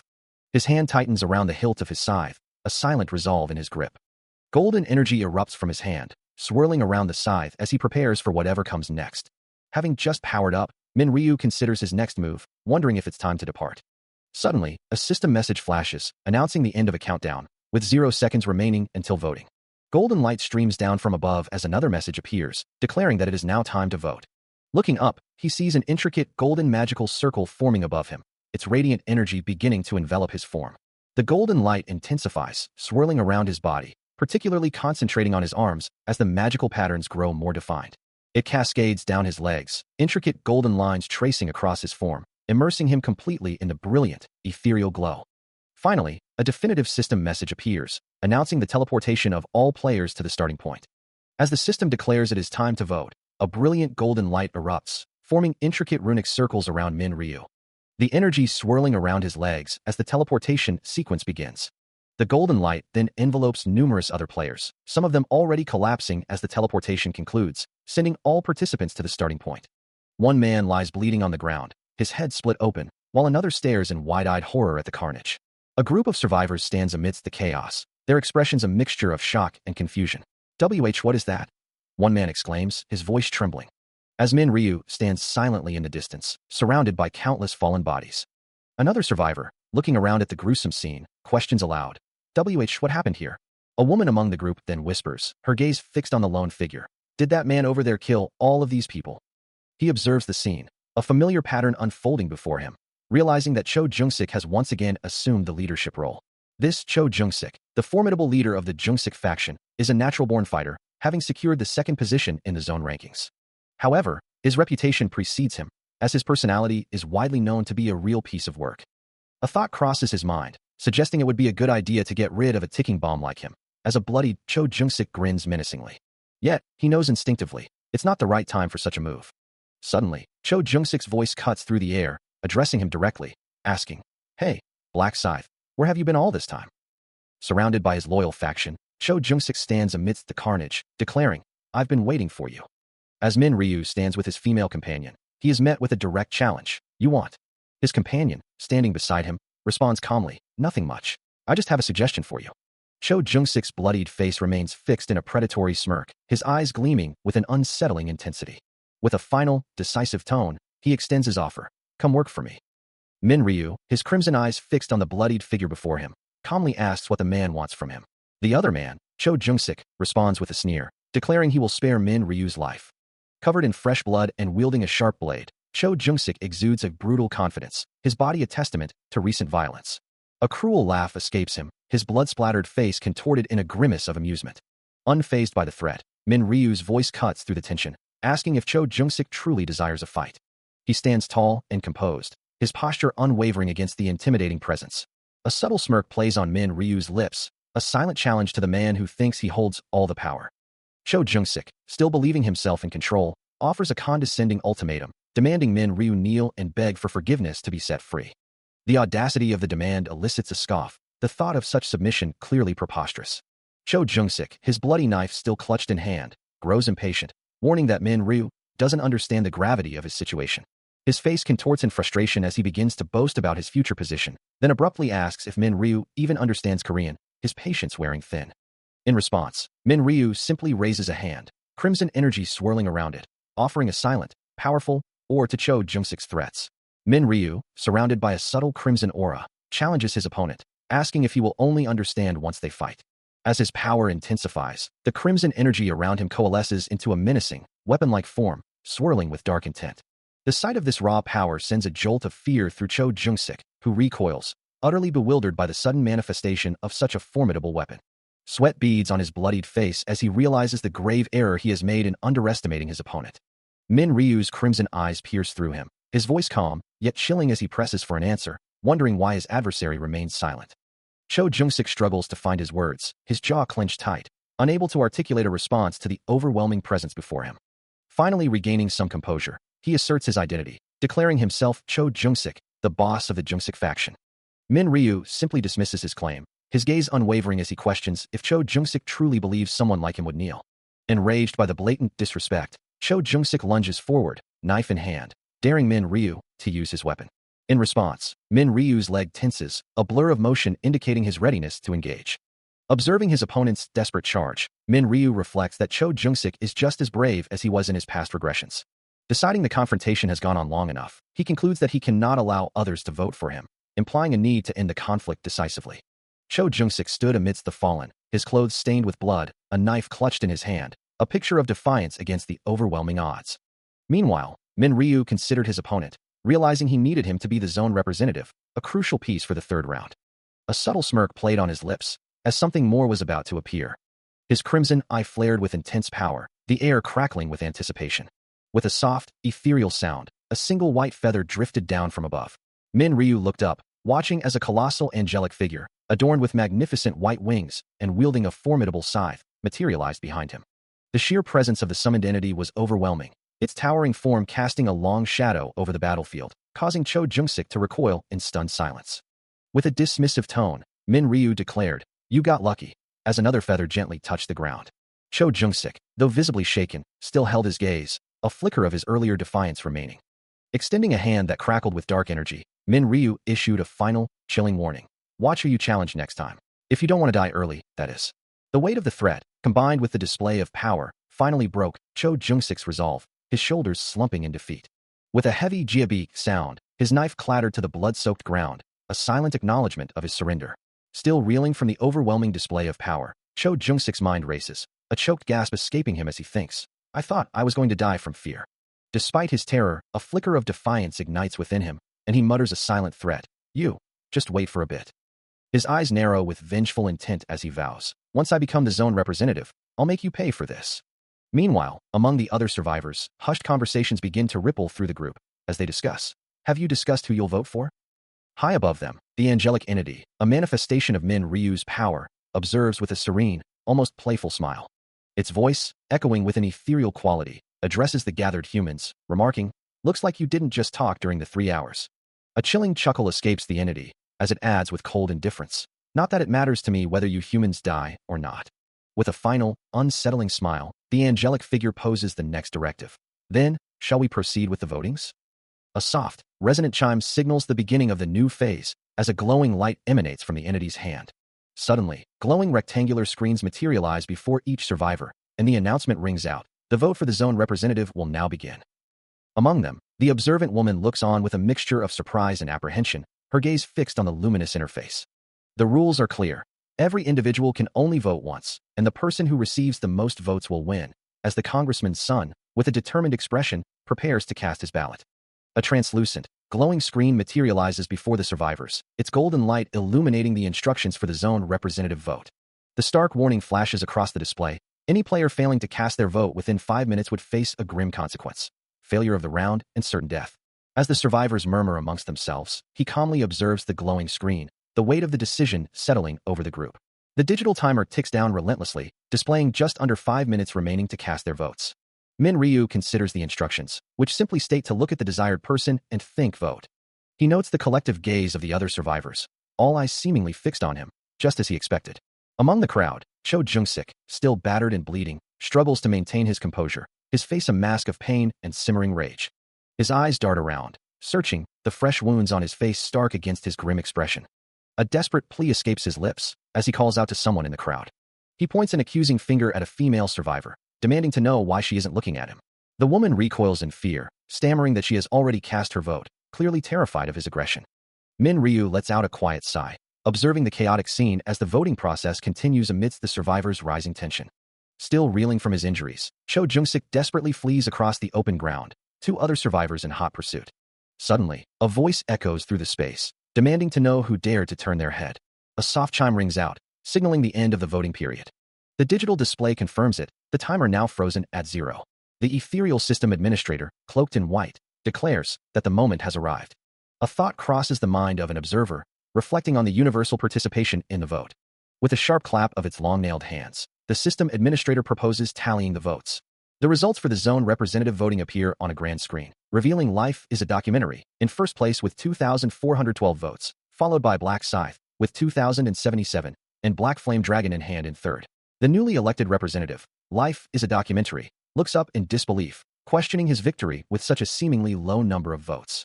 Meanwhile, Cho Jung-sik, his face still caked with blood and dirt, seethes with rage, furious that Black Scythe managed to secure second place.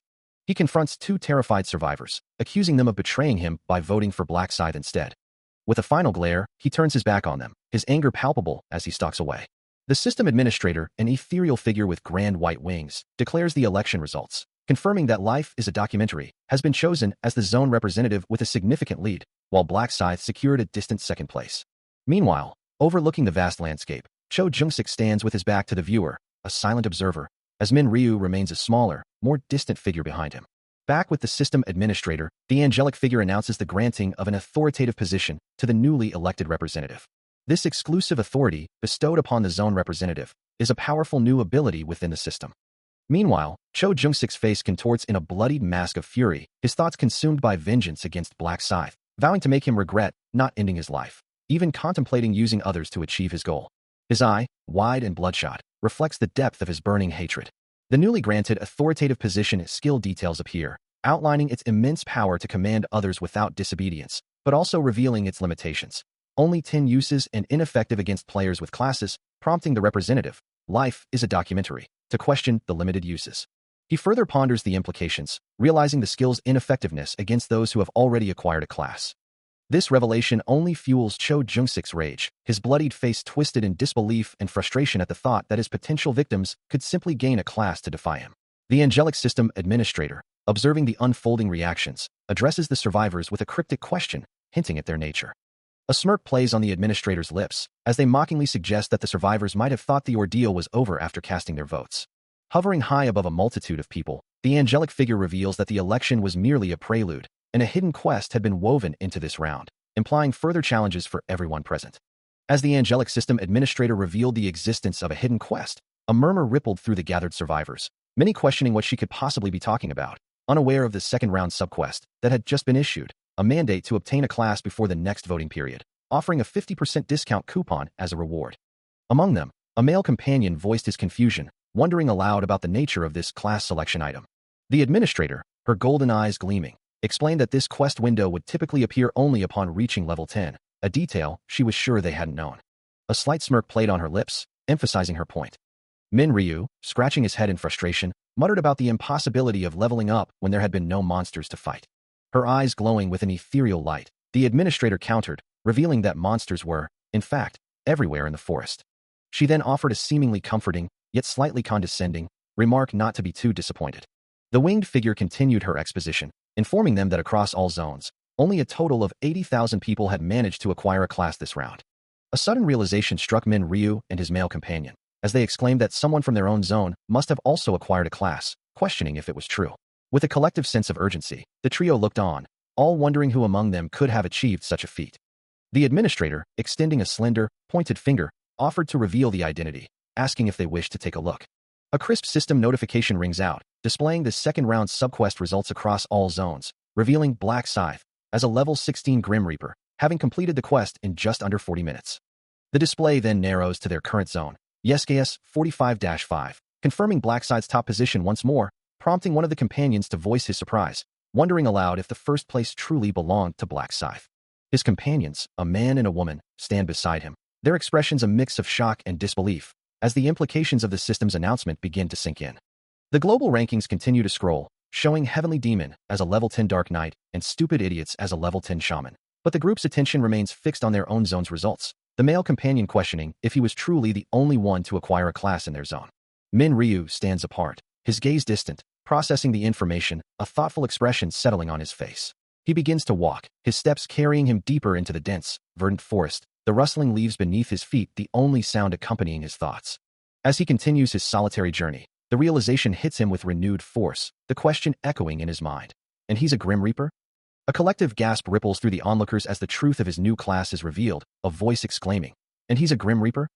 Unperturbed by the commotion, Min Ryu walks with a quiet confidence through the verdant forest. His steps are deliberate, leaving faint impressions on the soft, mossy ground. Back with the bewildered group, another hunter ponders aloud. Grim Reaper? What does that class do? That class seems strong as heck, doesn't it? A realization dawns on another. Is that why he was wielding that big-ass scythe? Elsewhere, a frustrated Cho Jung-sik curses under his breath. Damn it. I was trying to use my authoritative position to make Black Scythe self-sabotage. Cook. His face contorted in disbelief, he wonders, who would have known that he changed his class now of all times? Meanwhile, the angelic system administrator observes a floating screen displaying the subquest rankings, noting that for round 2, ranking was determined by completion speed. She hums thoughtfully, her gaze fixed on the list of participants and their times. Her eyes land on a familiar name at the top of her zone's list, prompting her to muse. So the class changer from our zone is the player Black Scythe, huh? A slight smile plays on her lips as she notices his broader achievement. Oh, not just in your own zone, but you're also ranked first overall in every zone. A chorus of voices rises from the assembled hunters, celebrating Min Ryu's achievement, proclaiming, "Way to go, Black Scythe." They marvel at his unique solo Grim Reaper class, noting how perfectly it aligns with his established nickname. Meanwhile, high above the mundane world, the angelic system administrator observes the scene, her vast white wings spread wide, a silent sentinel to the unfolding events.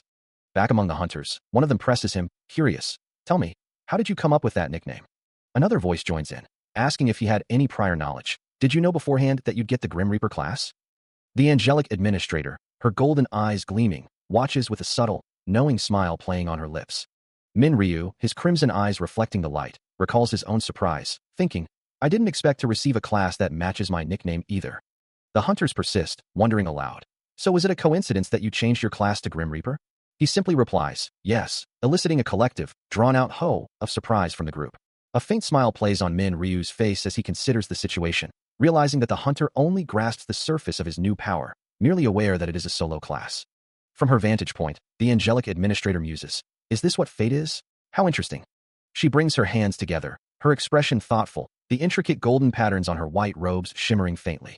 A slight frown creases her brow as she continues her internal monologue. "I can't believe someone from this zone actually went through a class change." Her gaze sharpens, a new realization dawning. "So you're the only one who won't be affected by authoritative position, huh?" The angelic system administrator continues to speak, revealing that Min Ryu is unaffected by authoritative position, a statement that prompts him to question its meaning. With a knowing smirk, she muses aloud whether she should disclose everything, a mischievous hee escaping her lips. She clarifies that authoritative position holds no sway over those who have attained a class, meaning the zone representative cannot manipulate Black Scythe as he pleases. The angelic system administrator further reveals that the zone representative's authority isn't limitless, only usable 10 times, a fact she finds amusing.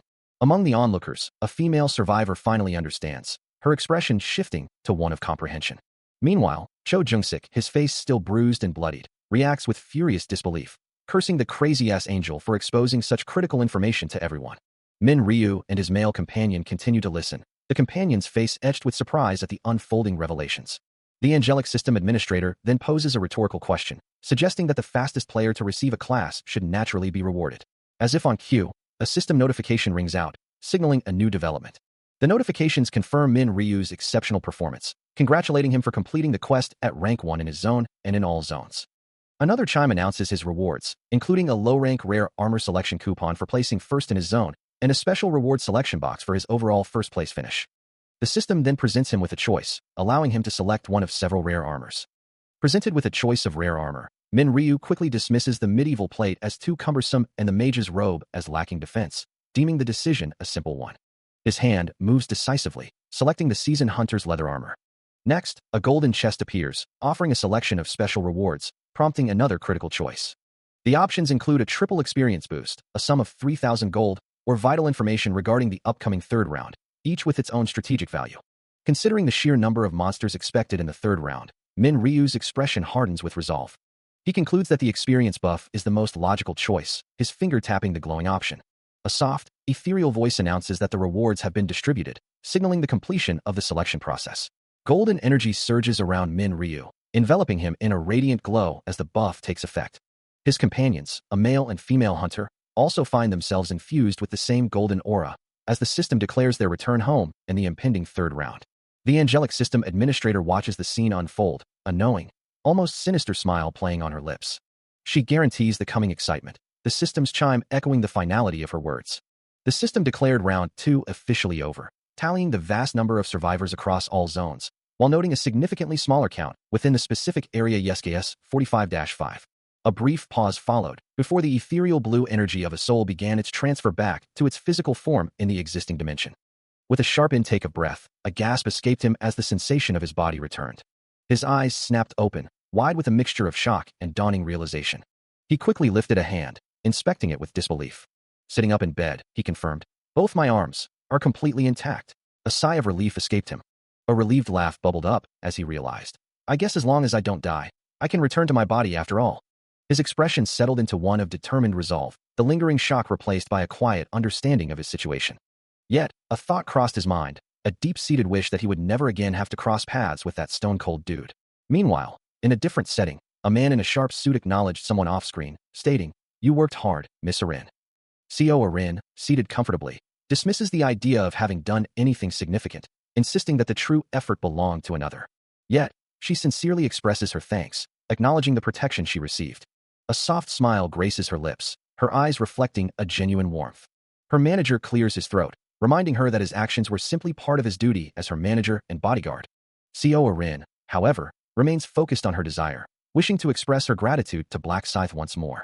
She presses him, asking if there isn't some way they can achieve this. Her manager explains the difficulty, stating that since they don't know his true appearance, finding him is impossible, and moreover, he believes Black Scythe prefers his identity to remain hidden. Arin questions if he truly doesn't want it, recalling that she had already offered him compensation by asking for his account number. Her manager confirms, explaining that he rejected the offer immediately. He elaborates that Black Scythe was aware that providing his account number could lead to his real identity being traced, a realization that dawns on Arin with a soft gasp. She looks down, deep in thought, processing the implications of his desire for secrecy. Her manager then proposes an alternative, suggesting they give him an item when they next encounter him in the upcoming round. As the conversation about repaying Black Scythe continued, a voice from off-screen conceded that the idea of giving him an item sounded promising. Still deep in thought, Co. Arin murmured that she would try to think of more ways to repay him. The manager then suggested she get some proper rest for the day, promising to see her again the following morning. As she departed, a final caution was offered to be careful on her way back. Meanwhile, the distinct buzz of a phone vibrated through an elevator, catching the attention of a man in a dark suit. Answering the call, he greeted the caller, department head on Sankiol, indicating his own name was Mr. Ma. The department head's voice came through, noting that Mr. Ma was still awake. Mr. Ma began to explain, mentioning he had some information to report. The department head, however, cut him off, stating he had already seen the overall results and offering congratulations on Mr. Ma's class change to Dark Knight, though he added that congratulations might be a bit much and asked how it had gone for him. Mr. Ma replied, explaining that he and Co. Arin had only managed to reach level 8 so far. He continued, revealing they had gotten injured in the middle of their hunt, which prevented them from continuing, prompting a surprised injured from the department head. As he stepped into a parking garage, Mr. Ma reiterated that he had been planning on reporting this to him, then asked if the department head had time to talk right now. The conversation from the previous moment continues, revealing a critical detail. The matter at hand is directly related to Black Scythe. As the call progresses, a man holds his phone to his ear, listening intently. He instructs the caller to come to the hotel. I'll listen to the details from you in person. The caller, Mr. Ma, responds promptly, assuring him, yes, sir. I'll be there within 20 minutes, as his car navigates a dimly lit parking garage. Moments later, with a soft click, Mr. Ma steps out of his vehicle in the underground parking facility. Unbeknownst to him, a hooded figure watches from the shadows as his car drives away, leaving him alone in the vast concrete space. The observer ponders, wondering if Mr. Ma is headed to meet Ma Giant Rock. His piercing blue eyes, framed by the dark hood, remain fixed on the departing figure, a silent intensity in his gaze. Rewinding the clock, the scene shifts to 10 minutes prior. Min Ryu sits on his bed, a glowing system interface before him, while another figure sleeps soundly in the background. The system prompts him to think of the name and face of the target you wish to track. He focuses on the name on Sankiol. As an image of on Sankiol appears, the system confirms the name and face match, tracking the target's location. The system interface confirms on Sankiol's location has been successfully tracked, placing him a mere 9 meters away. He muses, realizing the target is still in the penthouse on the higher floors, but then the distance abruptly shifts to 23 meters, prompting a questioning hum. The distance continues to change, now 56 meters, and the speed of the alteration suggests a rapid descent. He must be on an elevator, he concludes, as the distance extends to 87 meters, leaving him to wonder where the target could be heading so early in the morning. A flicker of suspicion crosses his face, as he considers the possibility that the target might be Ma Jiangrok. With a determined expression, he steps out of his room, ready to investigate the situation firsthand. Earlier that morning, he had been lying in bed, already engrossed in his device, initiating the tracking process. Now, fully dressed in a dark hoodie, he appears prepared for whatever the day might bring. He reflects that tracking the target as soon as he returned was indeed a good idea. Under the dim moonlight of the night sky, the world outside seems hushed.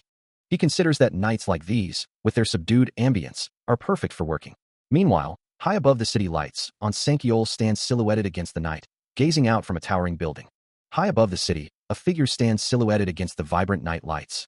His gaze fixed on the sprawling metropolis below, he considers the immediate priorities, knowing that the report must come first. Settling onto a plush couch, a glass of amber liquid in hand, he muses aloud about the enigmatic black scythe. After all, he thinks, who could possibly be unaware of the top-ranked player across all zones for the initial rounds? A flicker of unease crosses his face as his hand clenches, the thought of this player's involvement feeling inherently wrong. He wonders if the black scythe had dared to engage in conflict with one of his subordinates. If that were truly the case, he decides, his hands slowly unclenching, such an affront could not be overlooked. To challenge his people, he asserts, is to challenge him directly, and he will allow no one to stand in his way. With a thoughtful expression, he sips his drink, the city lights reflecting in his intense eyes. His resolve hardens, even if the opponent is the number 1 ranking player. A soft knock echoes through the luxurious apartment, drawing the attention of Mr. Ma, whose gray-silver hair catches the light from the expansive city view. He sits calmly, a glass of amber liquid in hand, his gaze fixed on the door. From the other side, a voice inquires, "Are you there, Mr. Ma?" followed by the introduction, "It's me, Aunt Sankyol." A calm response invites him in. As the door opens, Aunt Sankyol greets him, "Mr. An, nice to see you again." Mr. Ma, now standing by a sleek coffee table, returns the sentiment, "Nice to see you as well, Mr. Ma." Settling onto the couch, Aunt Sankyol chuckles, "Haha, it's all thanks to you. I didn't even do much. We're in different zones, after all." Mr. Ma listens intently, his expression unreadable as he holds his drink. He then offers a sincere compliment, "I feel stronger just having you there. Thank you." Aunt Sankyol smiles, playfully accusing him, "You sure are good at flattering people. Have a seat." Mr. Ma insists, "I'm being honest." Aunt Sankyol then offers a belated congratulations. "It's late, but congratulations on surviving." Mr. Ma, now seated on the couch with Aunt Sankyol perched on the coffee table, casually dismisses the notion, "Not even. The second round was a piece of cake." Aunt Sankyol extends his congratulations, acknowledging the recent class selection, to which Mr. Ma casually dismisses his success. He takes a sip from his drink, a faint smile playing on his lips. Aunt Sankyol, however, insists that even luck is a skill in itself. He continues, adding that achieving high rankings is no easy feat, and expresses his honor at the opportunity to work alongside someone of Ma's caliber.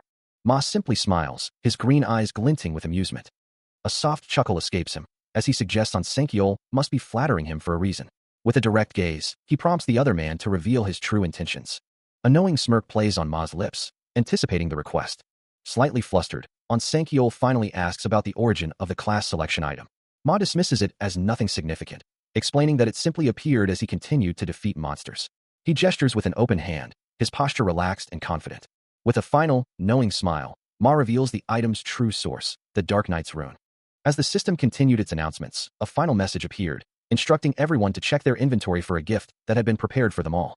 Above Mr. Ma and his companions, a majestic, winged figure, identified as a heavenly demon, hovered in the sky, its presence ethereal and awe-inspiring. Following the system's prompt, Mr. Ma opened his inventory, a shimmering interface appearing before him. Within it, a dark, crystalline shard pulsed with energy, revealing itself as the Dark Knight's rune, an item that promised to raise all stats, imbue weapons with dark aura, and automatically grant the exclusive Dark Knight class upon reaching level 10. The implications were clear. Once he reached level 10, a new path would open before him. As he contemplated the rune's power, a vibrant blue and purple aura erupted around him, swirling with dark energy, a visible manifestation of the rune's influence. He wondered aloud, if this meant he would truly become a Dark Knight. Reflecting on his fortune, he admitted his luck in the first round, having obtained such an overpowered rune from a mere fragment. Yet, a hint of concern lingered, but hanging unspoken in his thoughts. Meanwhile, the white-haired observer mused on the unpredictable nature of individuals, remarking that even the closest subordinates could change at any moment. He then turned his attention to Aunt Sankyol, urging him to get to the point and reveal who had caused him harm. Aunt Sankyol, caught off guard by the direct question, looked visibly surprised, his expression a mix of shock and apprehension. As the conversation continues, the white-haired observer's gaze sharpens, inquiring if it was indeed Black Scythe who intervened. Aunt Sankyol, visibly relieved, confirms that he was, in fact, saved by him. The observer leans forward, a hint of surprise in his voice, repeating the question, "He saved you?" His curiosity piqued, he urges Aunt Sankyol to elaborate further. The observer summarizes the dire situation, confirming that Aunt Sankyol nearly died due to hooligans targeting Co. Arin, to which Aunt Sankyol simply replies, "Exactly." Settling back into the couch, Aunt Sankyol emphasizes the gravity of the encounter, stating that without Black Scythe's timely intervention, both he and Co. Arin would have perished. He continues, explaining that while Co. Arin might have physically survived the ordeal, the psychological impact would have been devastating. Such a traumatic event, he believes, would have undoubtedly forced her out of her profession. The white-haired observer listens intently, his expression thoughtful, processing the implications of On Sankyol's words. He muses on the potential losses, considering not only the close subordinate he almost lost, but also the severe blow to his business. Taking a sip from his glass, the observer then shifts his focus to the attackers, asking about their fate and if they were killed, to which On Sankyol clarifies that Black Scythe beat them to the brink of death, but spared their lives. The white-haired observer listens intently as On Sankyol explains that Black Scythe believes there will be fewer opportunities for people to pass if there are fewer individuals in the zone. Considering this, the observer acknowledges that he isn't wrong, but then questions the potential for repeat offenses if the criminals are simply left alive. He takes a slow sip from his glass, his expression thoughtful. The observer then reflects on his own situation, realizing he was able to maintain his income source and keep his subordinates safe, all thanks to Black Scythe's intervention. A sense of obligation settles over him as he acknowledges his indebtedness to Black Scythe. On Sankyol, sensing the observer's gratitude, mentions that he already tried to offer compensation, but Black Scythe simply refused it and left immediately. The observer ponders this refusal, wondering if Black Scythe rejected compensation because he wished to keep his identity concealed, concluding that he must simply be prioritizing his safety. With a firm resolve, the observer instructs On Sankyol to convey his thanks to Black Scythe the next time they meet. On Sankyol nods in understanding, acknowledging the instruction. The observer then adds a further directive, asking On Sankyol to keep an eye on Black Scythe and offer assistance if needed. On Sankyol responds with a knowing tone, acknowledging the observer's dislike for being indebted to anyone, and assures him he will comply. As On Sankyol turns to leave, the observer suddenly remembers something, calling out that he forgot to ask an important question. The white-haired observer, still contemplating the recent events, mutters in frustration. He then demands to know, what are their usernames?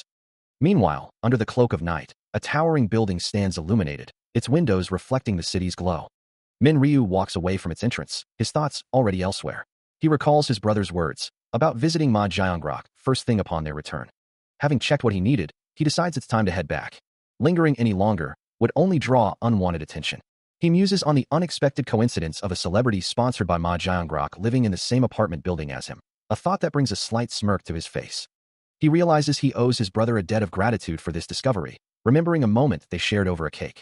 Without their tradition of sharing rice cakes, he would never have known his celebrity neighbor lived so close. The image of Seo Rin, elegant and composed, flashes through his mind.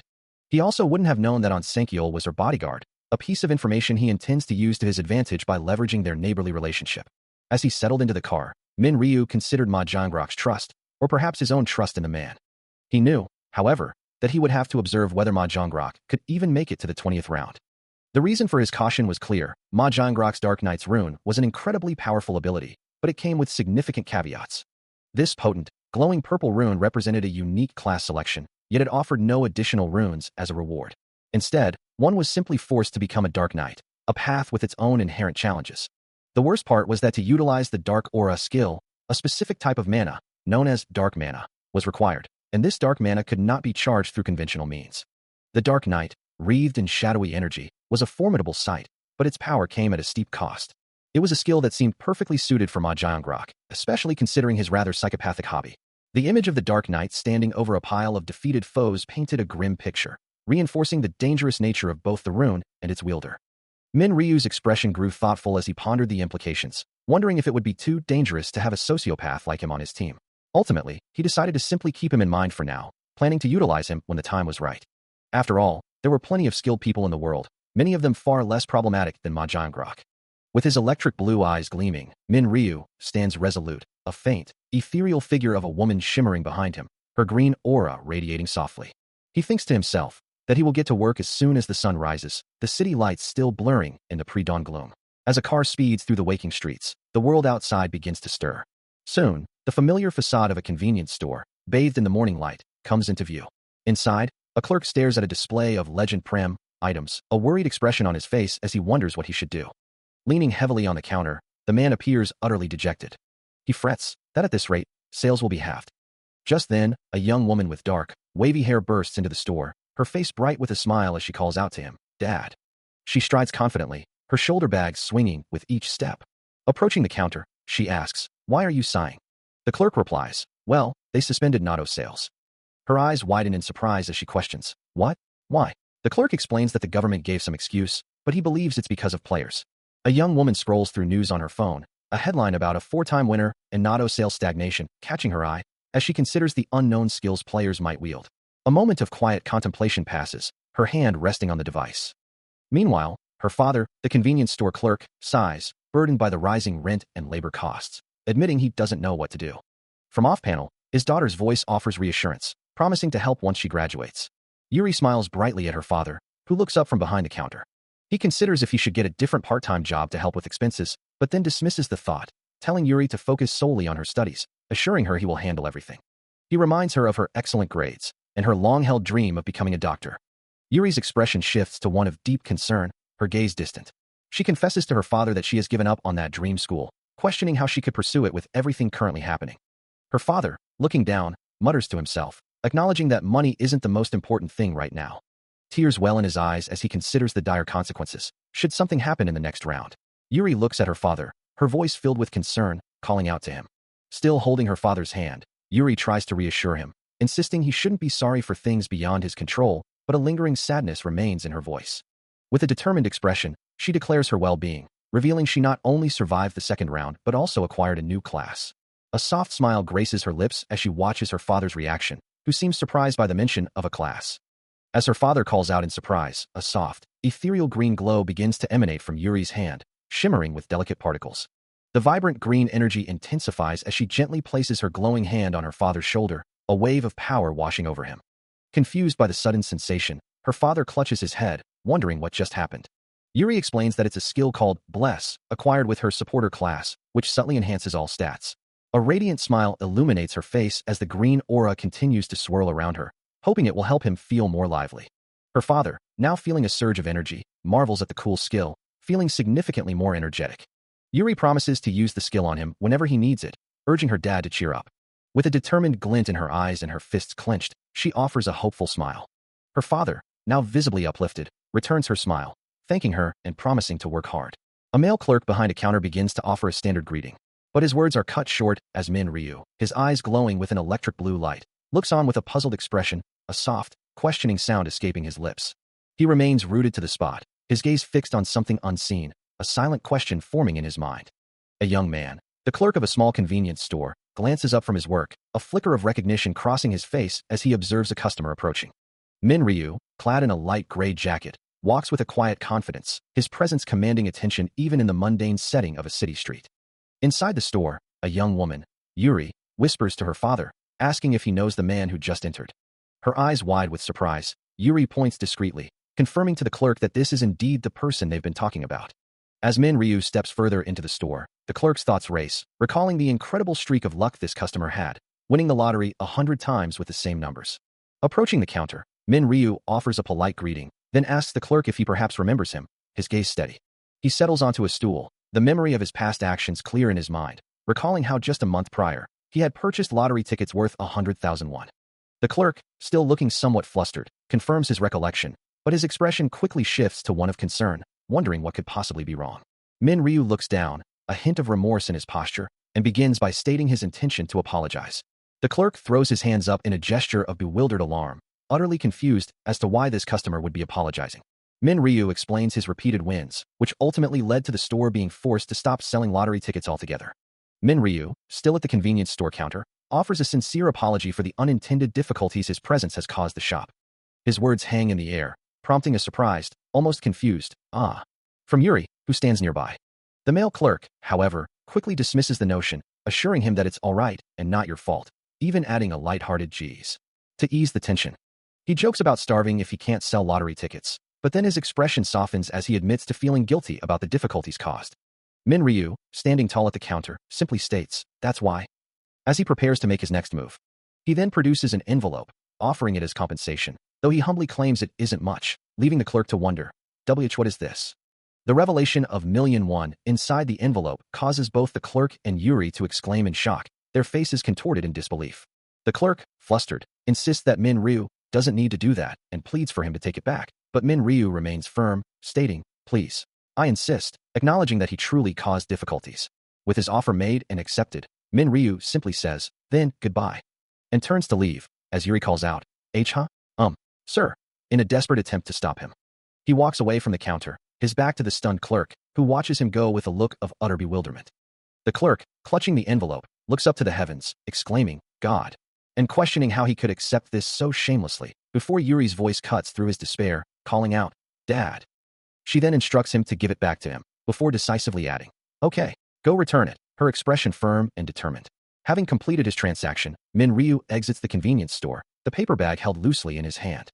As he walks away, a voice calls out, Excuse me." He turns to see a young woman waving at him, hurrying to catch up. Her footsteps echo on the pavement, drawing nearer with each stride. Min Ryu watches her approach, a flicker of surprise in his eyes.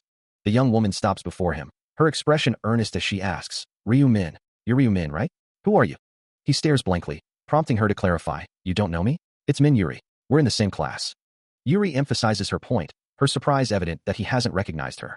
A hint of disappointment crosses her face as she asks, "You didn't know we were in the same class the whole time?" Min Ryu can only offer a sheepish, "Sorry, I'm not." He forces a polite smile, remarking, "Good at recognizing people's faces." Internally, he admits, "Of course, that's a lie." The young woman is indeed Min Yuri, his classmate and the daughter of the convenience store owner. He recalls a past encounter, recognizing the figure as a unique class buffer, her abilities manifesting as glowing blue energy around her.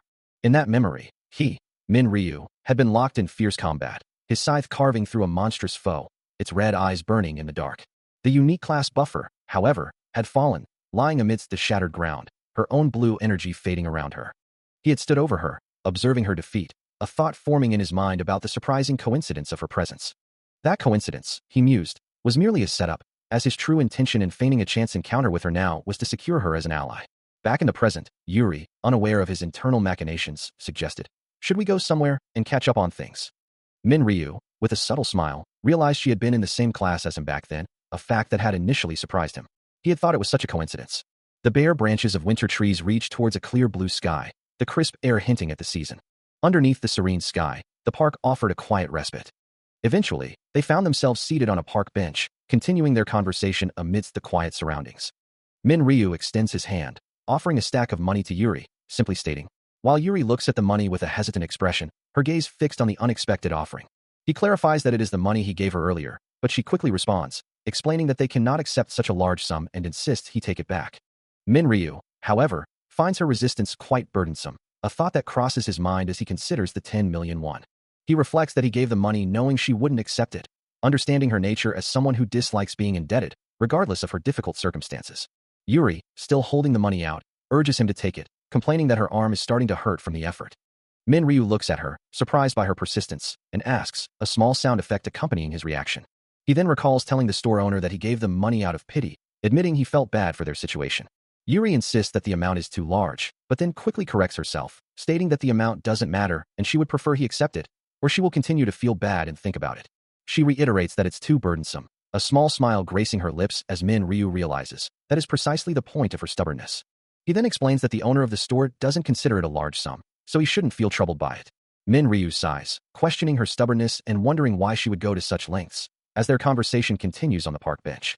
He declares their conversation finished, turning to leave, but a hesitant voice calls out, stopping him. Yuri looks up, her expression a mix of surprise and concern, as he suggests taking a smaller sum, 1 million, instead of the full amount. He holds out the envelope, asking if that arrangement is acceptable, his gaze steady as she hesitates. He reminds her that she shouldn't make such decisions on her own, insisting she consult the owner first. Still holding the envelope, Yuri worries that her father would be uncomfortable with such a large sum, her brow furrowed in thought. As they sit together on the bench, she asks if the owner is his father, to which he simply confirms.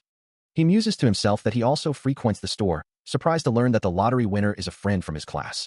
The word friend echoes in his mind, a subtle shift in his expression. Yuri then asks if he truly didn't recognize her as a classmate, revealing that she had recognized him immediately upon entering the store. He admits that he's terrible at remembering faces, a sheepish apology in his tone. She points out that this is also their first time truly speaking like this, her expression thoughtful. He agrees with her observation, offering another brief apology.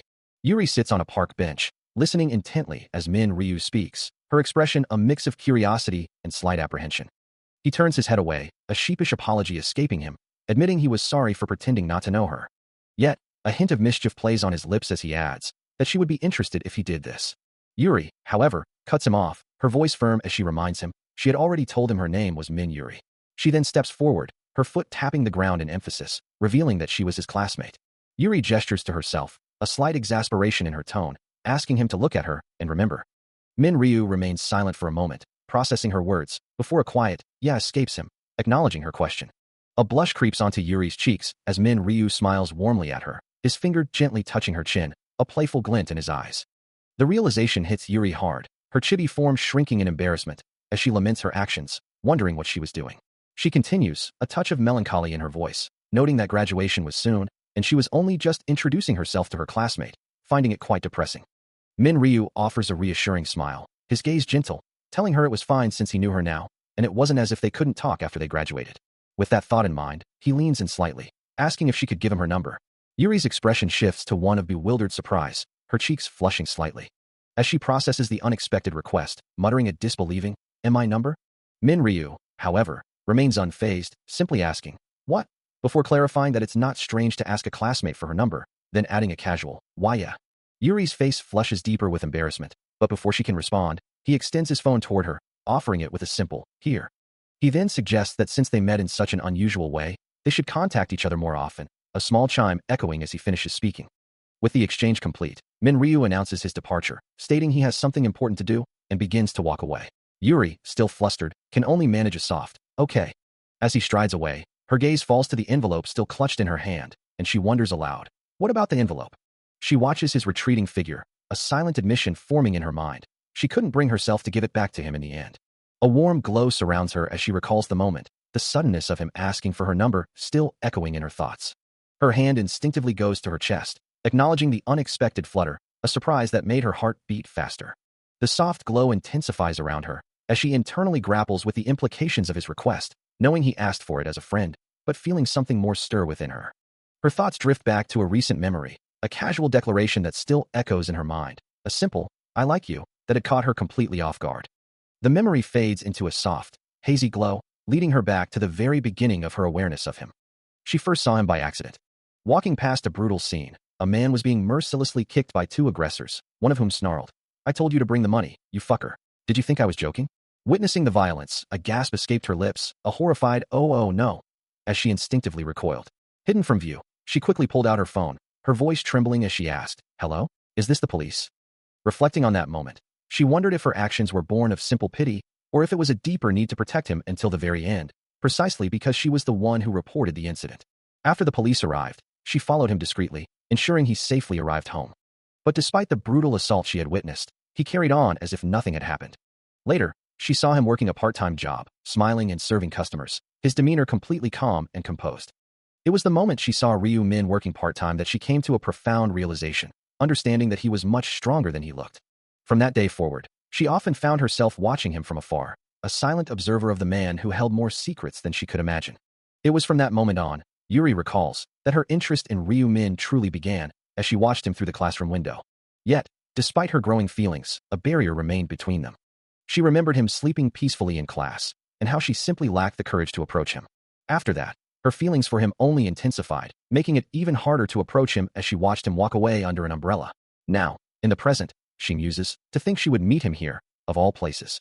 Clutching a piece of paper, Yuri resolves, she should be bolder now, seeing this as a chance given to her by fate itself. Her determination solidifies as she walks through the wintry park, the bare branches overhead mirroring her stark resolve. She cannot pretend not to know him, not after he had given her 10 million won. A single word echoes in her mind, a question of what she should do next. Her expression shifts from contemplation to a hint of resolve, her eyes reflecting the crisp winter light. As she continues her walk, the thought crystallizes, should she ask him out to a meal? A soft knocking echoes, pulling Min Ryu from his slumber. As he sits up in bed, his attention drawn to his phone. A message from Yuri flashes across the screen, asking if he'd eaten yet, and suggesting they meet to talk. He offers to buy her lunch, but she quickly insists on paying, claiming she has plenty of money, though she adds that she can't have him pay for her every time. Still engrossed in his phone, he wonders if she has a preference, realizing she's trying to pay because she feels indebted to him. He considers this a good sign, thinking that if they grow closer, he'll be able to make her his ally. His resolve hardens, a silent vow to keep Min Yuri alive until the 20th round. With a decisive movement, he swings his legs off the bed, preparing to meet her. A soft click signals his entry into the living room, where Yuri sits patiently on the couch. She looks up, her voice tinged with curiosity as she asks, "Hyung, where are you going?" Without turning fully, he replies simply, "To meet a friend." As Min Ryu relaxes on the couch, watching a dramatic scene unfold on television, a character on screen declares a fatal blow, prompting him to muse about the nature of his own social life, wondering why he can't seem to have female friends. Later, dressed and ready to leave, he informs his brother that he's heading out for lunch and that his sibling will need to fend for himself, receiving a somewhat hesitant affirmation in return. With a soft click, the door closes behind him, sealing his departure. Back inside, Min Ryu's brother now occupies the same spot on the couch, a pillow clutched to his chest, lost in thought. A sudden realization dawns on his face, his eyes widening in surprise as he processes his brother's earlier words. He can't help but wonder, is his brother actually meeting someone?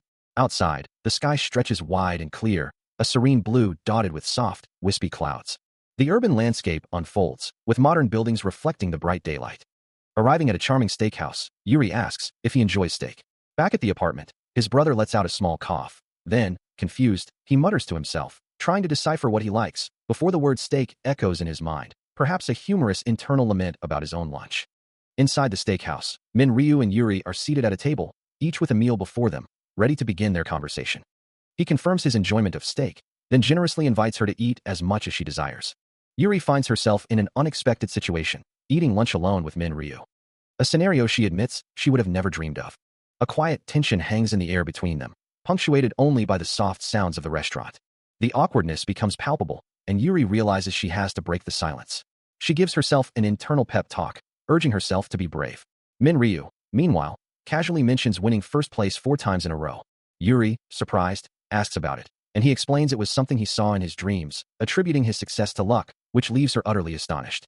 She then probes further, asking how much money he made from those dreams, to which he replies it was enough to never worry about money again, though he now faces the challenge of staying alive. A faint smile plays on his lips, a hint of amusement in his eyes.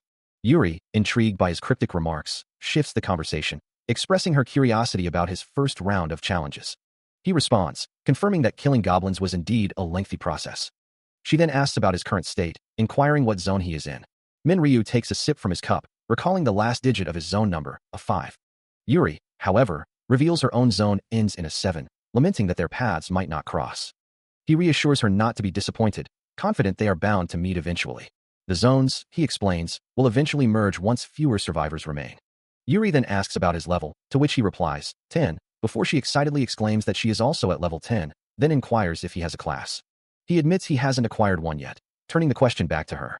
Yuri beams, revealing she was fortunate enough to get a class, a supporter class. Min Ryu considers this, asking if she buffs other people like in games, and muses that it's good she's a supporter this time too. Yuri then offers to demonstrate, explaining her bless buff raises all stats. He agrees, intrigued, as Yuri extends her hand, green magical energy beginning to coalesce around her palm. A brilliant green light erupts from her hand, swirling with intricate patterns as it streams towards him. The verdant energy washes over Min Ryu, enveloping him in a soft, glowing aura as he feels the effects of the Bless spell.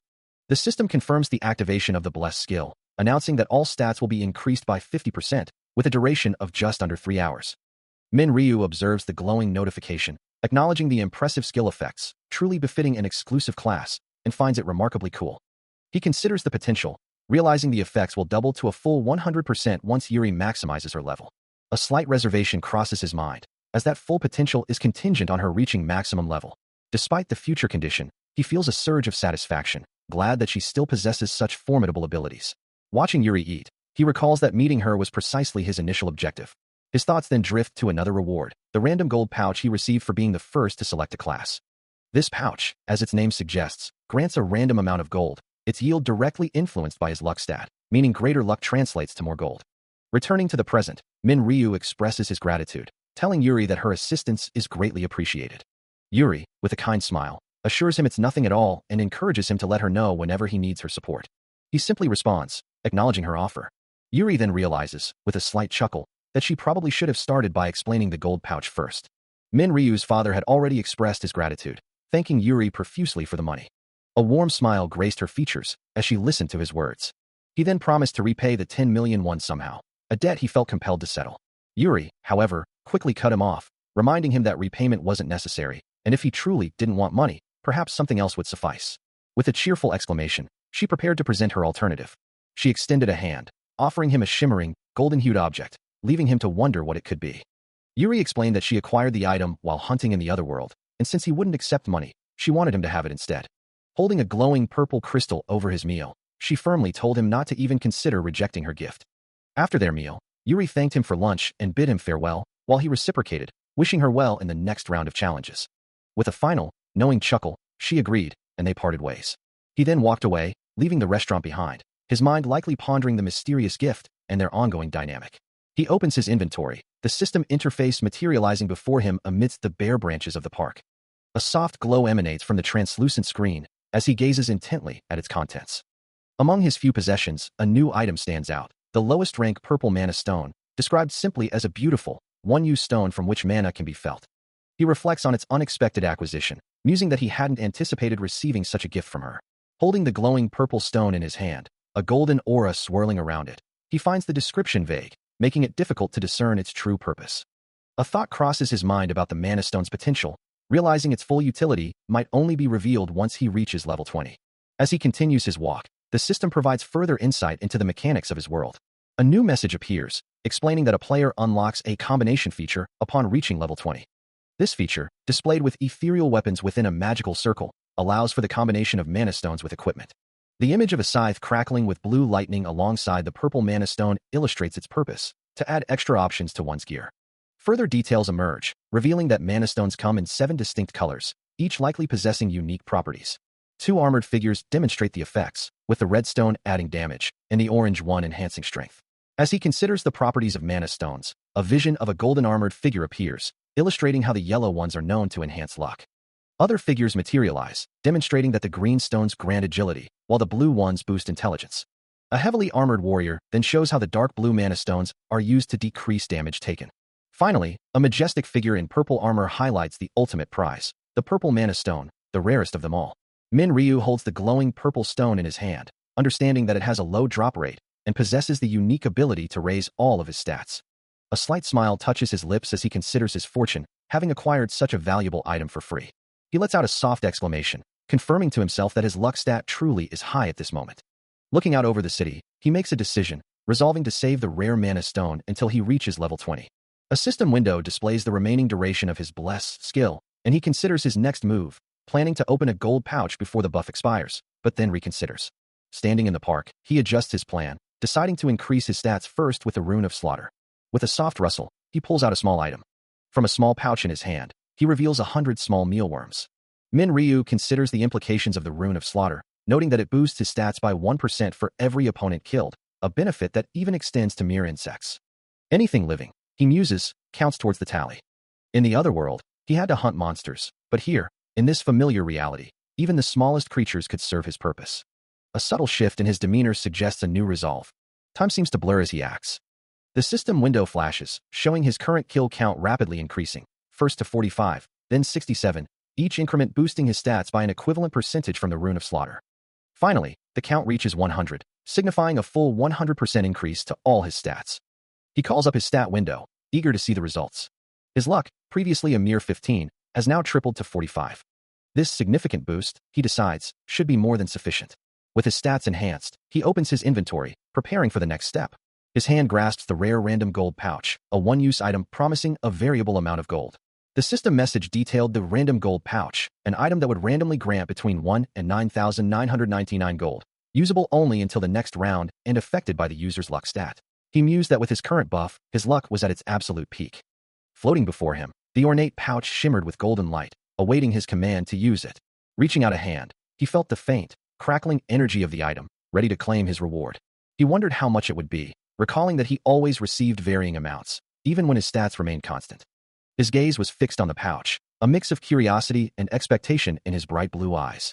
The pouch pulsed with a brighter glow as he considered his past experiences, having received anywhere from 3,000 to 6,000 gold. Suddenly, the golden light intensified, erupting from the pouch in a dazzling display, promising a significant haul. His eyes widened in disbelief, a single, stunned exclamation escaping his lips. What? A system notification appears, confirming the use of a random gold pouch. Min Ryu's bright blue eyes widen slightly, as the system processes the item. A shower of golden particles erupts across the interface, announcing a windfall of 9,999 gold, a sum that makes him question its reality. He looks up, a thought forming in his mind, realizing this must be the maximum possible amount from such a pouch. A faint smile touches his lips, acknowledging the benefit of the blessed buff he had received earlier. His attention returns to the glowing interface, where his total gold points now display a staggering 16,249, enough to purchase an epic item with plenty left over. Standing on a paved walkway, he considers his options, the sheer amount of currency at his disposal leaving him with a surplus. The golden glow of the system window reflects on his dark attire, as he continues to ponder his next move. He recalls the specific item he desires, knowing it won't be available for another 2 weeks. With a pragmatic decision, he resolves to save his newly acquired wealth for the opportune moment. Above him, a towering skyscraper gleams under the clear sky, a silent witness to his growing power and ambition. A sharp rap echoes through the quiet apartment, followed by a familiar voice calling out, announcing his arrival. Min Ryu, engrossed in his phone, looks up as one approaches him from behind, a casual greeting exchanged between the two. One, with a playful glint in his eye, immediately probes into his brother's personal life, asking about a recent date. Min Ryu, caught off guard, simply echoes the word, his expression betraying a hint of surprise. One continues his teasing, implying a romantic interest, but Min Ryu quickly dismisses the notion, preferring to change the subject. Instead, he asks about one's lunch, who replies that he ordered jjajangmyeon, a type of Korean black bean noodles.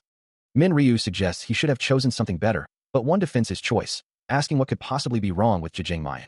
He explains his craving, having wanted to eat it for a long time. Min Ryu, now looking at a transaction confirmation screen, reflects on their recent past, acknowledging that it has only been a month since they were broke. One then shares a crucial piece of information, revealing that Bitcoins have surged to 150 billion, and just like in the last life, they are expected to surge again in 2 weeks. Min Ryu reacts with a quiet, wow, realizing the implications, and concludes that he will need to sell them soon. Before that, however, his thoughts drift to a new acquisition, a sleek car parked outside a building with a prominent sign. Min Ryu found himself contemplating a new necessity, wondering if it was time to finally acquire a driver's license. Seated at a computer in a testing center, he began the process for his driver's license, the soft clicks of the keyboard echoing in the quiet room. As the written test appeared on screen, a familiar weariness settled over him, pondering just how many times he had faced this exact examination across his many lives. With a quiet click of the mouse, he resolved to finish quickly and depart, his expression calm and focused. Meanwhile, a nearby office worker, engrossed in their own screen, paused, a question forming in their mind as Min Ryu rose from his seat, his movements swift and decisive. The worker watched him stride away, a quiet curiosity stirring within them, wondering about the unusual person who had just passed by. Turning back to their own monitor, the worker's eyes widened in surprise, seeing the congratulations message emblazoned across the screen Min Ryu had just used. A thought flashed through their mind. He scored 95% in such a short time?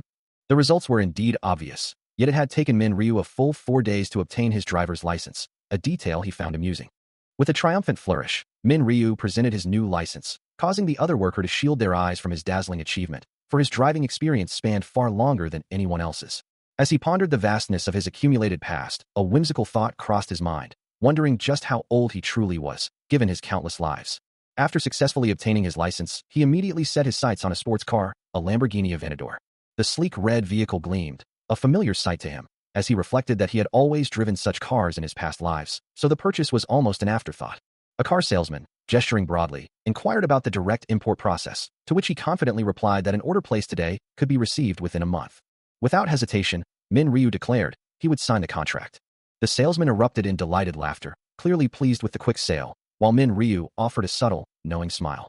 And so, 2 weeks later, a new opportunity arose. The time had finally come, as golden coins rained down from a clear blue sky, signifying a moment of immense profit. A sly grin spread across his face as he held his phone, realizing it was time to profit from his Bitcoins, a venture he had clearly foreseen. His younger brother, noticing his unusual demeanor, asked, "Hyung, did something good happen? Why are you laughing like that?" Min Ryu, still smiling, casually informed him, "I sold all of my Bitcoin just now."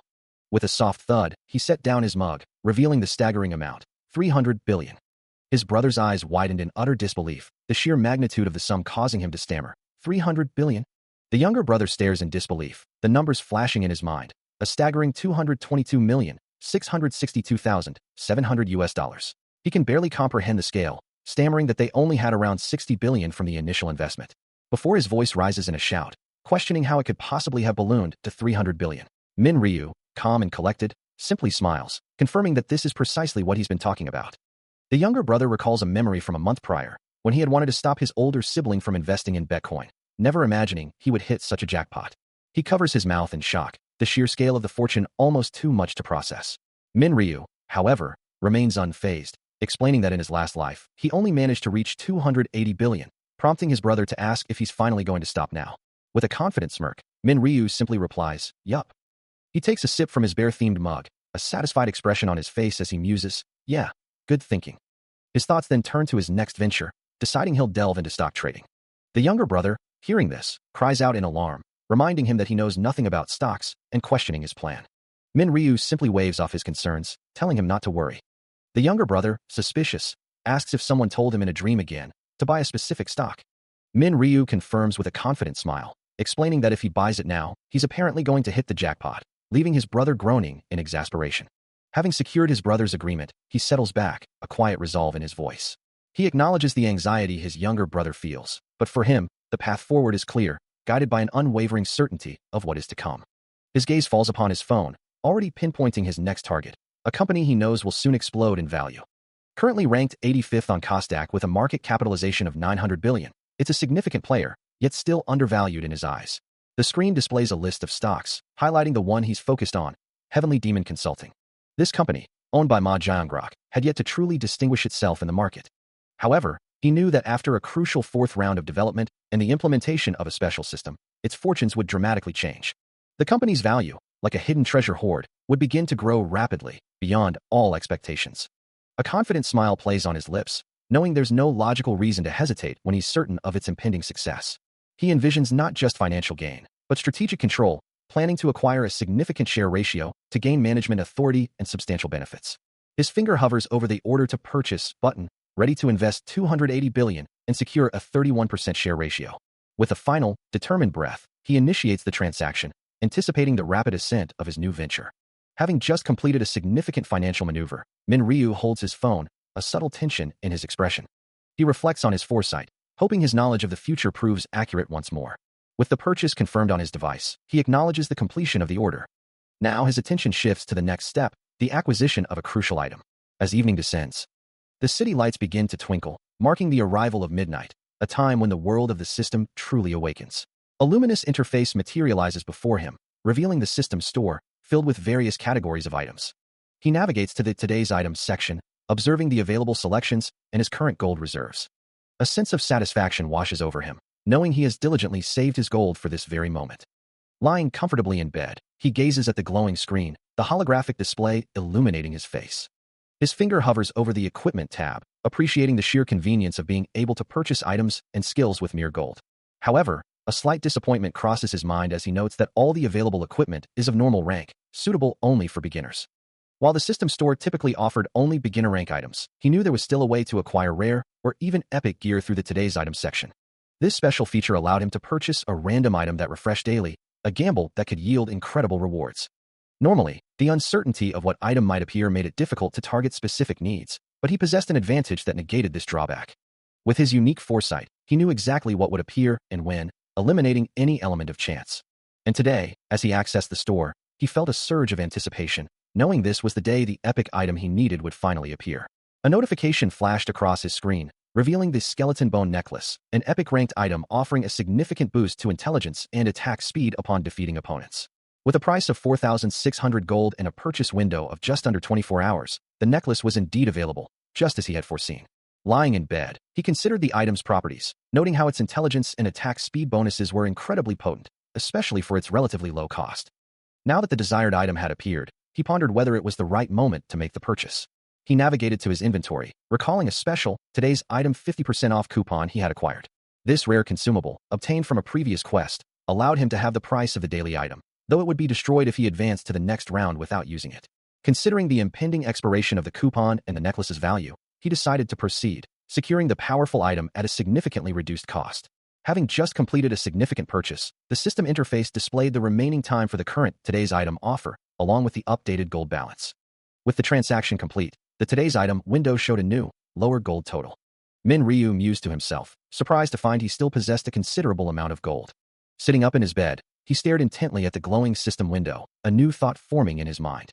Later, at his desk, he considered his options, having initially planned to use his remaining gold for standard equipment. However, a different strategy emerged. If he could just accumulate 6,000 more gold, he could acquire another general skill, a far more impactful investment. He knew that a general skill would always prove more valuable than mere conventional equipment. With a determined glint in his eye, he resolved to quickly save the additional 6,000 gold. Fortunately, the upcoming round 3 promised an abundance of monsters, providing ample opportunity to earn the necessary funds. And so, time passed, the days turning into weeks under a starlit sky. Eventually, the calendar turned to March 1st, 2023, as the world continued its course, marked by the imposing structures of a fantasy city. From above, the city bustled with activity, its inhabitants moving about their daily lives, unaware of the strategic preparations being made by individuals like Min Ryu. On a dark, debris-strewn street, four figures lay motionless, their forms illuminated by a faint, overhead glow. It was clear that day came without fail. A blinding flash of purple energy erupts over a medieval-style fortress, its ancient stone walls illuminated by the raw magical power, as if a tear in reality has just been violently ripped open. Min Ryu finds himself disoriented, his thoughts racing as he realizes he's been dragged back to the otherworld once more, but this time, the familiar forest is gone, replaced by an unknown, ruined settlement. Around him, other figures lie scattered on the ground, slowly beginning to stir and regain their bearings after the sudden, violent transportation. Standing amidst the rubble, Min Ryu observes the desolate landscape, noting the destroyed buildings that hint at a former village, though now it's nothing but ruins. His gaze then shifts, drawing his attention to a formidable structure in the distance, a massive fortress wall encircling the entire ruined settlement. As he approaches, the scale of the fortifications becomes clear, revealing an imposing castle gate that confirms the village is indeed part of a larger, heavily defended stronghold. In the center of the ruined town, a pulsating, ethereal purple crystal emits a soft glow, its mysterious energy drawing the attention of all the newly arrived individuals. Min Ryu and the others gather around the enigmatic crystal, wondering why they've been summoned to such a desolate and dangerous location for what appears to be the third round of their ordeal. A palpable tension hangs in the air as Min Ryu observes the crowd, noting the widespread anxiety etched on the faces of those around him. Amidst the worried faces, Min Ryu's attention is drawn to one individual who stands out, a man named Cho Jung-sik, who appears remarkably calm and collected despite the chaotic circumstances. Another voice from the crowd confirms his identity, recognizing Cho Jung-sik as their zone representative, a figure of authority even in this strange new world.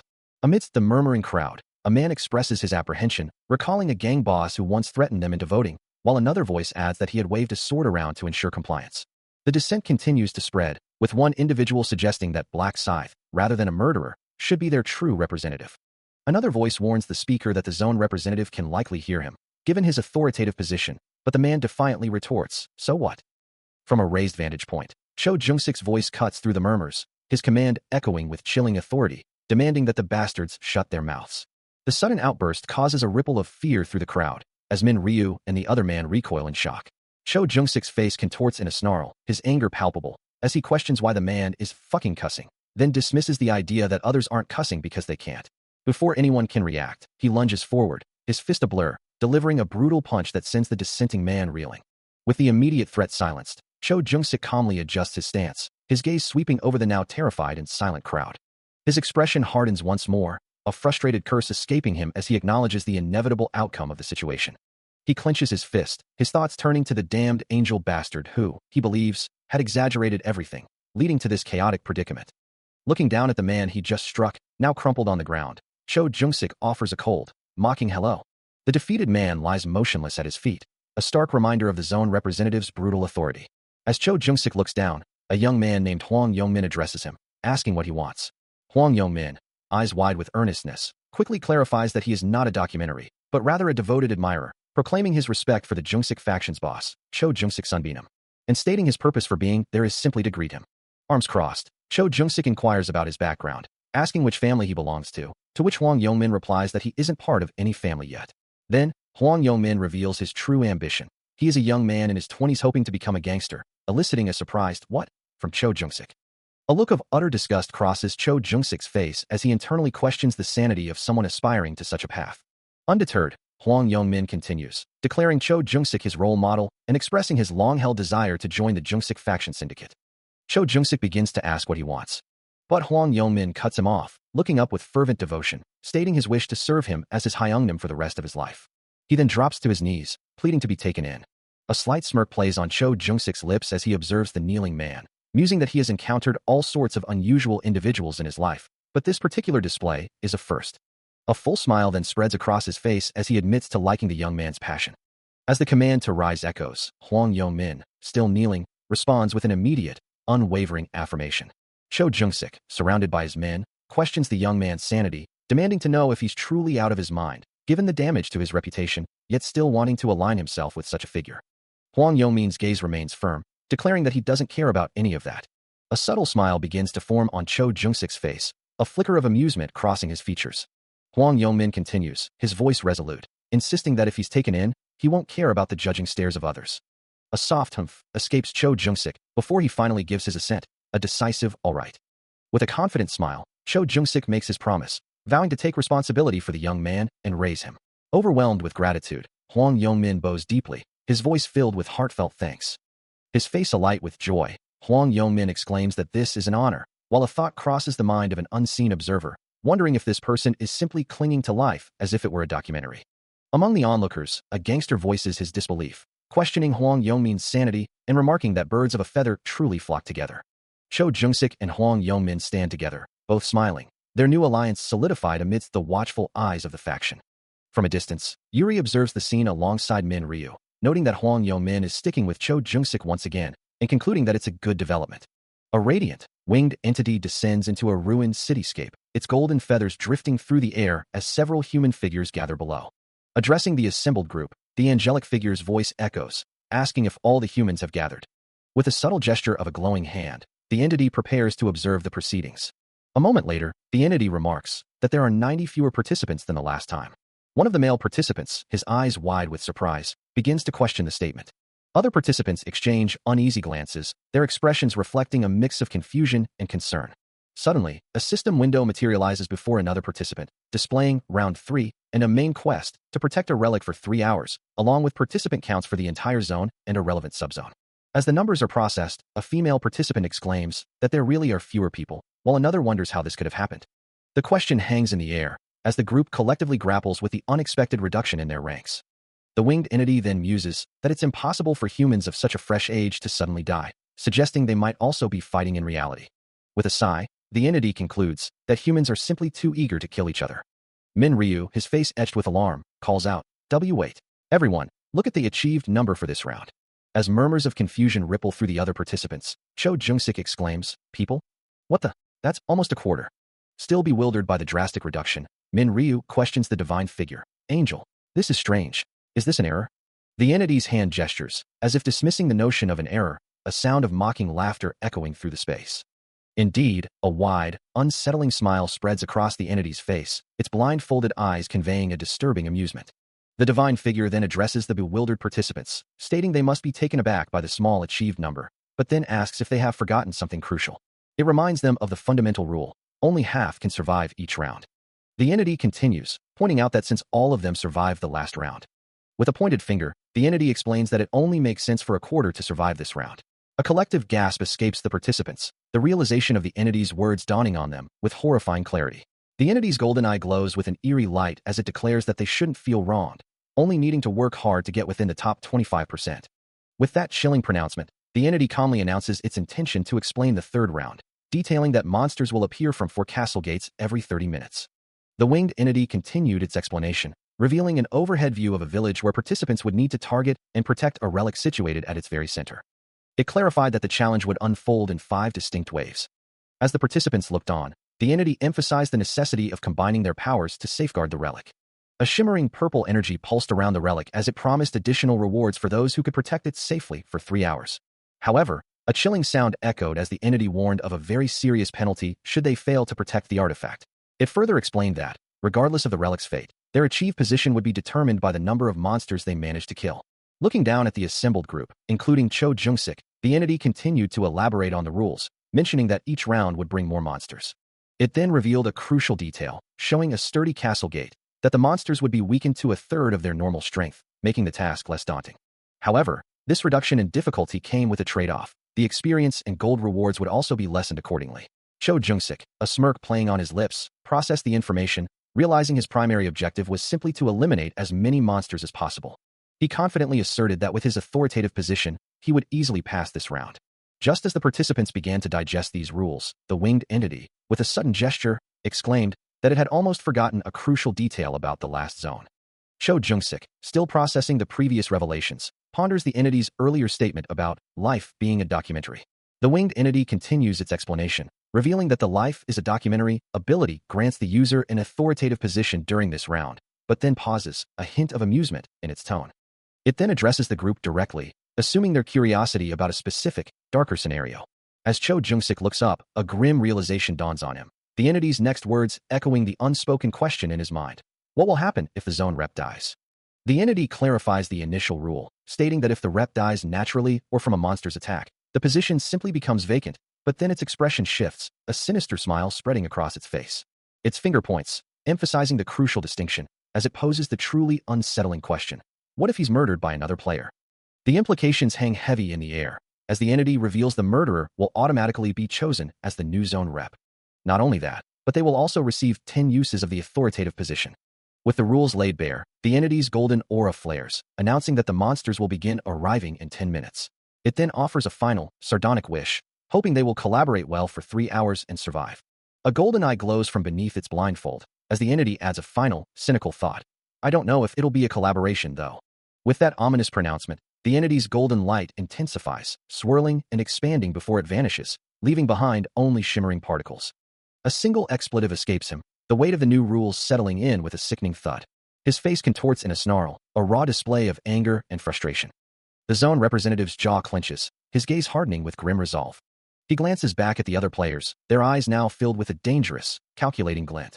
A golden aura flares around his hand as he challenges them, daring any of the opportunistic players to make a move. He stands firm, declaring he will eliminate anyone who approaches him first. Meanwhile, 2 other players whisper conspiratorially, one noting the zone representative's limited uses of his authoritative position, while the other confirms the possibility of becoming the new rep by killing him. Another player, clutching a dagger, decides that becoming the new representative is a prize worth fighting for. Observing the escalating tension, Min Ryu's expression turns serious. He continues to watch, his gaze unwavering. With his scythe now in hand, he prepares to intervene. As he steps forward, his imposing presence draws the attention of the other players, who react with startled surprise. As his footsteps echoed through the desolate street, Min Ryu calmly addressed the zone representative, assuring him there was no need for fear, only a desire to talk. His approach was measured, each step deliberate, drawing out the moment of confrontation. A wry smirk touched Cho Jung-sik's lips as he impatiently urged Min Ryu to get straight to the point, his gaze sharp and assessing. The zone representative then laid out his terms, warning against any threats before revealing his own proposition, a calculated offer in this precarious situation. Min Ryu remained silent, his back still to the viewer, absorbing the words. Cho Jung-sik, observing the quiet figure before him, remarked on his difficult predicament, a bead of sweat tracing a path down his temple. The air crackled with anticipation as Min Ryu's hand subtly shifted, preparing for his next move. Then, with a powerful surge of energy, Min Ryu turned, his scythe now firmly in hand, a vibrant purple aura flaring around him as he declared, "I'll protect you." A powerful aura emanates from Min Ryu as he declares his intent to protect, his voice resonating with unwavering conviction. He stands tall amidst the crowd, a figure of dark authority, his presence undeniable.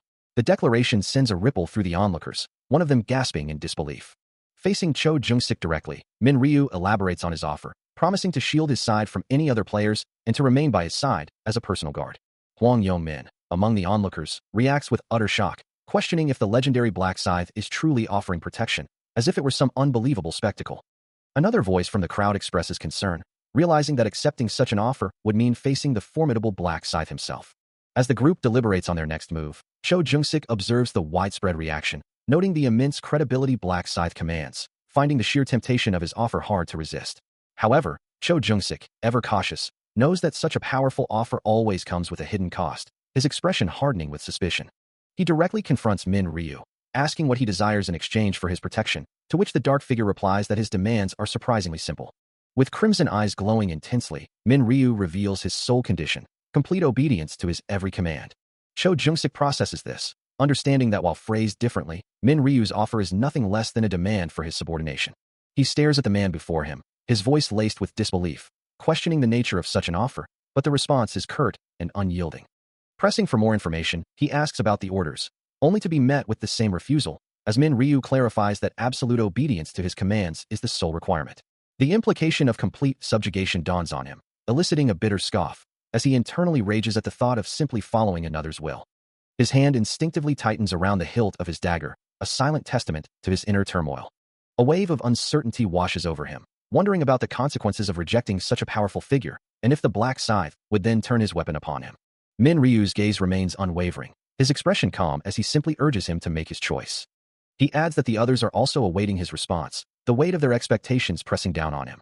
His face contorts with the strain of the decision, a bead of sweat tracing a path down his temple. Finally, a single, hesitant word escapes him, signaling his choice. Min Ryu, his crimson eyes glowing faintly, had already anticipated the rejection, knowing that a man of such pride would never easily yield. Among the onlookers, a follower expresses surprise at the rejection, pondering the missed opportunity for peaceful hunting under the Black Side's protection. His pride must have been wounded when he was told to follow orders, a follower muses, observing the aftermath of the confrontation.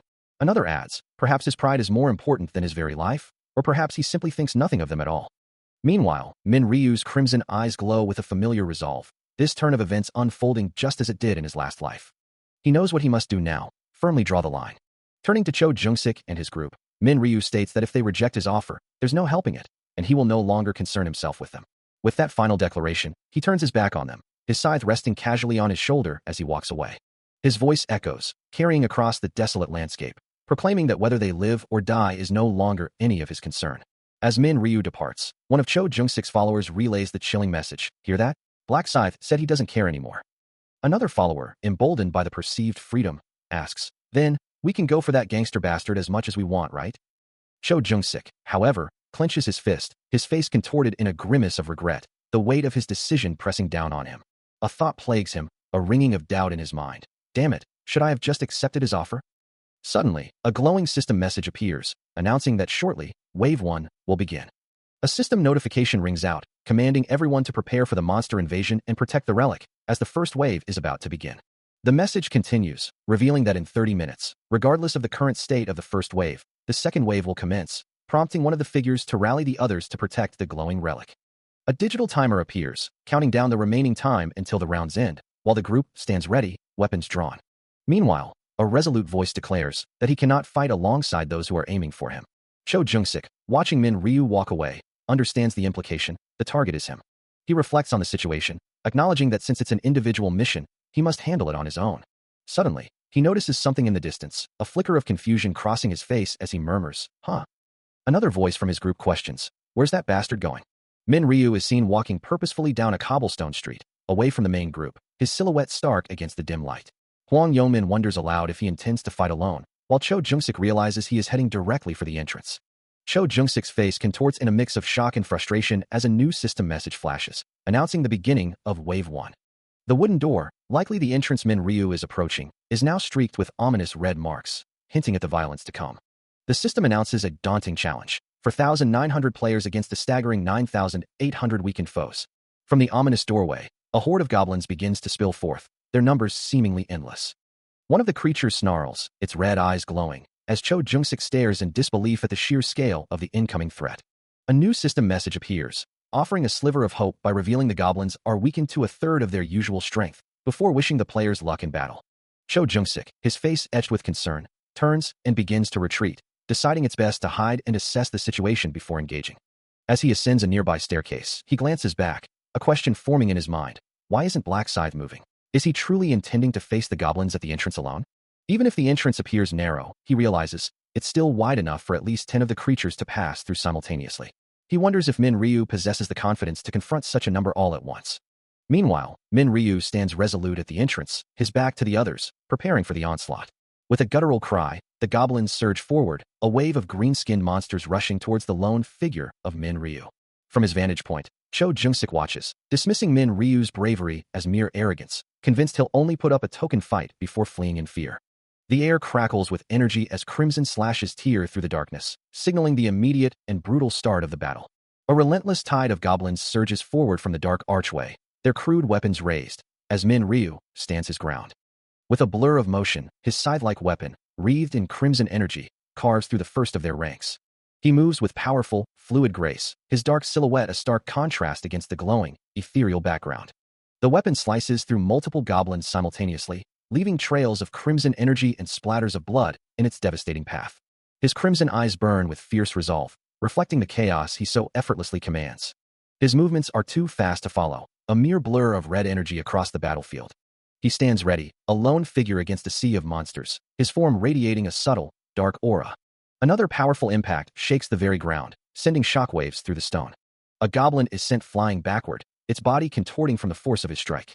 Min Ryu unleashes a devastating, wide-area attack, enveloped in an intense crimson aura as his eyes glow with raw power. The explosive red energy tears through the goblin ranks, leaving destruction in its wake, prompting a surprised reaction from afar. From a distant window, Cho Jung-sik watches the overwhelming display of power, muttering to himself, "Huh? Black Scythe is that strong?" The sheer destructive force of Min Ryu's crimson energy attacks leaves a lasting impression, making him wonder if such power is truly attainable at level 16. As more goblin bodies litter the ground, he realizes he cannot simply stand by and watch. His hand clenches, a fierce resolve burning within him, knowing he must hurry to level up and grow stronger. He considers the ongoing chaos, understanding that the other players must already be deeply engaged in the fight against the goblin horde. Below, the battle rages, with desperate shouts echoing as the western gate is breached and the monsters pour through. Defenders cry out to block the encroaching enemies, urging each other to prevent them from reaching the precious relic, their desperate pleas punctuated by shouts of "Die, die." Seizing this very opportunity, Cho Jung-sik decides to descend into the fray, intending to claim some experience for himself. He charges forward, a challenge already on his lips, calling out to the goblins as mere experience fodder. A grotesque goblin snarls, its sharp teeth bared. But before it can react, Jung-sik is upon it, delivering a brutal blow that sends green particles scattering. His eyes narrow with fierce determination, ready to face the onslaught. Another goblin falls to his relentless assault, its form dissolving into shimmering motes of light. Engaged in the chaotic melee, the hunter continues his relentless assault against the monstrous horde, his weapon a blur against the glowing green energy of his foes. Confident in his abilities, he smirks, knowing that with the rune of detection, he can easily anticipate their every move. Yet, a sudden, glowing purple streak cuts through the air, aimed directly at his head. The impact sends a shockwave through him, blood splattering as he reels from the unexpected blow. Looking down, he spots a glowing arrow embedded in the ground, a weapon far too sophisticated for the goblins he's been fighting.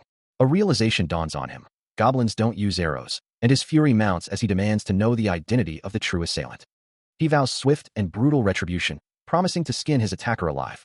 Meanwhile, Hwang Yongmin cries out in pain, struck by an unseen force.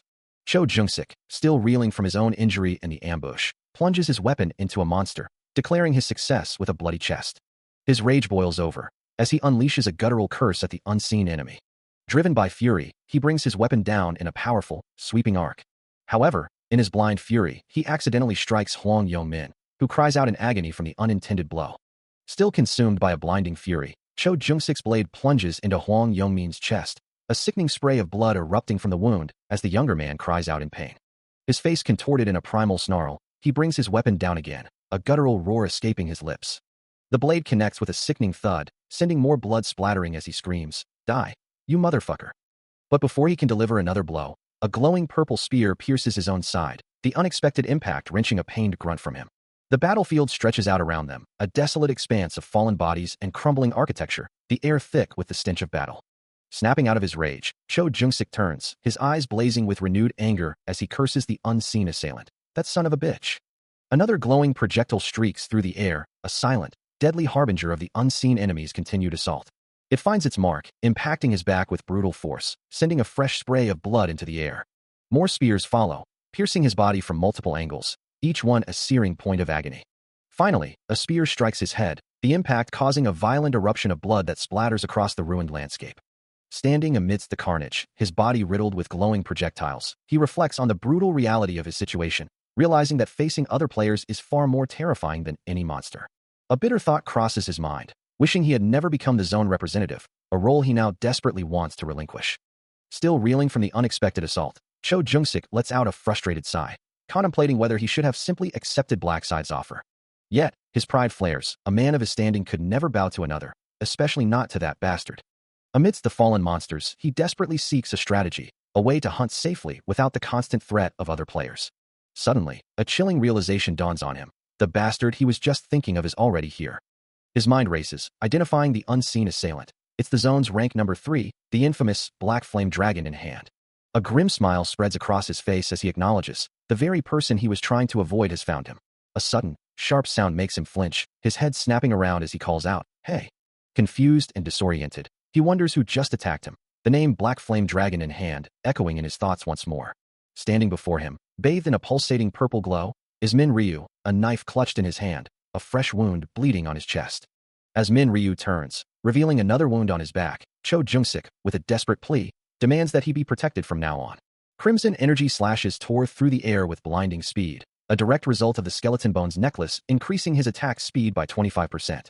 As Min Ryu moved with lethal grace, his weapon a blur of dark steel and glowing red, each strike registering a kill, bringing his current goblin kill count to 502 out of 100. while simultaneously applying a triple experience buff and increasing all his stats by 100% due to the Rune of Slaughter, earning him gold in the process.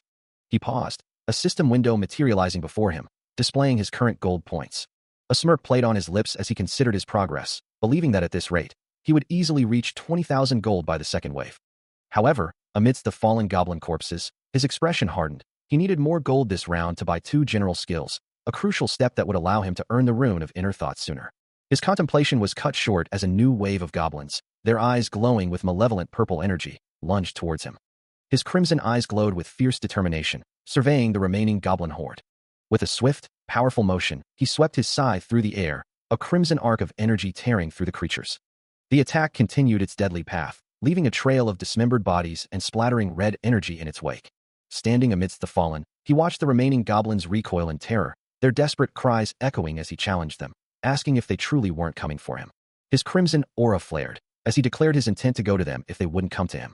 Then, with a powerful leap, he launched himself forward, a blur of motion leaving streaks of red energy behind. His scythe became a whirlwind of crimson, a relentless, blurring attack that tore through anything in its path. The final strike exploded with raw power, a devastating crimson slash that ended the battle. Suddenly, a brilliant beam of white-purple light pierced the darkness, descending from the heavens. It struck the ground with an earth-shattering impact, sending out rings of energy and a powerful sound that made him question what had just happened. As the purple energy dissipated into glowing crystals, he and others nearby could only stare, bewildered, asking if something truly significant had just occurred. Amidst the lingering purple glow of the recent phenomenon, the ground is littered with the defeated forms of goblins, their bodies dissolving into particles as Min Ryu stands over them, his scythe still in hand. Suddenly, a system message flashes, announcing, "You have succeeded at defending against Wave 1. Nearby, other survivors, including Yuri and Huang Yongmin, react with a mix of relief and exhaustion, one of them exclaiming, "We survived." Huang Yongmin lets out a pained gasp as further system notifications detail the grim statistics. 3,933 players survived, but 967 perished. A reward of 500 gold is promised to all who made it through.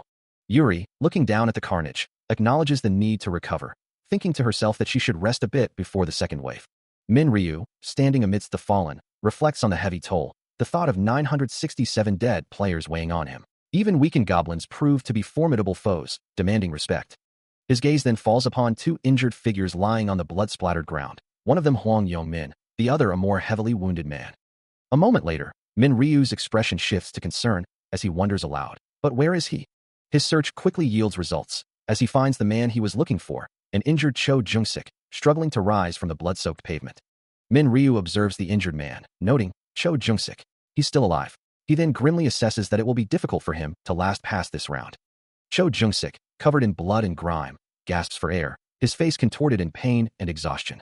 Clutching a small knife, he curses under his breath, his body clearly at its limit. Already battered and bleeding, Cho Jungsik realizes with a grim certainty that the goblins aren't just attacking indiscriminately, they are specifically targeting him. Just as a monstrous claw lunges for him, Min Ryu appears in a blur of motion, his fist connecting with the creature in a brutal, crimson spray. The impact echoes with a sickening crack, as the force of the blow sends the creature reeling. Yet, even with Min Ryu's swift intervention, another goblin manages to land a blow on Cho Jungsik, sending him sprawling with a pained gasp. Looking up at the ongoing chaos, Cho Jungsik finds a small measure of relief in the fact that he still has his loyal, if somewhat brutish, followers, acknowledging the subtle power of his authoritative position. Lying on the blood-soaked ground, he muses that their defense allowed him to survive the first wave, before weakly asking Min Ryu if he is alright. As Min Ryu moves away, glancing back at Huang Yongmin who trails behind him, Cho Jungsik internally notes the gangster's continued loyalty, even without a direct command from his authoritative position. A guttural groan escapes Cho Jungsik, the pain from his wounds intensifying. He stares down at his abdomen, a gaping wound gushing blood, the severity of the blood loss making him question if he can possibly endure the remaining time in this state. A single, frustrated curse escapes his lips. Despite the overwhelming pain and doubt, Cho Jungsik's eyes harden with an unyielding resolve. He will survive. With a fierce determination burning in his gaze, he vows to pass this round, for everyone to witness his resilience. Still reeling from his injuries, Cho Jungsik stands with Huang Yongmin, his face etched with pain and a fresh wound marring his cheek.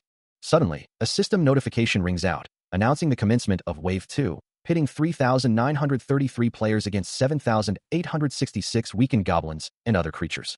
From the dark archways of the dungeon, a relentless tide of hobgoblins pours forth, their crude weapons glinting in the dim light as they charge forward. Another system message confirms that, based on the round's parameters, the goblins are weakened to a third of their usual strength, concluding with a simple, yet ominous, best of luck in battle.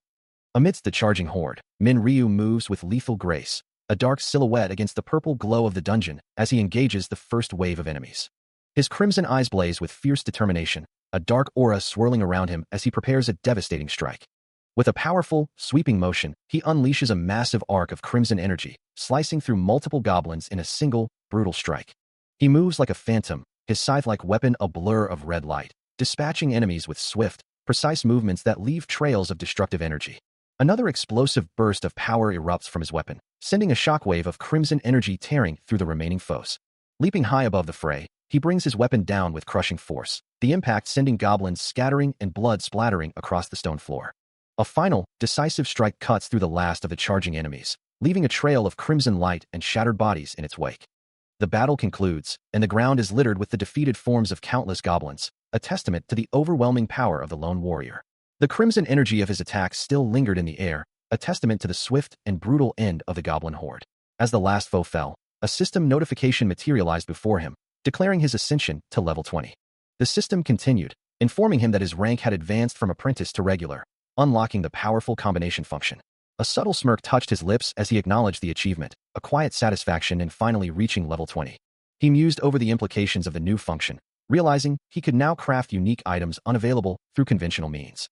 Another notification chimed, revealing that his Seal of Death skill had received a significant boost, its additional damage increasing from 100% to 120%. But the upgrades didn't stop there, as he also acquired the Grim Reaper's exclusive skill, Night of Death, which could create an artificial night within a 500-meter radius, collecting darkness energy at will. He mentally cataloged his new abilities, noting the synergy between the increased Seal of Death damage and the Night of Death skill, which would further empower his Grim Reaper's rune. The Grim Reaper's rune, he recalled, already doubled his weapon attack damage with a scythe and increased his attack speed by 50% at night, also making him harder to detect. Suddenly, a piercing shriek cut through the air, shattering the quiet contemplation of his newfound power. A new wave of goblins, their eyes glowing with malevolent intent, charged towards him from the shadows, their crude weapons glinting. His crimson eyes flared with anticipation, a slight, confident smile playing on his lips as he prepared to unleash his latest acquisition, welcoming the opportunity to test the Night of Death. A wave of goblins, charging forward with savage intent, suddenly halts, their guttural cries of surprise echoing through the dark dungeon.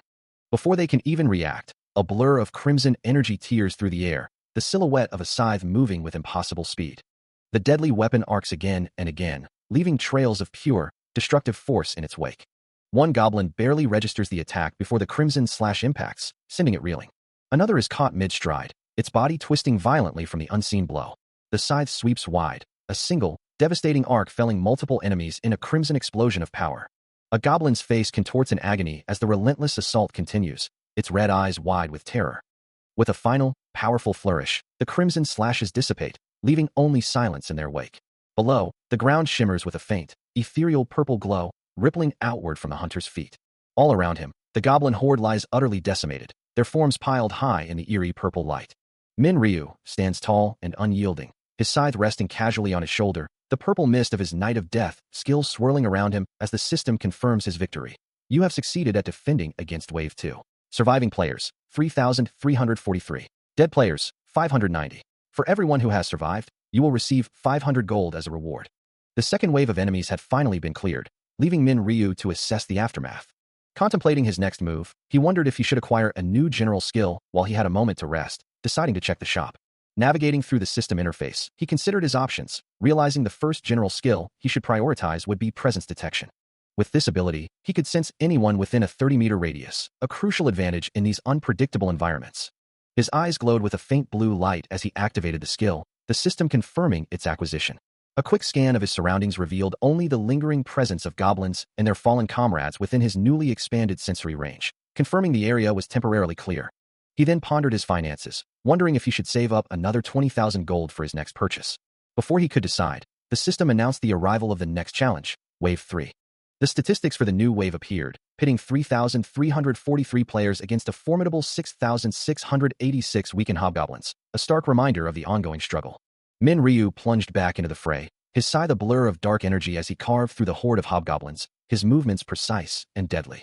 Elsewhere in the zone, Cho Jung-sik also fought fiercely, delivering a powerful blow to a grotesque creature, as the system confirmed their collective success in defending against Wave 3. However, the respite was brief, as the system immediately announced the next impending challenge, Wave 4, bringing with it 3,001 players against 6,002 weakened hobgoblins and gnolls. The relentless assault continued, with Cho Jung-sik delivering a brutal blow that shattered another monstrous foe. All around him, Min Ryu and the other players fought with desperate resolve, their combined efforts barely holding back the tide as the system declared only one more hour remained. With a swift, crimson flash, his blade carved through another enemy, a spray of dark blood marking its passage. Finally, a golden notification shimmered into existence, announcing their success in defending against Wave 4. The thought echoed through the weary fighters' minds, one more hour left, and they would survive if they could just last that long. Cho Jung-sik, battered and bruised, gritted his teeth, his face a mask of exhaustion and pain. Min Ryu observed the scene, acknowledging that he had used all 10 charges of his authoritative position, but as long as the others protected him, his life would remain out of danger. A new, ominous sound reverberated through the air as the system announced Wave 5, 2,700 players against 10,800 weakened gnolls.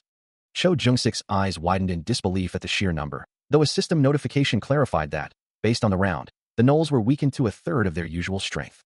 A final, grim message appeared, wishing them best of luck in battle until the end, as the desperate cries of "die" and "ah" erupted from the other players. Min Ryu, however, remained unfazed, cutting down a gnoll with precision, his thoughts focused on the opportunity to set a new record rather than any fear. Meanwhile, Cho Jung-sik's face hardened with resolve, his inner voice screaming that he needed to get stronger, to behead all those who had come for him. A guttural cry of effort or pain escapes him, his face contorted in a grimace. Suddenly, the arena is swarming with figures, some glowing with an ominous purple energy, their presence eliciting a shocked exclamation from one of the onlookers. Among the chaos, several attackers point directly at Min Ryu, declaring their intent to eliminate him and seize the coveted zone representative position for themselves. Seeing the immediate threat, Cho Jung-sik curses the encroaching figures, his voice raw as he desperately orders any remaining guards to block their advance. He throws himself in front of Min Ryu, shielding him with his own body, a pained yell escaping his lips as blood stains his shoulder. But the attackers are relentless, and an arrow pierces his back, sending a spray of blood into the air as he stumbles forward. As Jung-sik falls, Min Ryu retaliates instantly, burying a knife into the chest of an approaching attacker, blood gushing from the wound. He stands firm amidst the chaos, several defeated figures now lying lifelessly around him, their purple auras fading. Meanwhile, the injured Jung-sik stumbles, his mind reeling from the pain and the overwhelming situation, a desperate thought echoing through his mind. He is truly in trouble. Despite his injury, he pushes forward, knife in hand, realizing this is no time for a prolonged fight, only escape. As he flees, a chorus of voices rises behind him, demanding his capture. He continues to run, his resolve hardening, focused solely on enduring this relentless wave. Still reeling from his injuries, Cho Jung-sik clutches a knife, his face contorted in a desperate grimace as he flees the relentless onslaught. Behind him, a guttural growl echoes as more monstrous figures pour from the gate, their glowing eyes fixed on their prey.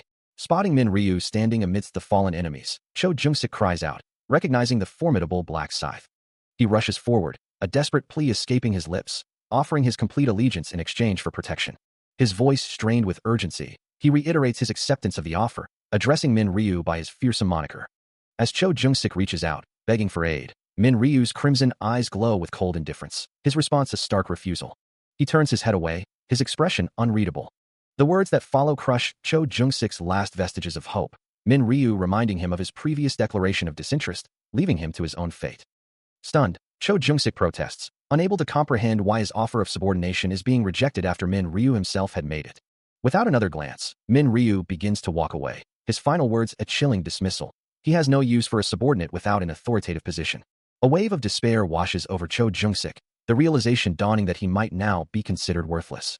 As Min Ryu's form recedes into the distance, Cho Jung-sik is left with the bitter thought that he should have accepted the offer much earlier, before his value plummeted. As the battle raged, a voice cut through the chaos, questioning the implications of Min Ryu's recent rejection. Another chimed in, expressing relief that Black Scythe hadn't offered aid, believing it now gave them free rein to eliminate their target.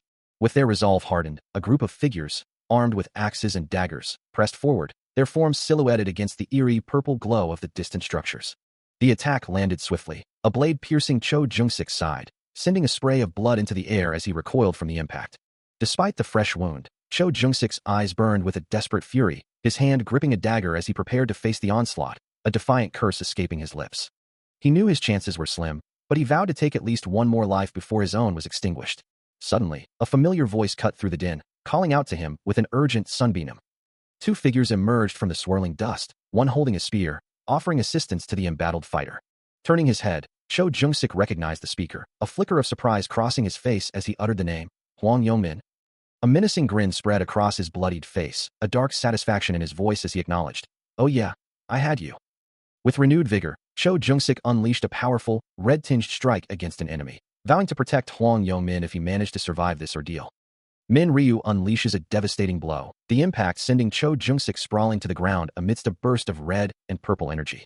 His crimson eyes burning with fierce determination as he follows up with another powerful punch, his form a blur of motion.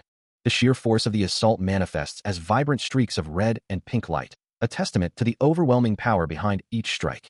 Cho Jung-sik struggles to rise, recoiling from the relentless barrage, a small knife lying uselessly near his hand as Min Ryu looms over him, enveloped in a menacing purple glow. Bloodied and battered, the man on the ground can only acknowledge the strength of his opponent, a grudging quite good, escaping his lips as he clutches his weapon. Min Ryu's smile widens, his eyes now glowing with an eerie white light, promising his adversary a swift, painless end. Suddenly, Cho Jung-sik is violently yanked upwards by an unseen force, a furious cry of "You best!" cut short as blue energy crackles around him. Before he can react, a crimson-tinged fist connects squarely with his face, sending blood splattering into the air. Min Ryu's eyes blaze with intense white light as he delivers another devastating blow, the impact erupting in a blinding flash of white and purple energy, eliciting a pained gasp from his opponent. The sheer force of the strike reverberates through the air, leaving trails of red and purple energy in its wake. Cho Jung-sik is sent hurtling backward, his face contorted in agony, blood spraying as he becomes a mere projectile against the relentless assault. His face a bloody mess, Cho Jung-sik curses his fate, the pain of defeat searing through him. He can hardly believe it, to think that he, Cho Jung-sik, would be brought down like this. As Min Ryu stands over him, a towering figure of absolute power, Cho Jung-sik's final thoughts are of betrayal. He was betrayed by a bastard like him. With a final, decisive movement, Min Ryu brings his foot down, a surge of purple energy emanating from the impact. A blinding white and purple energy burst erupts, signifying the end of Cho Jung-sik's life, and with his death, the zone representative, known as Life is a Documentary, has fallen. All representative authority is immediately transferred to the murderer, making player Hwang Yo-min the new zone representative of YesKS 45-5. Hwang Yo-min, now empowered, grins maniacally, proclaiming himself the new zone representative, the king of this domain, having just received the inherent power and authoritative position. His gaze falls upon a terrified young woman beside him, and he chuckles darkly, relishing the thought that he can now do whatever he wants with Seo Rin. A malicious grin spreads across his face, his hand clenching in anticipation of his newfound power. A sharp, crimson eye narrows from beneath the dark hood, observing the unfolding scene with an intense, silent scrutiny. As Hwang Yo-min, now standing tall among the other figures, addresses the hooded man with a chilling smirk, proclaiming he will make good use of his new authoritative position and hopes his Hyungnim won't hate him too much. The camera then pans down to the lifeless body of Cho Jung-sik, lying amidst the rubble, a stark reminder of the brutal power shift, as a voice from the crowd coldly remarks that this is what happens when the boss of the Jung-sik faction only runs away. Hwang Yo-min, his face streaked with blood, lets out a dismissive TSK, a clear sign of his utter contempt for the fallen leader, his expression a chilling blend of triumph and ruthlessness. He then turns to the surrounding figures, gloating about landing the final hit, reminding them he had told them there was a chance. The others, still reeling from the brutality, acknowledge his words with a hesitant "huh? Yeah, why you're right," while one mutters, "Good thing." And another shudders, "That bastard killed someone with his bare hands. Ugh, I'm getting goosebumps." Whispers ripple through the group, calling him a crazy psycho bastard, unable to believe he would actually kill someone. A figure in the crowd asks, "What happened?" while another questions if he wasn't the one who used to suck up to the gangster. Another voice ponders aloud, wondering if he had approached the previous representative with the intent to betray him from the very start. The fear and disgust are palpable as one exclaims, "What a scary bastard," and another adds, "To think a bastard like that became the zone rep." With a shiver, "That makes my skin crawl." Two figures in the foreground recoil, their faces contorted in a mixture of shock and revulsion, their fear evident as they process the new reality. Yet, Hwang Yo-min, still smirking, rallies the crowd, declaring, "Everyone, let's change the representative," to which a chorus of voices responds with a resounding "yeah," signaling a reluctant acceptance of his new, brutal authority. A smirk plays on Min Ryu's lips as he considers the situation, wondering if he has become the new target, yet confident in his own hidden resources. Meanwhile, Hwang Yo-min, with a triumphant grin, addresses the gathered crowd, his face still bearing the marks of his recent struggle, but his demeanor radiating newfound power. Min Ryu stands apart, his back to the onlookers, his formidable scythe resting casually on his shoulder, a silent, imposing figure amidst the chaos. Huang Yongmin then turns his attention to Min Ryu, demanding to know if he received the message, proclaiming himself the new zone representative and asserting his authoritative position. Min Ryu simply responds with a single, unimpressed word, his posture relaxed, betraying no fear or respect for the other man's declaration. Huang Yongmin, misinterpreting the lack of reaction, recalls an earlier offer he made, and confidently declares his acceptance of it. He pledges his obedience, promising to do whatever is ordered, as long as he receives protection in return. Huang Yongmin then explains that Cho Jungsik was abandoned precisely because he lacked such a position of authority, before asking if Min Ryu will now accept his offer. Min Ryu's expression hardens, and he states plainly that he does not appreciate Huang Yongmin's attitude. Huang Yongmin, taken aback, questions the remark, only for Min Ryu to suggest that if he gets on his knees and asks, he might consider it. Huang Yongmin, incredulous, asks if Min Ryu truly didn't hear what he said, reiterating his claim of having the authoritative position. Min Ryu, still holding his scythe with an air of casual menace, dismisses the claim, asserting that Huang Yongmin is mistaken, and it is he, not Min Ryu, who is in need. Min Ryu stands impassive, his crimson eyes reflecting a cold resolve as he faces the man who once sought to dominate him. The other man, Huang Yongmin, his voice laced with desperation, asks if he wants protection, to which Min Ryu responds with a chilling demand, then get on your knees and beg. Huang Yongmin's face contorts in a mix of shame and fear, his subordinates behind him looking equally distraught, the weight of Min Ryu's words pressing down on them all. The tension is palpable as Huang Yongmin struggles with his pride, his gaze fixed on the ground, unable to meet Min Ryu's unwavering stare. Finally, with a heavy thud, Huang Yongmin collapses to his knees, his head bowed in submission as he pledges, I'll do everything you order. He continues, his voice barely a whisper, so please use me as your subordinate. Min Ryu's eyes glow with an intense, almost predatory light, a flicker of disdain crossing his features as he observes the kneeling man. He thinks to himself, the sight before him all too familiar. I've seen this sight so much it's disgusting now. Standing over the defeated Huang Yongmin, Min Ryu considers his options, acknowledging that, but Huang Yongmin, unlike Cho Jungsik, has value. Huang Yongmin remains on his knees, awaiting his fate. After a moment of contemplation, Min Ryu's voice cuts through the silence. Okay, I'll accept your offer, prompting a relieved, thank you.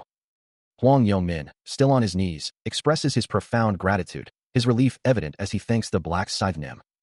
Min Ryu stands over the kneeling Huang Yongmin, his gaze unwavering as he responds to the man's plea.